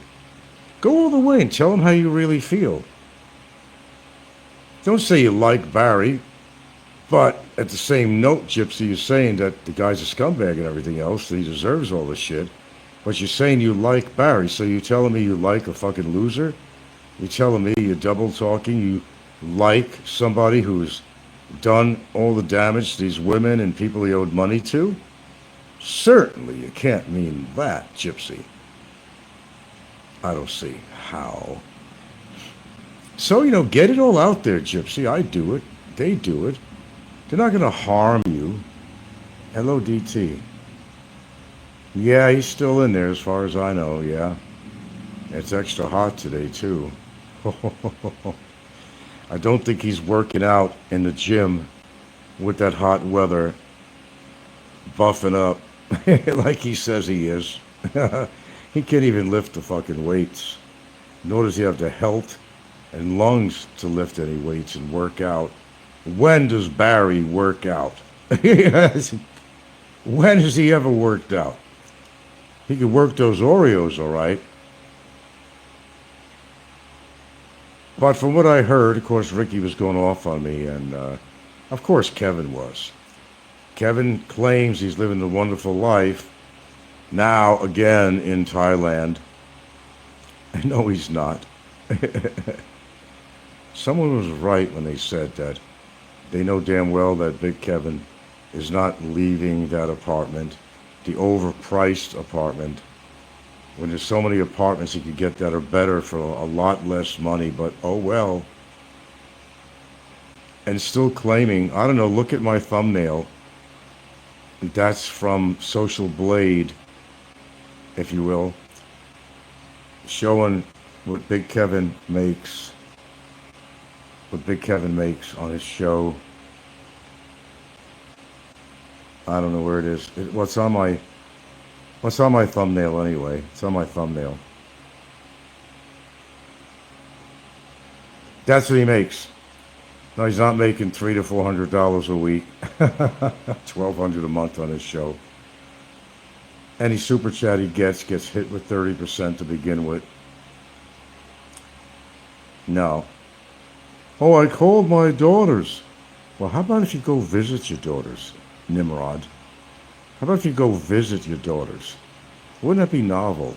Go visit your daughters. Visit your daughters. What are you afraid of? He won't do that. His toys are more important than his daughters. Apparently.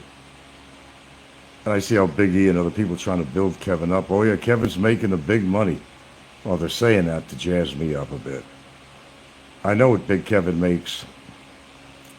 He's not making a lot. He's not making a lot from advertisers, that's for sure. And you see what he makes on his super chat. There's nothing super special about it. Yeah, well, you heard wrong. 200 tops a month. No, I just posted something. Can you see my thumbnail on here? Is that showing out? Well, not to me, it ain't. It shows a clip from his Social Blade earnings. That's all. He's lucky he makes $1,200 a year, according to the stats. Okay, well, anyway, it should be on my thumbnail after I'm off here or something like that. It should be on my thumbnail. Well, profile picture, actually. It actually should be on my profile picture, actually, not thumbnail. And you'll see a little clipping there. And I couldn't fit the whole page in there. It was just a little circle with the profile thing on there. But it shows right on there of what he's making per month. And he's not making hardly anything. And it says something about, at best, maybe $1,200 a year. Somewhere around there. I don't have it in front of me.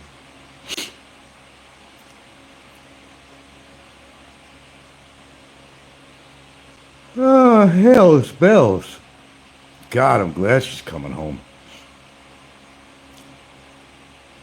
Sometimes it's a hell of a lot of work To do all this shit on your own. I'm always been used to doing that when I was single, but I've been doing a hell of a lot more. Taking care of the dogs, sweeping up, mopping, washing bedding, washing other clothes, cleaning behind the stove, cleaning the countertops, going after ants.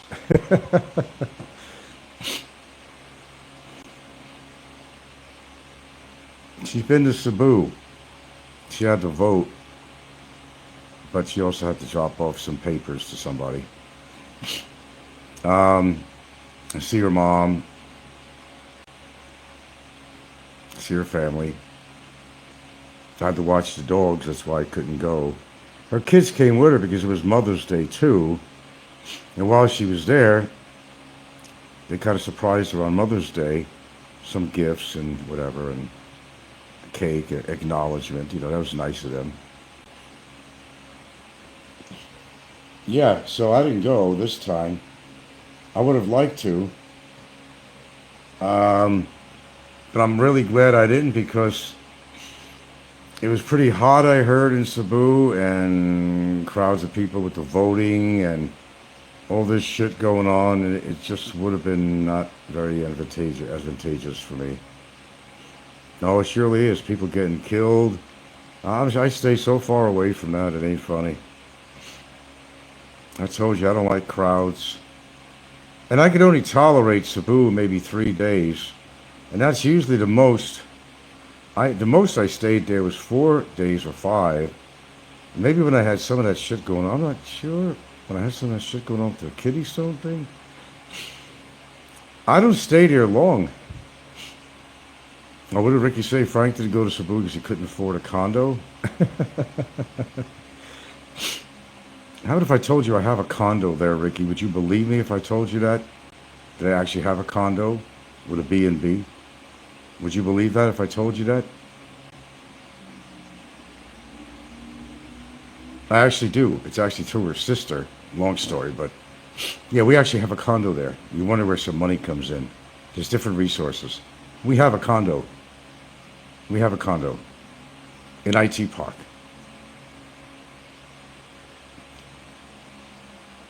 It's a mutual business deal. Of course, but my name is actually on this because I could have a condo. The vow is fired up, huh? Yeah, people didn't know that. We've had that for about 9 months. Doing pretty well.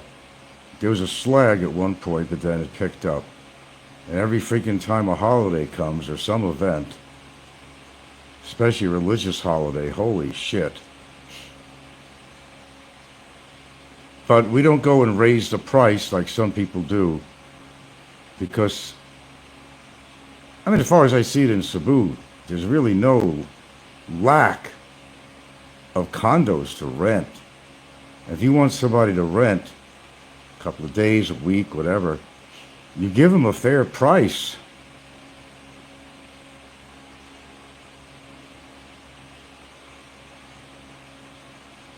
If you're careful. We had a deal like this before that didn't work out and we got out of it. No, me and Gilda has personally owned a condo long time ago. We got out of it because somebody had to be around in Cebu to do the cleanup and the laundry and all that shit, and it would cut into our profits to hiring somebody to come in and do that shit. It got to be a real hassle. Sometimes her daughter would come by and help, but then she has a busy work schedule, so it didn't work out.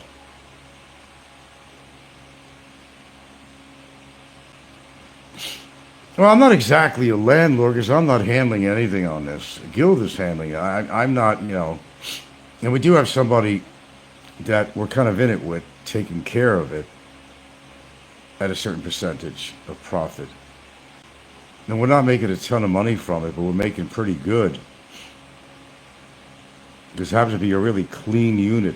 You actually have a couch in front of the TV instead of these awkward, non-symmetrical units where they put the TV askew over the side. You're supposed to bend your neck to watch it. Nice knickknacks, nice wall coverings, clean, sprayed, every now and then sprayed with insecticide.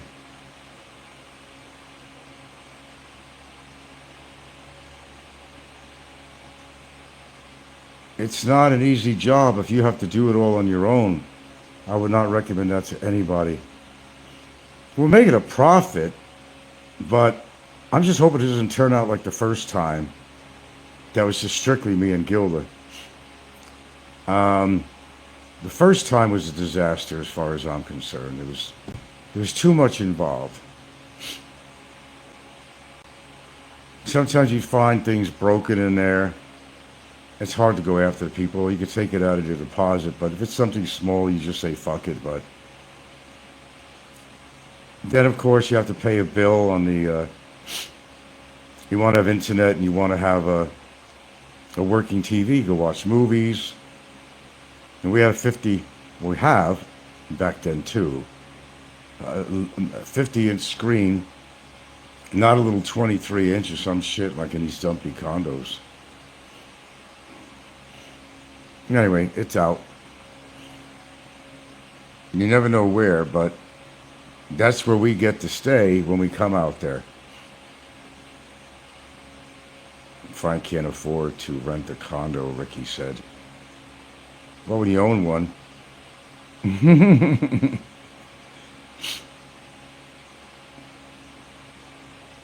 And by the way, this was an outright sale.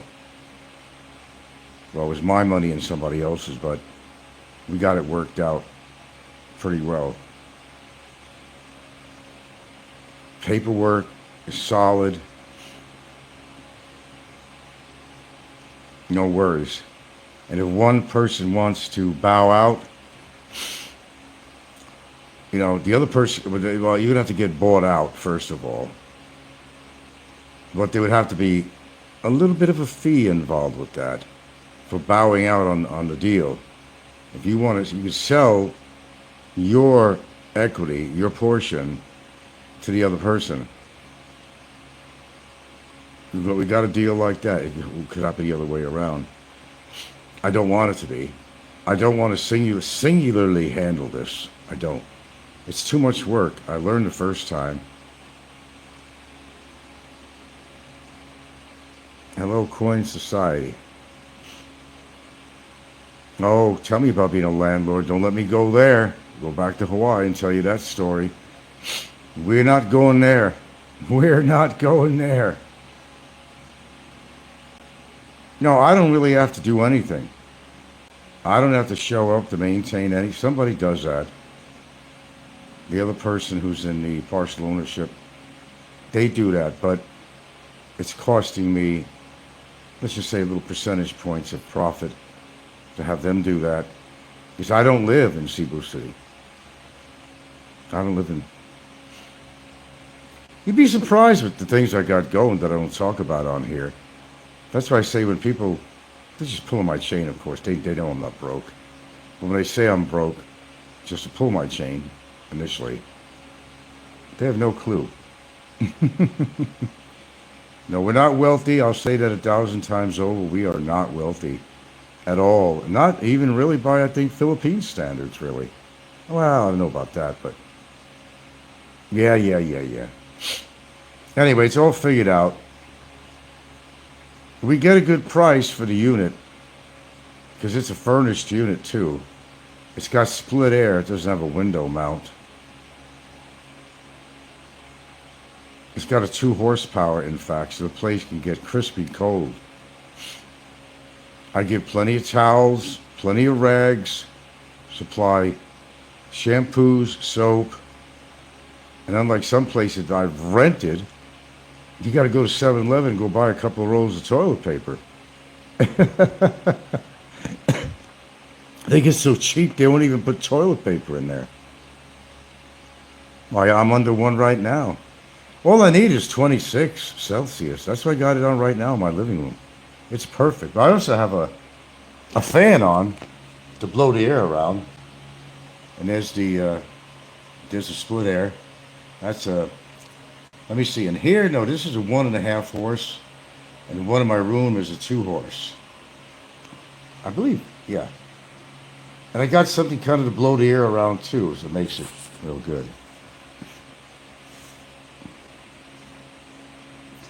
Yeah, I just had a rental thing in Hawaii, but that was a monster situation. It was a monstrosity. I was so glad to get out of that and sell the goddamn house. So glad to get out of that. But this was different because I'm not doing anything. I'm not like an acting manager. I'm just, you know, it's like an investment amount, and the profits get split up, and fees and electricity, all that shit, supplies, all that when needed. Having a few irons in the fire is smart, Frank. Do you earn a decent profit from the condo? Not as much as I'd like. No, it's decent. It really supplements my, but that's not the only thing, but it supplements my meager Social Security. Okay, Papanga. Be careful, Papanga. It's not like Topanga Canyon in California, right? It's a big surprise. Frank can't afford a condo. That's why I didn't go with Gilda to Cebu. No, somebody had to watch the dogs, Ricky. I have responsibilities, unlike you, that I take very seriously. So how's that nosebleed, Ricky? What did the doctor say on that? Said to stop drinking? He's not back with Apple. She would have been all over his fucking YouTube. Ricky don't tell you that. Well, he never tells you the truth. But if Ricky was back with Apple, he'd have her on camera. Just, you know, there's no doubt about that.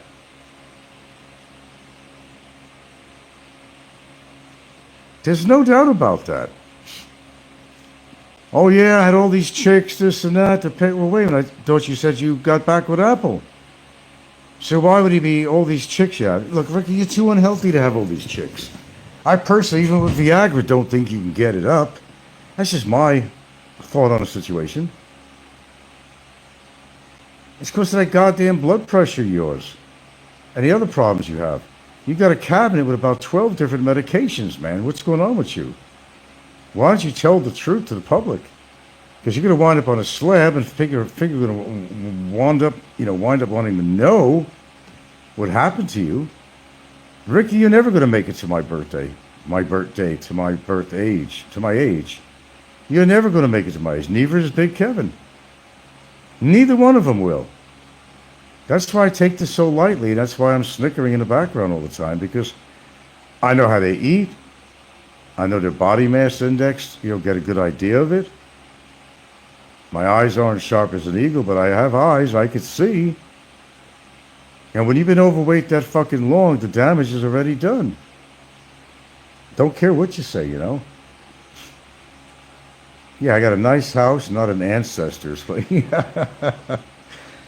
Hey, I'm quite comfy here, man. I'm quite comfy. Legs are getting stronger.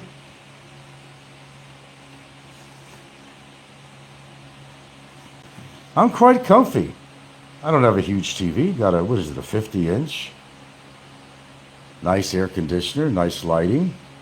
Comfortable little living room. Got a whole separate dining room that Ricky has certainly sat in. Feasting on my Hungarian sausage. Yeah, it's a pretty nice place. I just don't have a lot of shit on the walls everywhere. I mean, I'm serious. I don't know. We just don't know what the fuck to put on the wall. We need a designer or something. If I was a lot younger, I'd have all my photographs on the wall. I don't just see any point.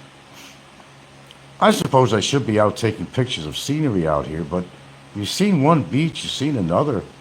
I don't know. Maybe I could take some sunset photos or something and have them enlarged, put them in a nice frame or something. But In my younger years, I would do that, and I did do that, but I just don't see any reason. I don't know. That's me. Oh yeah, that one's fat. You got a mat for them in here. The other one here is under the table. She's the older one. She's 7 now. I can see her age is coming on, you know. Yeah.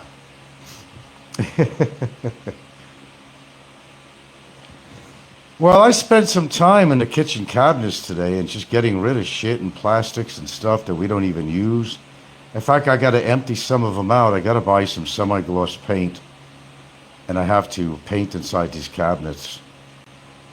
They get so dirty really fast because, you know, you put things in there in a cabinet that weren't totally cleaned right, and I don't know, it just... And I got this, I want to show you this. It's in the corner of my floor. Every fucking time I get up, you see this remote? I forget that it's on my lap. Every single time, because I don't have like a pocket on this chair. And I get up, and wham bam, thank you ma'am, the remote control flies. And it breaks open. Sometimes a battery comes out. Now you're not going to see much here. Anyway, you know, we got a fairly decent dining room here, you know. Ricky's seen it. It's not bad.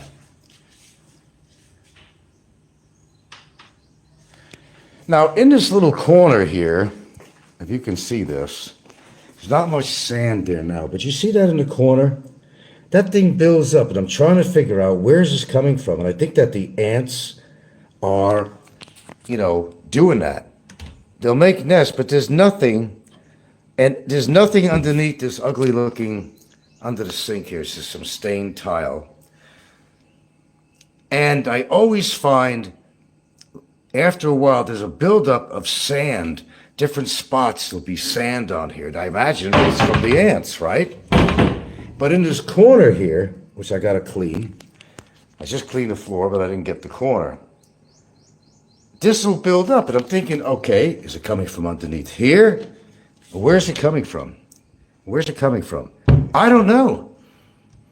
In fact, this is the one I gotta clean. It's nasty. Look at the rusting of the latches here. This is something I gotta tackle. I want everything out of here that we don't need. We don't need this ice cream tops. We don't need all this shit. You know, she'll save stuff like containers, you know, that we never use. But yeah, that has to be totally, so I just painted the inside of this drawer. And I got to put a handle on it. We never used it. She had a bunch of junk in there, and I took everything out. So I took some paint, and I painted the inside of that. But in here, it's wasted space. And it needs to be cleaned and painted.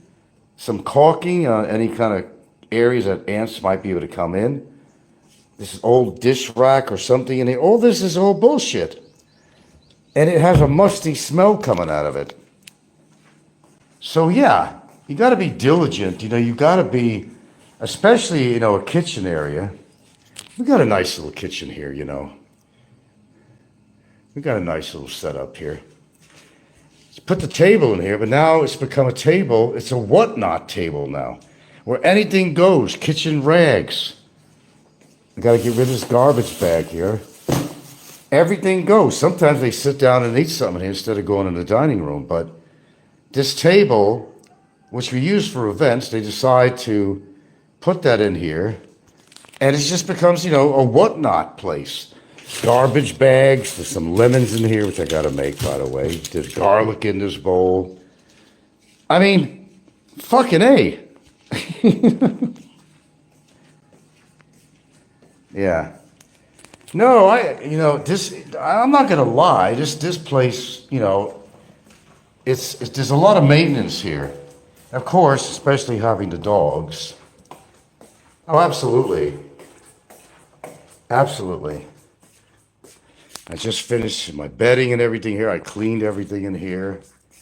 The pillowcases, even washed the pillow, washed the blanket, washed the sheets. Oh, I keep busy.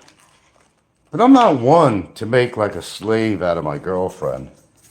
You could help out now and then. You know, I mean, you actually could help out. It wouldn't hurt. I even threw some things on the kids' bed, all their dry clothes from outside that they're going to have to put away. And you see the mop, I'm always sweeping around here in the entry. I'm always sweeping. This is all the needlepoint that she does, actually. It's really a nice entry. But, you know, white, everything shows up, you know, on here. Everything shows up.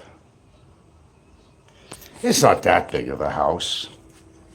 But we do have two of her children that live here, and we do have some of her family members that come over.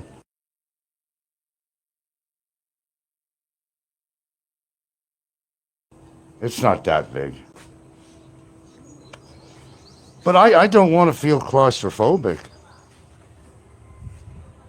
I don't want to feel claustrophobic. I see some of the shit these people are living in. I'm saying, how do they do it?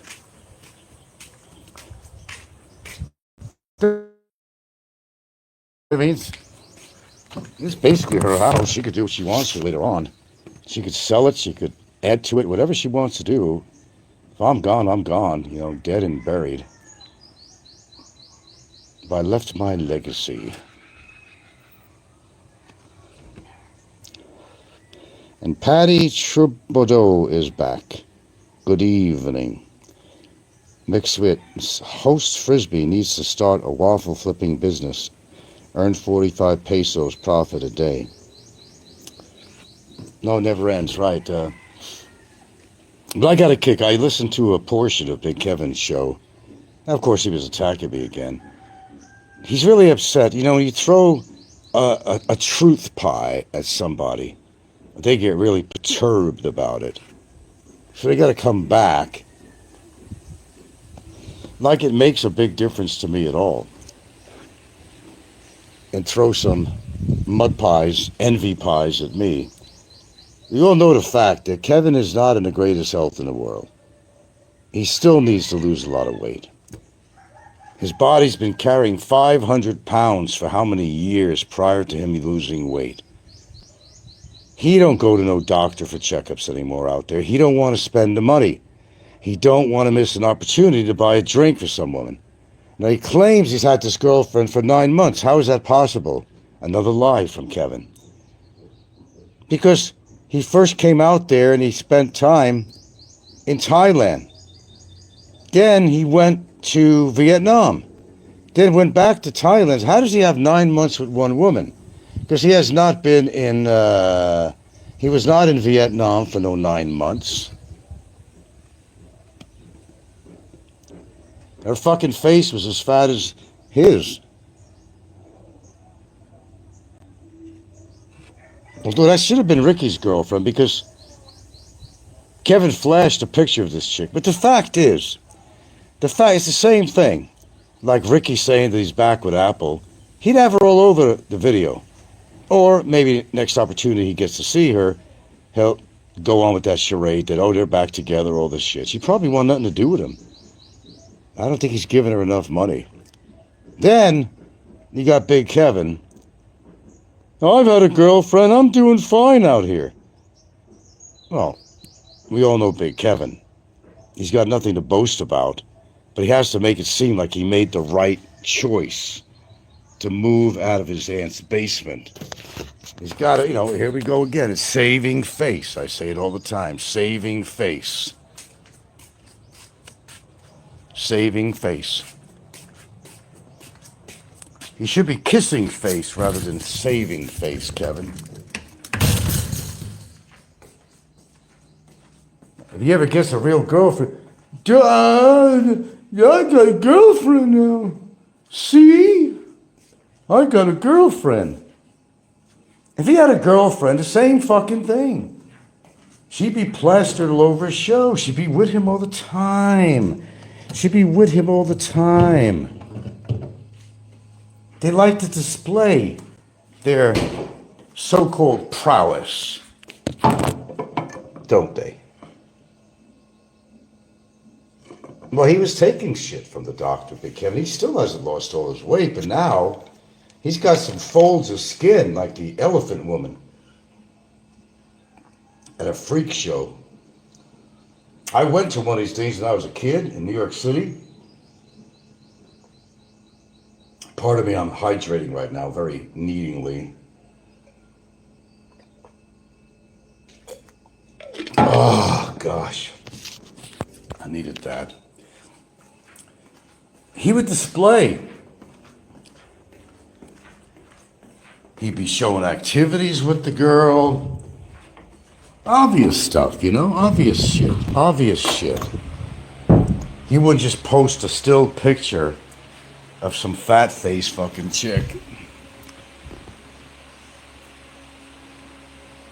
But you think these people are going to make it to my age? Fuck no. Fuck no, they're not. A number of them, actually. DT24 says, be tough for a girl, spend more than about 30 minutes with him, right? It would be tough for girls to spend more than 30 minutes. I can see why. Kevin is not a conversationalist. He's a one-liner. But the horse-faced girlfriend, Frank, or some, he doesn't, he's like autistic or something. Maybe there's some kind of autism with him. I haven't figured it out. I'm not that professional. There's obviously something wrong with him. We also know he got a brain injury. That speaks for itself. But as to, I don't know, cortex, I don't know. I think he has frontal, it's called frontal. That was on the side of the head. So I'm thinking of what kind of part of the brain. Oh, okay. That would affect his emotion, where he got that bolo knife. And right for, yeah, I think I'm right on target here. Because he acts like a little child. He talks like a child. He buys all these little toys like a child. But he tries to act like he's broke all the time. Well, maybe he is broke because he's spending all this money on ringing bells in bars to make fictitious friends, pseudo-friends, and buying drinks for these girls just to have company. So if that's what he considers that to be a great life he's living, now back to Thailand, because it didn't work in Thailand to begin with, and went to Vietnam and thought it was going to be a real, party, which it didn't turn out to be. So he moves back to Thailand again, and he still ain't scoring. Kevin hasn't gotten laid since he left the goddamn country in the USA. Did the bolo penetrate the left side? It was his right side. It was his right side. I don't have a sketch of the brain. I don't exactly have one in front of me. Yeah, I gave him credit for leaving the basement too, but I kind of sort of knew what he was getting into. He's not really mobile that much because he does have a problem with his knees or legs or something. He does have problems. Oh, I was talking about the elephant girl. Okay, I was talking about a freak show I went to. There's an elephant woman. She had this elephantitis skin. And her skin would get so dry, she would have to oil her skin. Now picture, you were 500 fucking pounds. That's a quarter of a ton. A ton being approximately, 2,200 pounds to 2,000. You weighed a quarter of a ton. Then, thank goodness, you lost 200 pounds through the doctor's help and medicine.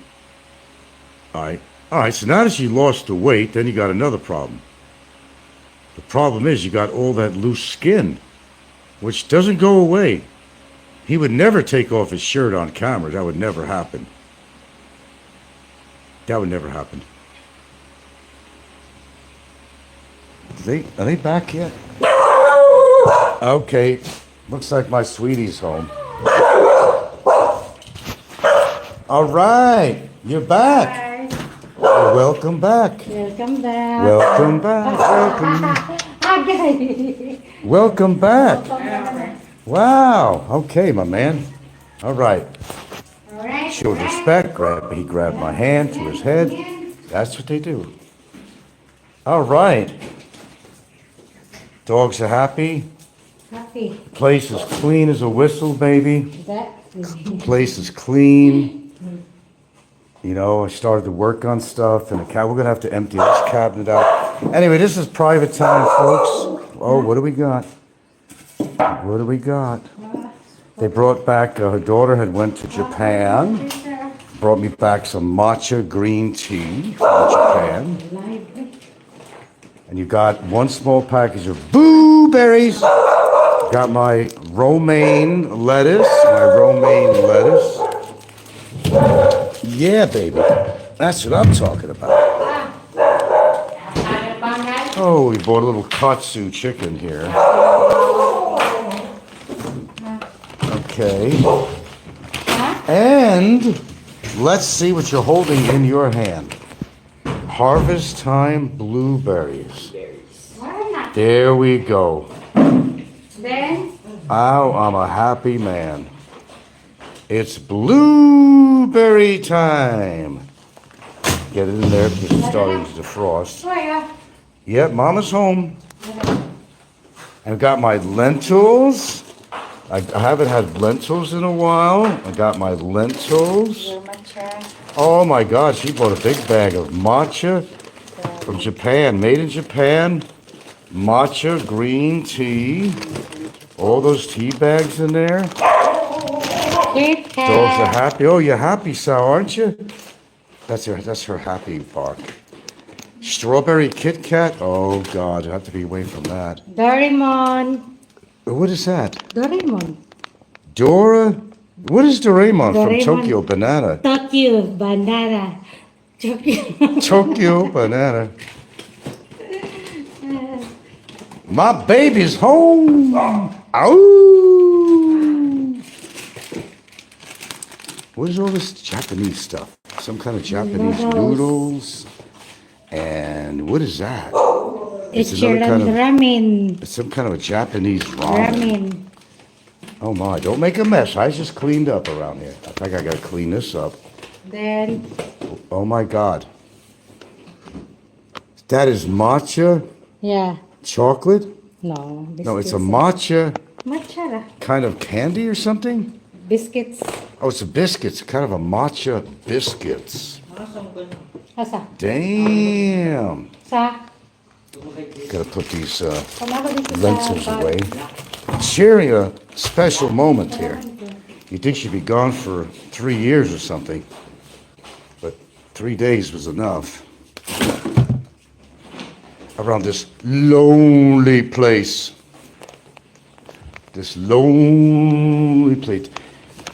I'm still walking around with the matcha tea in my hand. I forgot I had it under my... Okay, matcha green tea from Japan. Some goodies from Japan. Got my lentils.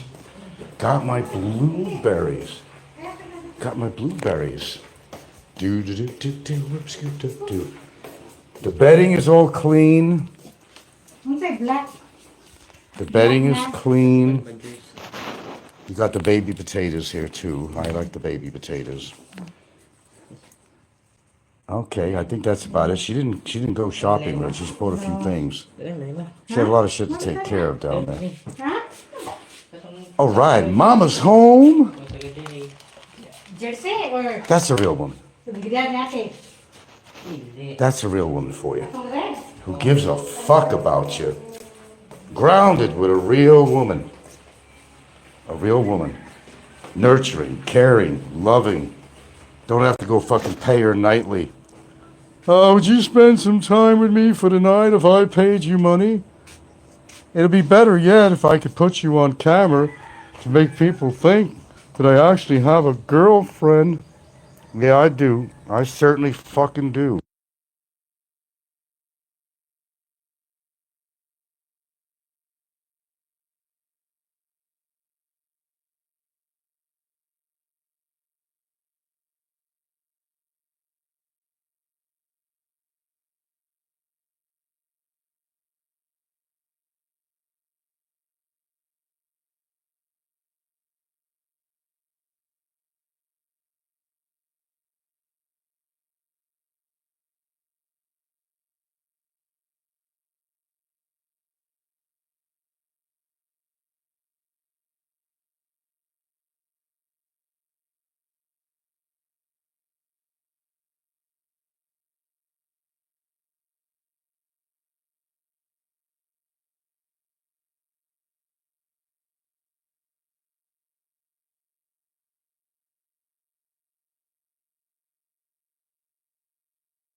Oh, sorry about that. I was just going into a little speech here. Yeah, I'm glad she's home. Yeah, absolutely. And yeah, thank you. I do have a good woman, and she was kind enough to remember a few things that I wanted while she was in Cebu. Happy with the blueberries, happy with the lentils, matcha green tea from Japan. Her daughter always thinks of me. She knows I drink a lot of green tea. I said, matcha is kind of like more potent. Big old bag thing of green tea. Yeah, she was pretty busy while she was in Cebu. She made the time to go to a couple of stores and to pick up a few things I needed, which I thought was really righteous and cool and all that. Okay, I got to get out of here too. She just came home. I got to spend time with her. Just thought I'd do a quick show and just say a few things. Kevin, get a real life. Stop being pretentious. You're miserable. Ricky, you're miserable. You're not back with Apple. Okay, maybe if you did see her, you saw her. But, she'd be all over your camera. And if Kevin had a real girlfriend, he'd be displaying her all over the camera just to show people that he actually had a real girlfriend. Oh, I could throw her a couple of coins and say, come on camera. I mean, he's capable of doing that. But who are you fooling but yourself, Kevin? You're a loser. Okay, you'll never live to my age. Ain't gonna happen. Too much time has gone by and too much damage. And you're like Barry, your mouth gets you in trouble, Kevin. And you too, Ricky, your mouth gets you in trouble. Ricky's mouth gets him in trouble. And I could go down the list. Too many active mouths out there. Too many. And why is this door open? Well, my air conditioning's getting out. Okay, I'm out of here. Thanks for the recourse and the dialogue. Get a life, Kevin. I mean, a real life. All right. Raining.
Freedom's just another word for nothing else to lose. Think about that statement. What is freedom? What is freedom if you have to go back in the world to that fiery pit that took away your freedom? You gotta think about life that way. Freedom, let's really define it. What took away your freedom? Well, you go back into the real world again, you'll realize that maybe freedom is not all that's all, spoke about to be. Freedoms. Freedoms. Freedom. Freedom. Yeah. Freedom is one thing to somebody and another thing to another. Sometimes you're better off where you are. This way, you stay out of trouble. Freedom gets you into trouble because you have to revert back to yourself again. when somebody takes your freedom away, it's not something most people like. Totally understand. But their life is put under control when their life was obviously out of control before they lost their freedom. Sometimes it's better to not have such freedoms, if indeed your life is in havoc prior to losing your freedom. A little philosophical here. Something to think about. Sometimes you're better off. Facing the responsibilities of the world, facing the responsibilities of life itself can be very challenging to people. Some people don't choose to be responsible and become very dependent on others, from everything from shelter to food to bad habits. And a fella could certainly get used to that after a while. It's like going on the welfare system in America. You don't want to get off, and a lot of people don't. They don't want to advance their life in any form or way. Education, jobs, some kind of future security. It's easier to get that welfare check and food stamps. The last thing they want to do is get off it. They just become too complacent. So, then you have children, and you teach your children the same thing. They wind up being welfare recipients at some point, taking on these traits, should I call them, and it has a snowball effect.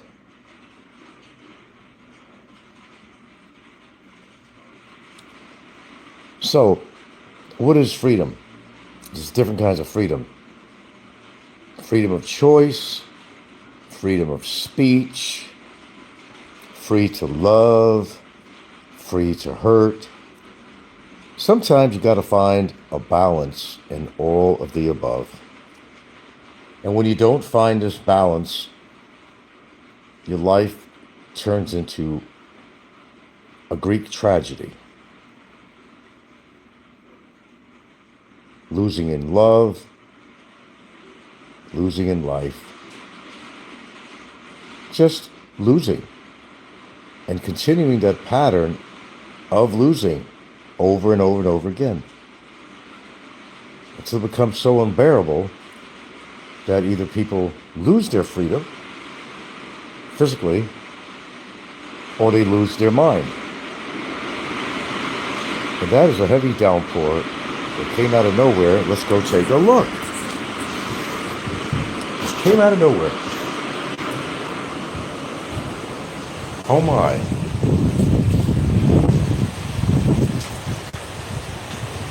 A little low pressure or something came in here. My, oh my.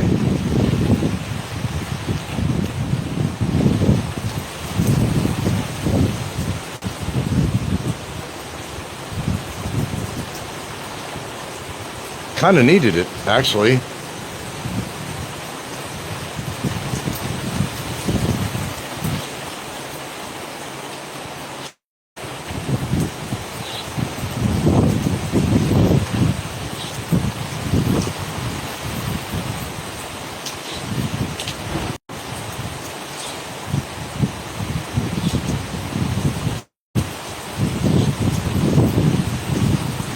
Wow.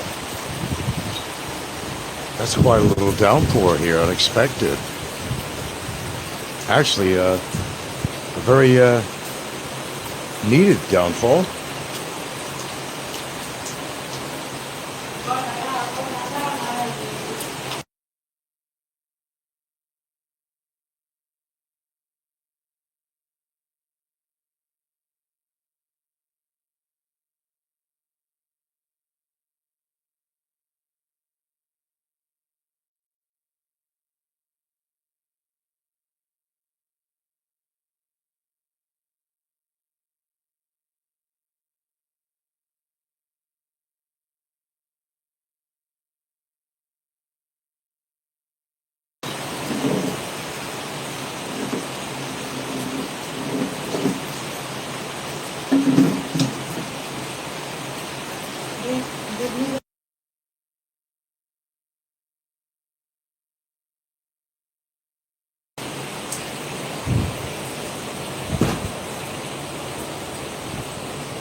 So, freedom is another word for nothing else to lose. And when you got nothing else to lose,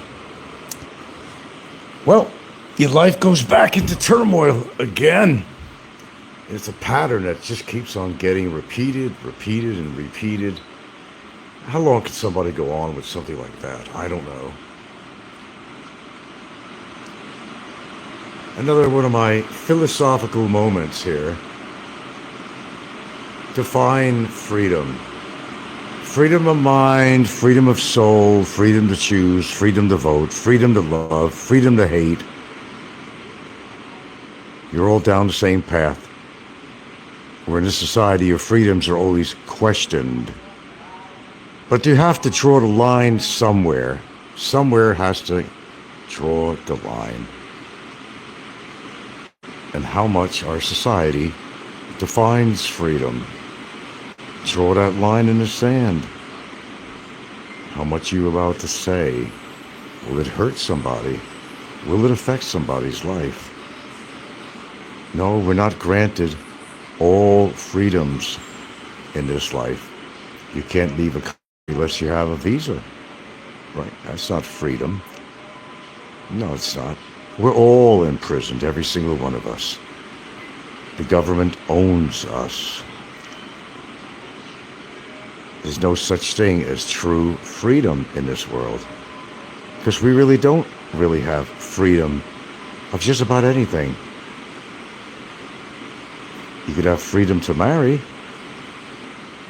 could have freedom to have children. But then, like everything else, there could be divorce with a marriage. You have children. They could grow up to hate you. Then you scratch your head and say, have I really had freedoms? Freedom to divorce. Freedom to choose the kind of meals that you like to eat. But sometimes you don't have that choice because your freedom was taken away from you and you will eat what they feed you. That's not a freedom. But alas, you're alive. But how do you define being alive? If you can't make choices in your life and somebody makes those choices for you, that's not living. And if you're bound and tethered by the character that you have created for yourself and has made very visible and very noticed by other people, that's not freedom. And some people don't have any choices.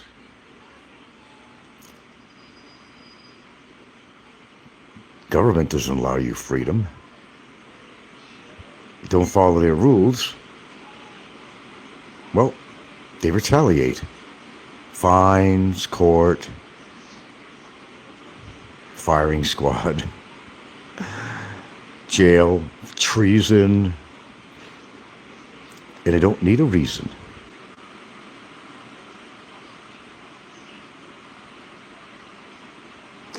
No baked potatoes tonight. In fact, I don't know what I'm having tonight.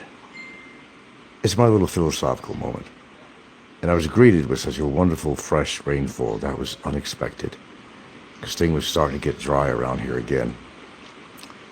Unexpected. I didn't expect any rain, any precipitation today whatsoever. Baked potatoes. Now, the truth is, we ain't got shit in this house that's defrosted. I have no idea what the hell we're eating tonight, to be honest with you. I have none.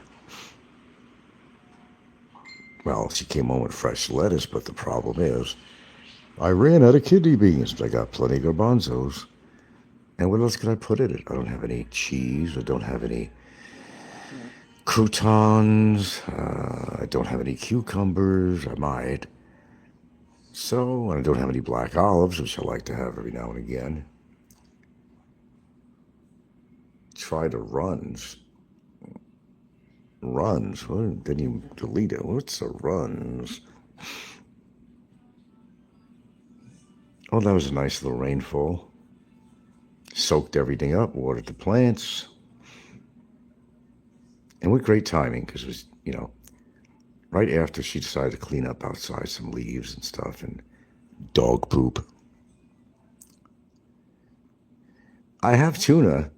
Nah, I should say, well,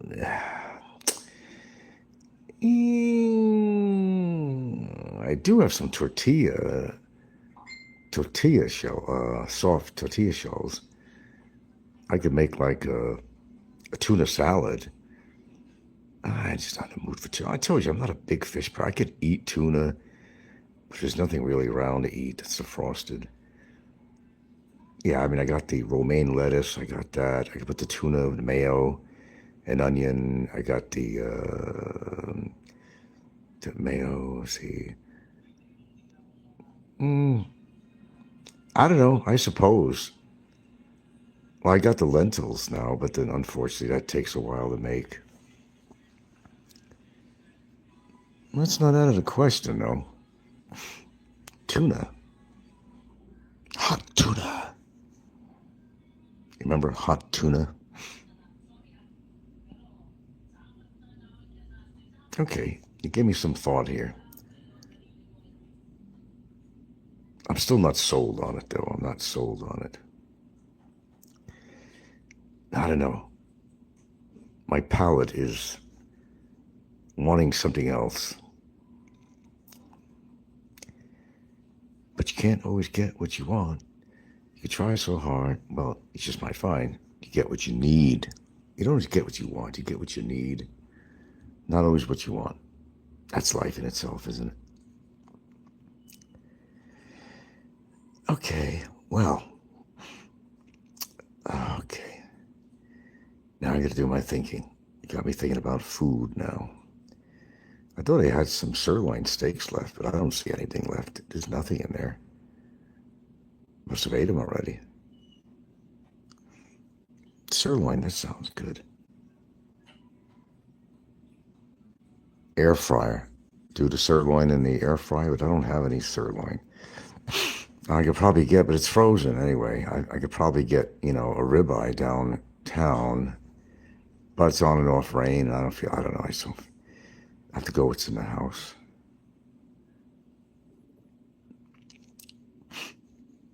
Yeah.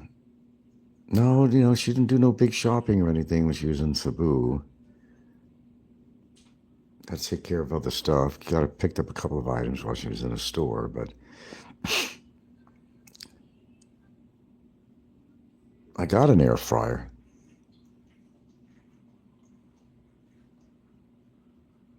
We've got an air fryer. Got all those goodies.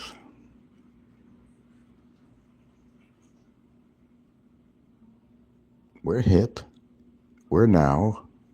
We're what's happening, We're in the know.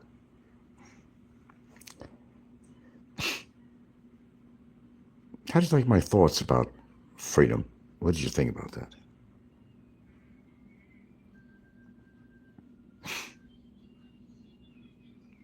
Sometimes you could be a prisoner in your own body. And some people literally are. That are incapacitated. That are crippled. You literally are a prisoner in your own body. You certainly are if you have to depend on somebody for any kind of mobility issues, to be fed, to have your ass wiped or something. That's not freedom. That's dependency. And none of us wants that. How about free to make your own choices? Live or die. The government is very much against that. And they're telling you what you can do with your body. Funny thing, cigarette packs. Well, we all know smoking is not good. The packs say in there cigarette could be bad for your health. The government makes so much taxes on that. It's kind of funny, really. Cancer of the mouth, this, that, all this stuff. But the government wants you to buy those cigarettes. The government makes billions of dollars on those nasty little ciggies. You and that Dawn company, you like that Dawn company, huh?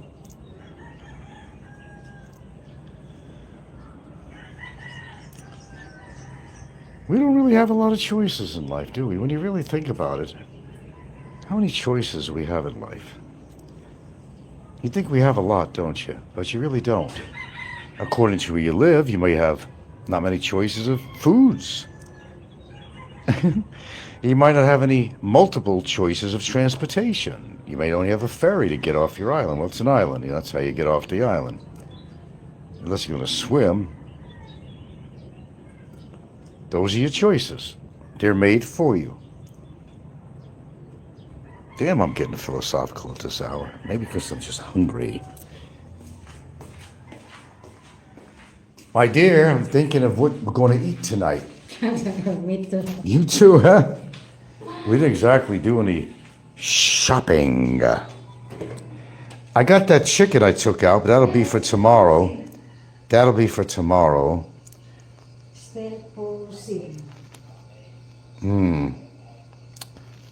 My goodness. Think about yours na lang. Think about mine. Yeah. No, whatever we eat together. Yeah, but think about yours. Of course, the rice is always going around here. I mean, the rice, there's always rice. Maybe this one. What, that's noodles. Oh, Hungry. you could eat it. From Japan, all the way physically from Japan. Look at that. Rice. Oh. Rice is life. Rice is life, she said. Rice is life. It sure is, isn't it? And Primo. Yes, Primo. They have that here. There is a place that has Primo salami, but boy, are they expensive. The place I get over here, my ribeye, they always carry some. And it is Primo. Actually, they sell some Primo. They slice it so thin that you're going to get your money's worth. You're not even remotely. I personally like getting my money's worth. That's just me. I'm a strange guy, you know. I like getting my money's worth. If I'm going to buy something, don't slice it paper thin. Expect me to actually enjoy it. I don't think so. That's not me. You ever see those fancy schmancy 10-star restaurants? Not 5-star, but 10-star. They serve you these meals, and there's hardly enough on the plate for an aunt's family to enjoy. And they'll charge you, and the norm... Oh, I sat on it. There's a wet chair. God dang it, Frank. It's just started to rain out here. They'll charge you a ton of money. They come out with these plates. There's nothing on it. Mostly it's something very acceptable by the no-vow rich. You know, your plate doesn't run it over, you know what I mean?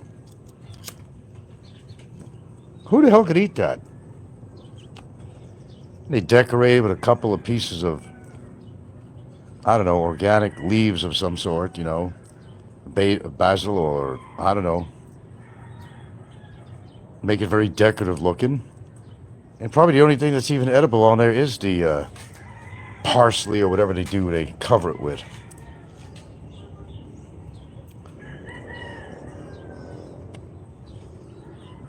I've seen that. Say, is this my main dinner? I want to see a plate full. You're going to charge me that kind of cash, pal. I want to overload my plate. No, sir, this is not a buffet. Well, tell you what you're charging me, you better make it a buffet-sized dish. Dawn Small Goods commercial back in the day is Dawn is good. Dawn is not good, the one we know. Gosh darn it. Freedom is another word for nothing else to lose. How true. Think about that. Janis Joplin sung that song. What an interesting life. I just did a little thing on her. I was reading some videos. 27. The 5 famous 27 numbers. There's Kurt Cobain, Janis Joplin. Let's see, who all died the same? Jimi Hendrix died 2 days or weeks or whatever after Janis Joplin. There were 4 people or 5 people that all died at age 27. 27 years old. Oh, he sure did, Sean, didn't he? He used to steal those prawns from the prawn factory, didn't he? He sure did. So they threw him out of there. Or people called. I called. I'll be honest, I called. I said, this fucker is trying to steal your fucking prawns. Yeah, I got him. I see a frog out here. I guess I gotta go get that. They don't come out during daylight, but since it rained, it was coming. Hold on. My goodness. I gotta get this.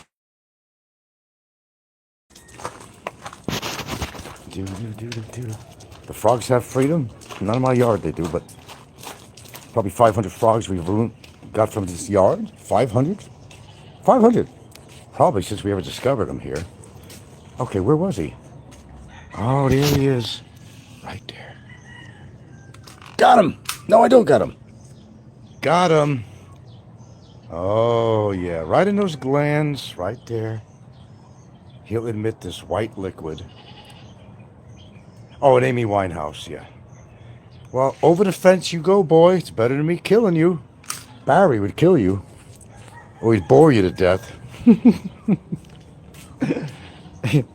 I spared this guy's life. It could have been a girl. I wasn't exactly looking at his genitals. Amy Winehouse. Is it the price of fame?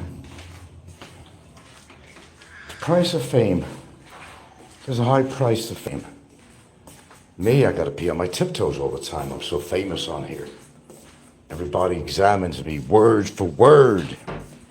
Have you heard the word, by the way? Yes. Everybody examines you word for word. They don't want to miss a trick. They couldn't do that. Why would they?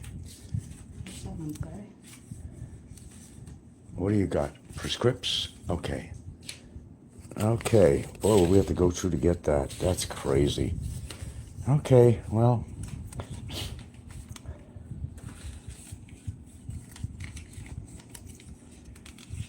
Amy Winehouse. I will admit she was a very interesting singer and personality.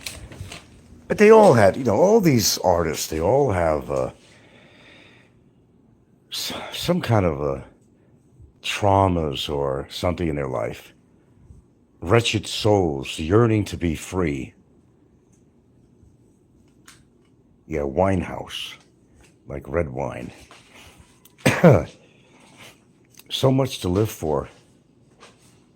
Their life gets out of control. Steve Perry, well, he's back singing again, even at his age, but he left the band. He had differences, but he got tired of singing. He just basically got tired of it. Living out of a, suitcase and then even singing the same songs over and over again gets you. Me, I can't remember the lyrics to anything. It didn't have to be in front of my face on a prompter or something.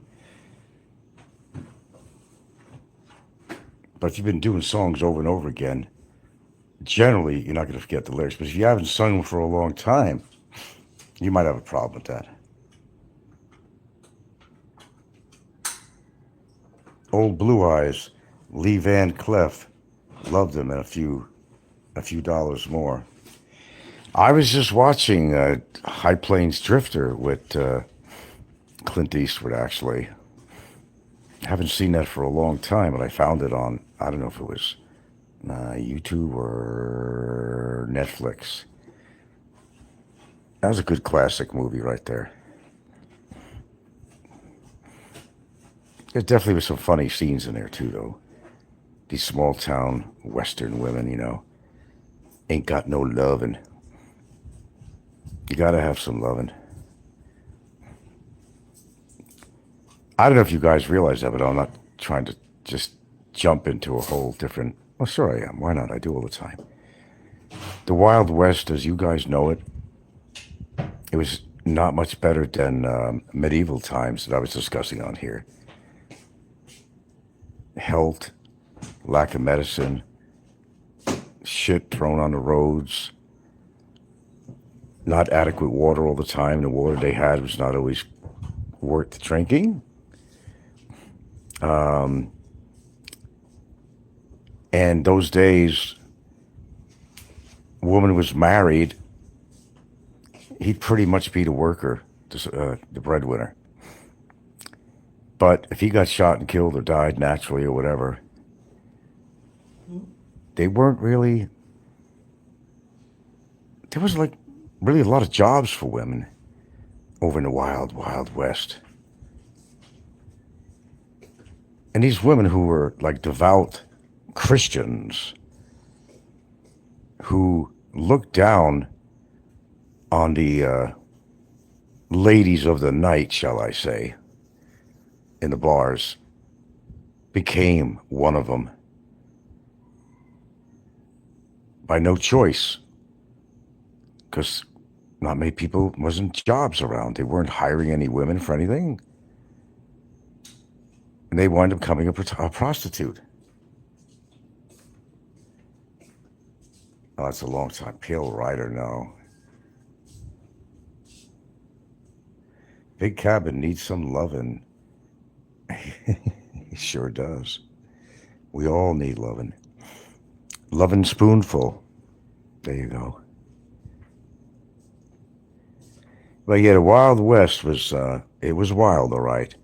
They did not also have any proper sanitation. And they didn't have toilet paper. People reuse some rags or something, or use leaves or something. And that didn't always do the job. So some people look back and say, oh, those were the simpler days. Oh, no. They weren't simple at all. And if you had no money, you weren't earning any money, how are we going to live? People were not always that generous because they had their own children to feed. Well, same as today. There's a lot of that going on. But the so-called Wild West in America, you see all these movies, you think it was glamorous. No, the West was not glamorous at all. That's why they had bank robbers and shit like that, very prevalent at the time. You live one life, you want to live it good, so some people went against the law. It's not good always to go against the law, is it? Because there are repercussions, isn't there? There certainly is. Oh, what are you reading? What is that? Tom's, no, what is this? Tom's Explore Life. Pocket type hot pack. What is that? It's a hot pack. Pocket type hot pack. What does it do? It heats up if you have a sprain or something? You just put in your legs Oh, that shit don't work. if you feel cold. And this one, Okay, it's just pads, yeah, right. Yeah, I do remember that movie. What was that, Kurt Russell?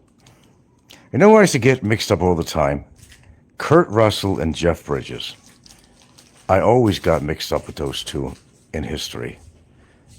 I don't know why, but Kurt Russell and Jeff Bridges. and this one. I'll tell you one of my favorite actors. This is not the favorite, but Sam Elliott. And what do you have there? What is that? Oh, did you get your Pad. pad things? I won't say what it is.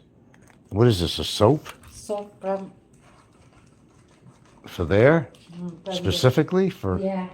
bum soap? It's for bum? For your bum? I never heard there was a soap just for your bum. Yeah, I got my pad.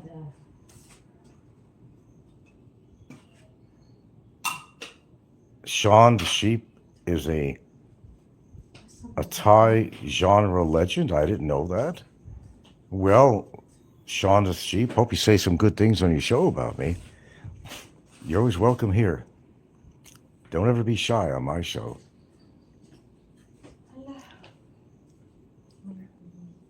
And take a load off. Of course, I'm going to wind up in the living room with the air conditioner, but where did that rain come from? All of a sudden, then it disappeared. Because you're home. The weather was celebrating. We needed that little soaking. We actually did. No shit, I'm not kidding. And Siegfried from Get Smart was always a good laugh. Yeah. You know who I really got Young Frankenstein? Do you remember that? What the hell was this guy? This German army guy? And he had this fake arm or something, and he'd salute. And he had to adjust his arm. And do you remember that guy? I don't know what he called himself in there.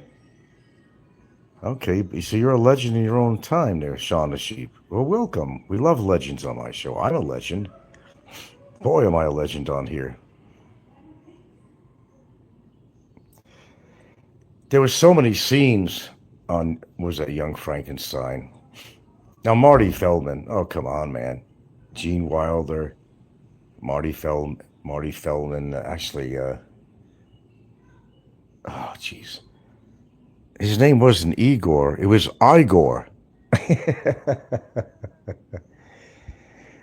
See, Marty Feldman had a condition with his eyes, and I forgot what it was called. He wasn't like that all his life, though. He was a good-looking gentleman, actually. He still was, even with his eyes. He got a beautiful bride. She didn't mind his eyes, but probably loved his money, you know. Gosh, Marty Feldman.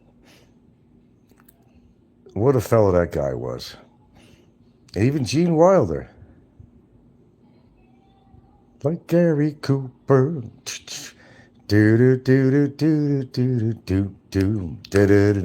If your life is so sucky that you gotta go on YouTube all the time and hate everybody. Anyway. My Philippines legend.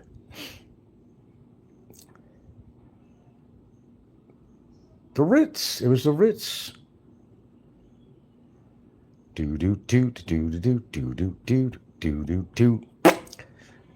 Yeah. I think I'd make a good vaudeville dancer or something. Seriously. I could do the top hat and cane. I could do all that shit, man. I've got some hidden talent that I never really discovered, for a long time. I don't have a good singing voice, but better than most. I don't have that range you need for a good voice. I just don't. But I got the moves and the grooves. Some music comes on and I'm like a dancing fool. Or you just call me a fool, probably. Dancing the night away. Dancing the night away.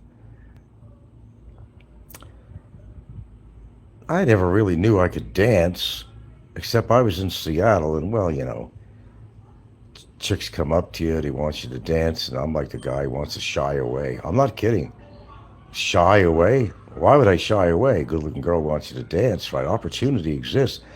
I'm telling you, you don't know me. I'm shy. I'm actually very shy. Ask Mick Fisher. He'll tell you the truth. When I was sitting down, he even said it. I noticed that you don't look at my eyes. I'm shy. Mick Fisher will tell you that. Those are his words. You're kind of shy or something. I noticed that you don't look directly at my eyes. I've always been that way. I'm shy in nature. And you figure, well, Frank is a big mouth. He talks about everything on here. But It's the nature of the beast. I'm actually shy. I was never a person who, out in the clubs, when I used to go clubbing back in the day, and yes, Big Kevin, I did have that many women, just to let you know. Kevin, so you wish you did. I don't have to wish I did. I have dated over 125 women in my life. Well, dating is a word. Could be a fuck for the night or whatever, but yes, I have been with approximately, I don't know exactly, I'm not counting, but from everywhere I've lived, about 125 women I have shared a bed with. That's right, you heard it.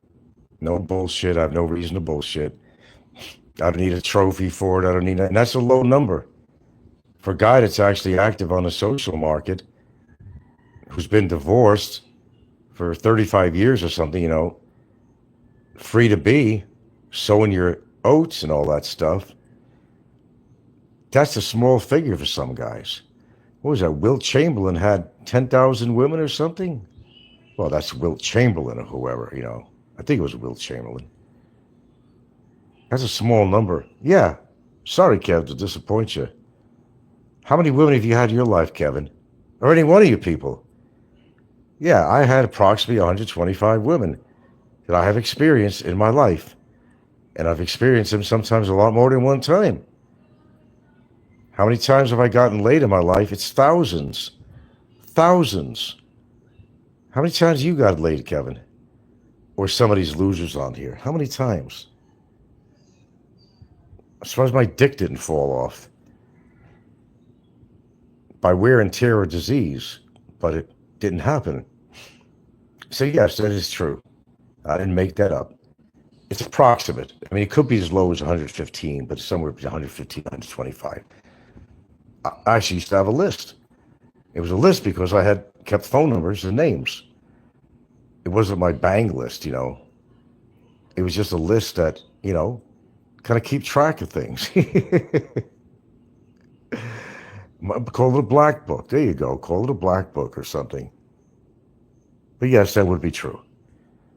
So I laugh when they say, I never had many women in my life. In some ways, I wish I didn't, because a couple of them were very volatile. A few. But yeah, I go to my grave, I'm going to go saying I've been with all kinds of women. Different denominations, different backgrounds, different religions, different ethnicities, different beliefs. That I did. I had a good time in my life, man. And I'm having a good time now. I'm not clubbing it or anything like that, because that's not who I am. It wasn't who I was back then either, but you had to get out and do something. Like Popeye has to go. Now, who is it now that Steve Montelli has resorted to going to a senior citizen center to go there for lunch specials, free lunch program. I'm sorry, but when it gets that fucking bad, let lightning strike hard. It's over.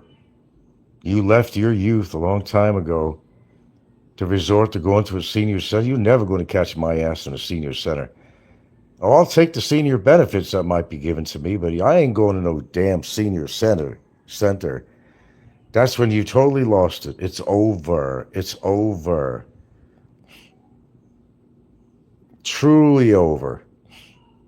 I feel sorry for Steve Montelli, of course, to resort to that. Jesus Christ. You know what he was doing, right? Back and forth, Thailand, Philippines, district, what do you call it? He went to Colombia, whatever it was. Jesus Christ, he just couldn't score. He couldn't find a woman that was interested in him. I don't know why. I'm not going to pretend that I do. Is it his personality? Is he a sap? He was always giving money to women to keep him around. Boy, does that sound familiar here on YouTube. I guess there is a common denominator, denominator. After all, It's the wallet that does all the speaking and talking and enticing and allure and allure. It's the fat wallet. It's the wallet, after all. Oh, that wallet goes a long way, doesn't it, folks? I'm a real He-Man. Look at him surrounded by all these juicy women. How there, folks? I'm a big man. I got a reputation, you sure fucking do. I display my wallet, and they all come running to me. Come one, come all. Roberto the Black Expats give me a thumbs up on that. Always here to entertain you folks. You know that. It's pure entertainment, of course. You know that. Everything on my show is just pure entertainment. / boredom. Because let's face it, the Philippines is not the most exciting place in the world. This ain't Rio de Janeiro. Although I wouldn't want to be there. The waters are absolutely polluted, I hear. And crime is at a high level if you're a tourist. Murder. I don't know if Rio de Janeiro has ever been a clean place to be or a safe place to be. Never been there. Looked nice, that big statue they got up there, you know, a cross with that statue. But I heard that you don't want to go in those waters there, man. Hey, I don't want to go in the waters over here. I see shit floating around and stuff in there, man. Maybe have a nice azure color to it or some interesting hue. But looking nice and being in it is a whole different story. According to where you are in the Philippines, I'm sure there are some coastlines that have not been totally spoiled by the refuge of this country. A little less. I'm sure there's some nice, interesting coves like in Palawan or places like that that are probably very nice. But it's unfortunate that the waters of the Philippines is a cesspool. People throw everything in there. Chemical waste, you know, medical waste. They shit in it. They, you know, their systems in their house go directly to a river or the ocean. Oh yeah. And you want to swim in there. I got a little hint for you, a little story. Pamela Anderson and all the crew of Baywatch. I've been to actually over there, you know, when it was in, what do you call, Santa Monica, and they used to film there too. I wasn't there when they were filming, but me and my daughter won a trip to California, and we went by there during the winter months. And to tell you about the show, they were really reluctant to go in the water. First of all, the water is kind of cold. Secondly, there's great whites around. But the one main thing, a little bit of trivia, is that they didn't want to go to water because they see shit floating around in there, actual human shit. And they were really reluctant to go in the water. They'd shower off right away. A little something that you didn't know. Come to my channel, you learn. You learn. So it was not all greatness filming some of these scenes because they had to go in the water. Yeah. And I ain't going to no goddamn water when I know there's great sharks, great white sharks around, or even bull sharks, or mako. Hawaii had their share. Ha! They had their share of tiger sharks. Oh, they certainly did. And occasionally a great white would come in too. And they had their big share of hammerheads. I'll be honest, I used to go in the water and scuba, not scuba, but, you know, snorkel, mostly over in Kona, the other side of the island. They had a lot of these little beach outlets there, you know. And there was one place that was great for snorkeling. You know, had plenty of fish in there.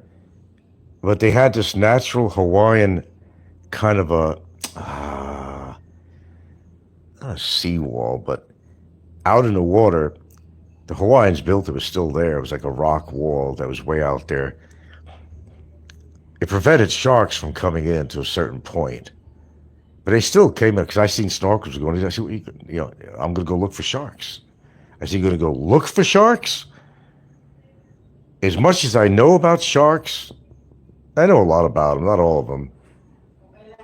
If I seen one of them fuckers sliding by my ass, I'd be in a state of shock. Shock, not shark.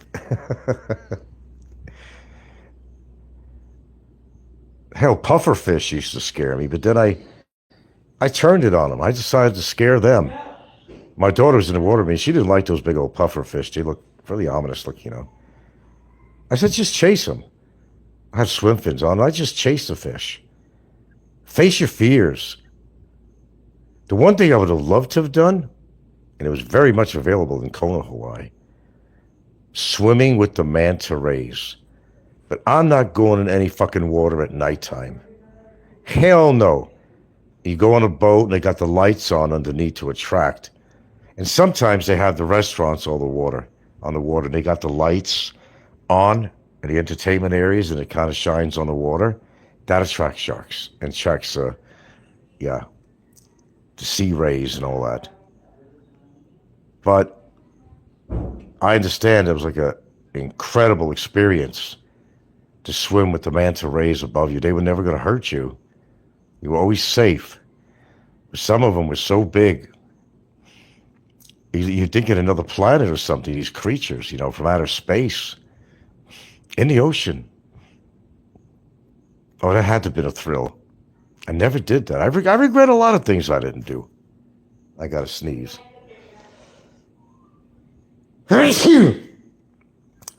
You can expect that from me, that's for sure. Yeah, there's a lot of things I wish I did, but I didn't do. But I was always approach things with a certain amount of caution. Probably why I'm still alive. I was never one to really, not that much, throwing caution to the wind. Very few times have I thrown caution to the wind, but very careful of things I do. I think it out most of the time. I say 80%. The other 20%, well, your guess is as good as mine. Just things would go haywire or something I didn't expect it. Getting hit by a car or something or whatever. Running my bicycle when I was a kid straight into a telephone pole, a wooden telephone pole, because I didn't hit my brakes. And I gave that story about all my misadventures last week, I believe it was. The misadventures of Frank Battaglia, not Battaglia, Battaglia. Please pronounce my name properly. Thank you. It's Battaglia, like a bat. Like hit your head, someone in the head with a bat. Talia, and the G is silent. And everybody said me that same mistake with the word genre. So I mentioned it to MJ on his show. It's not genre. I said it's genre. Oh, okay. I'll correct that. He was cool about it. Popeye still says genre. Havoc Master. Havoc says genre. Popeye says genre. Who else? They all say genre. And they like to make fun of me with my English or my typos or whatever. I told you how I type haphazardly. It's not that I don't know how to spell. I'll explain that too. But it's genre, G-E-N-R-E, and look it up what it means. Thank you very much. We won't have to mention genre anymore, not genre. I don't know what the fuck that is. It's like a tundra in the Arctic, I don't know. Frozen tundra, only it's a jundra. I don't know. Whatever, it's not a big thing really. Okay, I gotta go because I gotta spend some time with the lady. And actually, gotta figure out what the hell we're gonna eat tonight.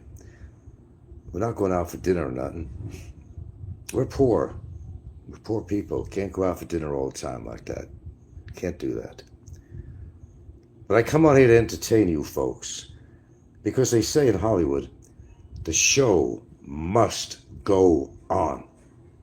And I'm not sure why the show must go on. Where did they come up with that speech? That the show must go on. Why? Because they were making money off the show in Hollywood? Or people was just depending on that show. Like they depend on my show for going on. So the show must go on. They don't want to see me get off here. That's the last thing. Roberto the Black Expat says, I enjoyed the show. Well, thank you very much, Roberto the Black Expat. I enjoy the fact that you enjoyed my show. That's why people come here. They don't come here in the droves. They don't come here in the hundreds and thousands. But the few people that make their way, I should start leaving these shows on instead of taking them. Why do I take them off anyway? I don't even know. It became a habit. When I just start leaving off, I feel I did a good show, just leave it on. I'll leave this on. All right. Okay.